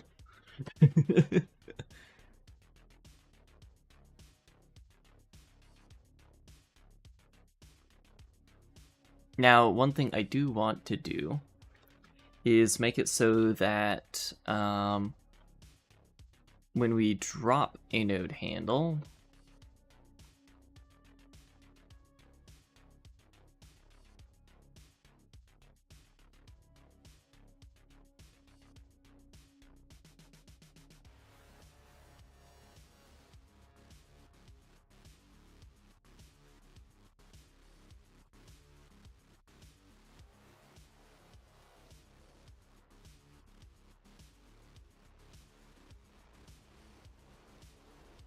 I can say,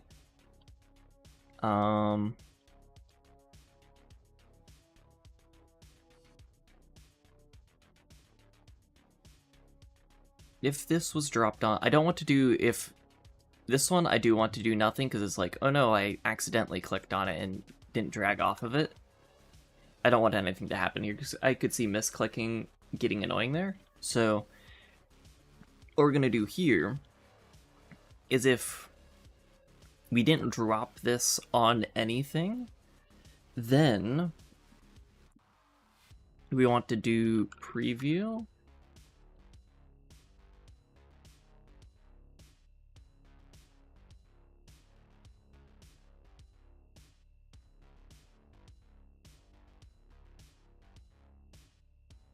We want to get the local value.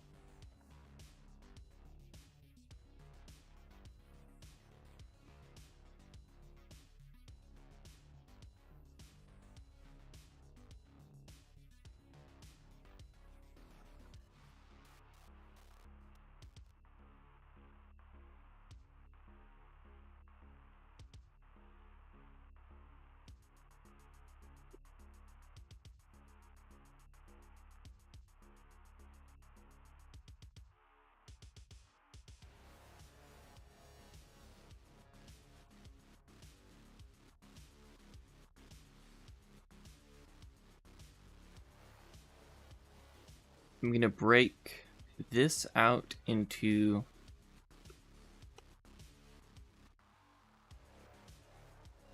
set local value.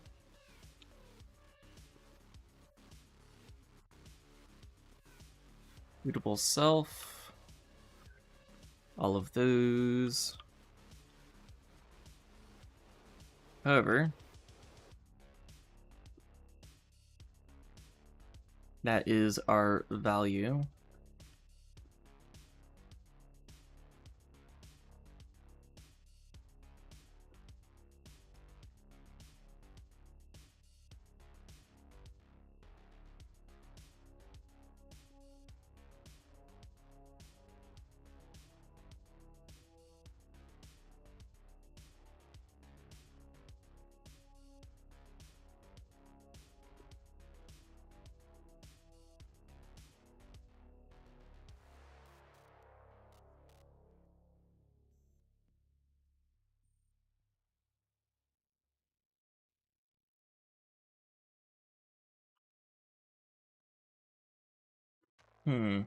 This does need to be a input.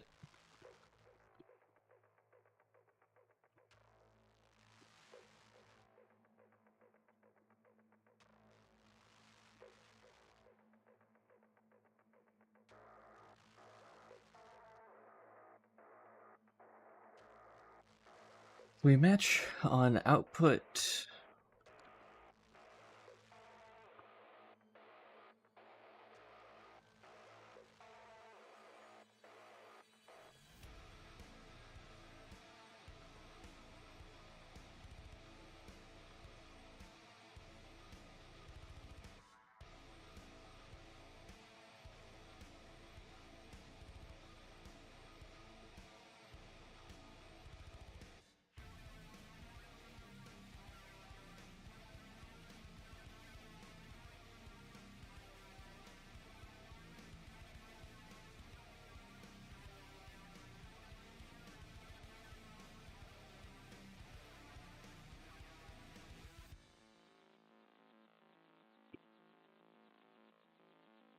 Then up here, instead of doing it this way, we do self set local value output local value project.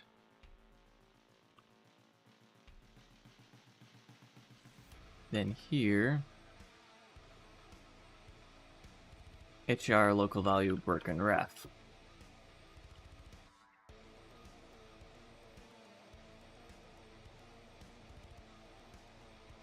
And now, if you go from an input, you can disconnect it. We try connecting that.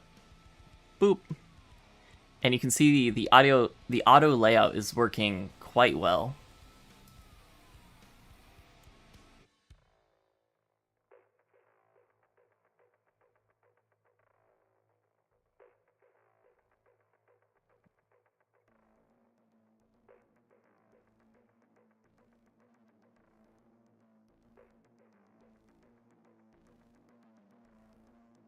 Oh no, they're orphaned.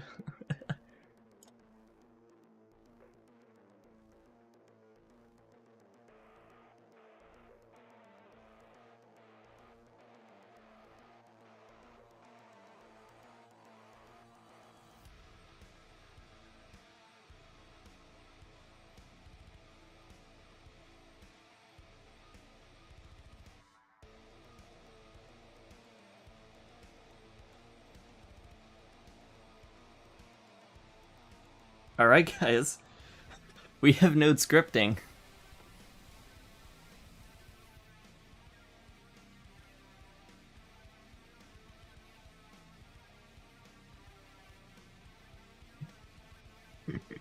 That just works.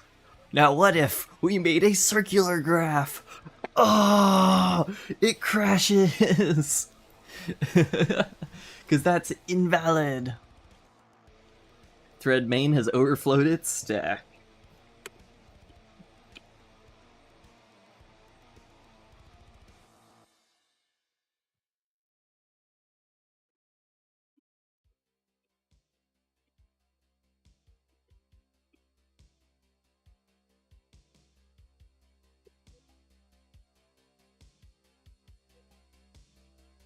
What? I wasn't...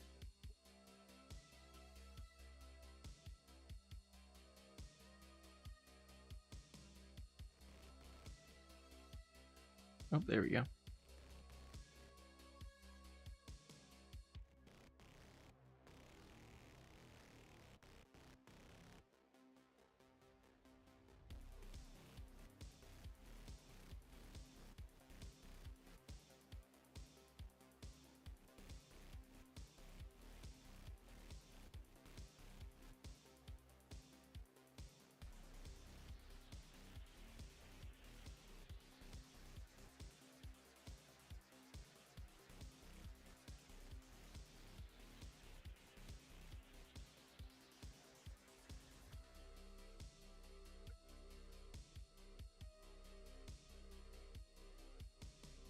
I'm kind of at a loss of what to do now. It's like, it's working. Now, what do you do after it's working?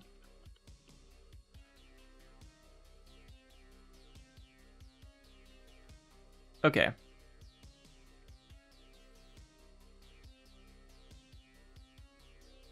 What is... Oh? Oh, it's because this one's referencing... What? Shouldn't... I guess since this is orphaned in the graph, it...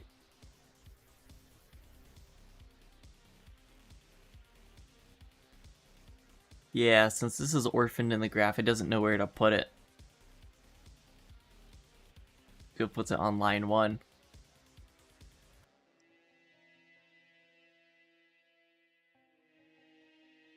It also ignores...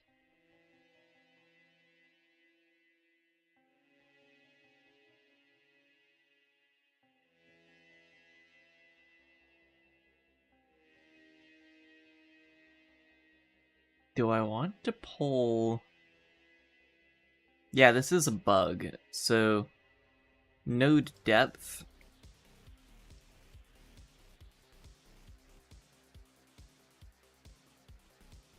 In here, we still want to do in tree.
Actually, I want to do this +1.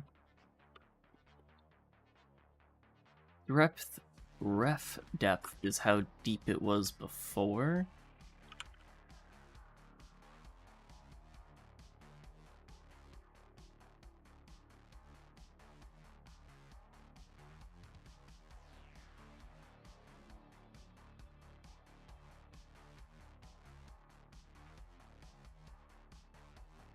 Oh wait, no. Refs is where how deep it was before. I am dumb. and can't read my own code.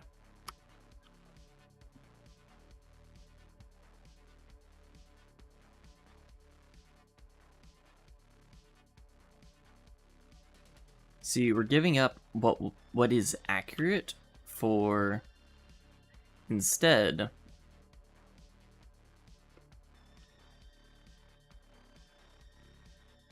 what looks nice.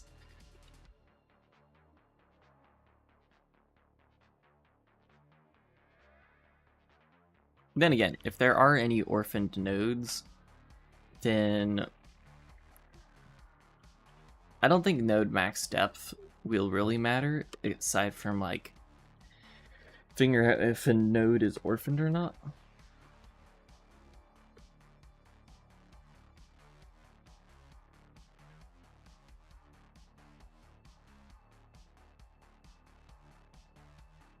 Now, if we have this there,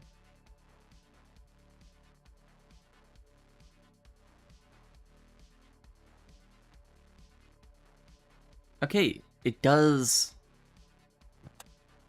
maybe kind of correctly sort these now. Let's try throwing this there. that is the correct way to sort that.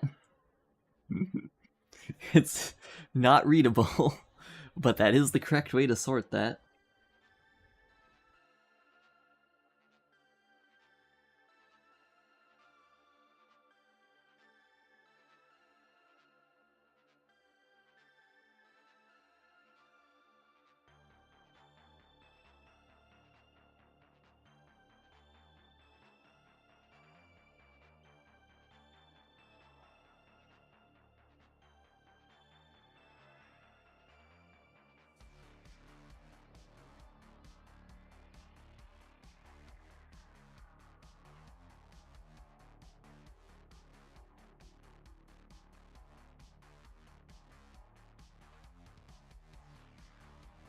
Oh, interesting. It's not changing the order of them. I would expect it to do that. That's actually nice that it isn't.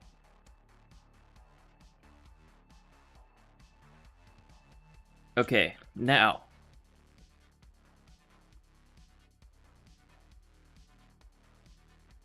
We actually need to make a compiler.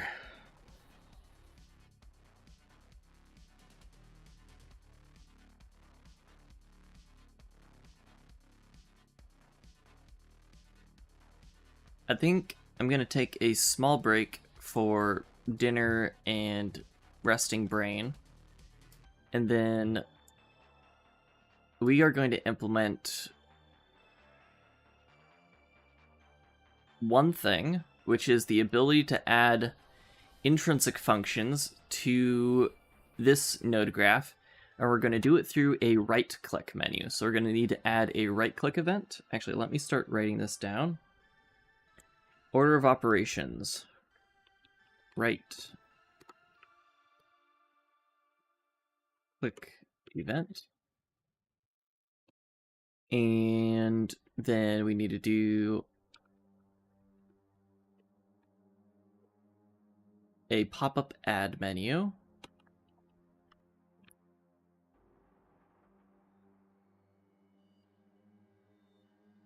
Add menu for functions, and then UI to compile function, UI to run function. These are all the steps that are left. And then after those, UI to delete node. Add menu for function nodes. Because we aren't doing function definitions, we're doing function nodes.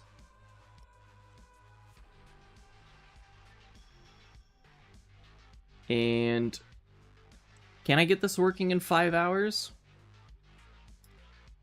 This, most definitely. This is going to take all of 15 minutes. This is probably going to take conservatively an hour or so. This UI to compile function, that's going to literally be a button that says compile. It's not very long at all. However,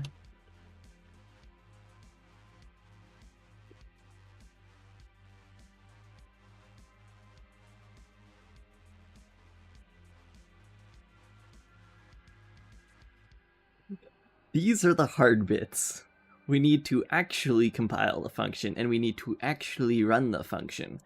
And I am really hoping that my existing compiler architecture is good enough that I can write, because I don't need to change any of my intermediate representation at all. I don't need to change any of that. So all I need to do is make something that outputs my existing IR, and then these other steps should work. Like, I already have a scripting language runtime. What I haven't had is a scripting language, and this is that language.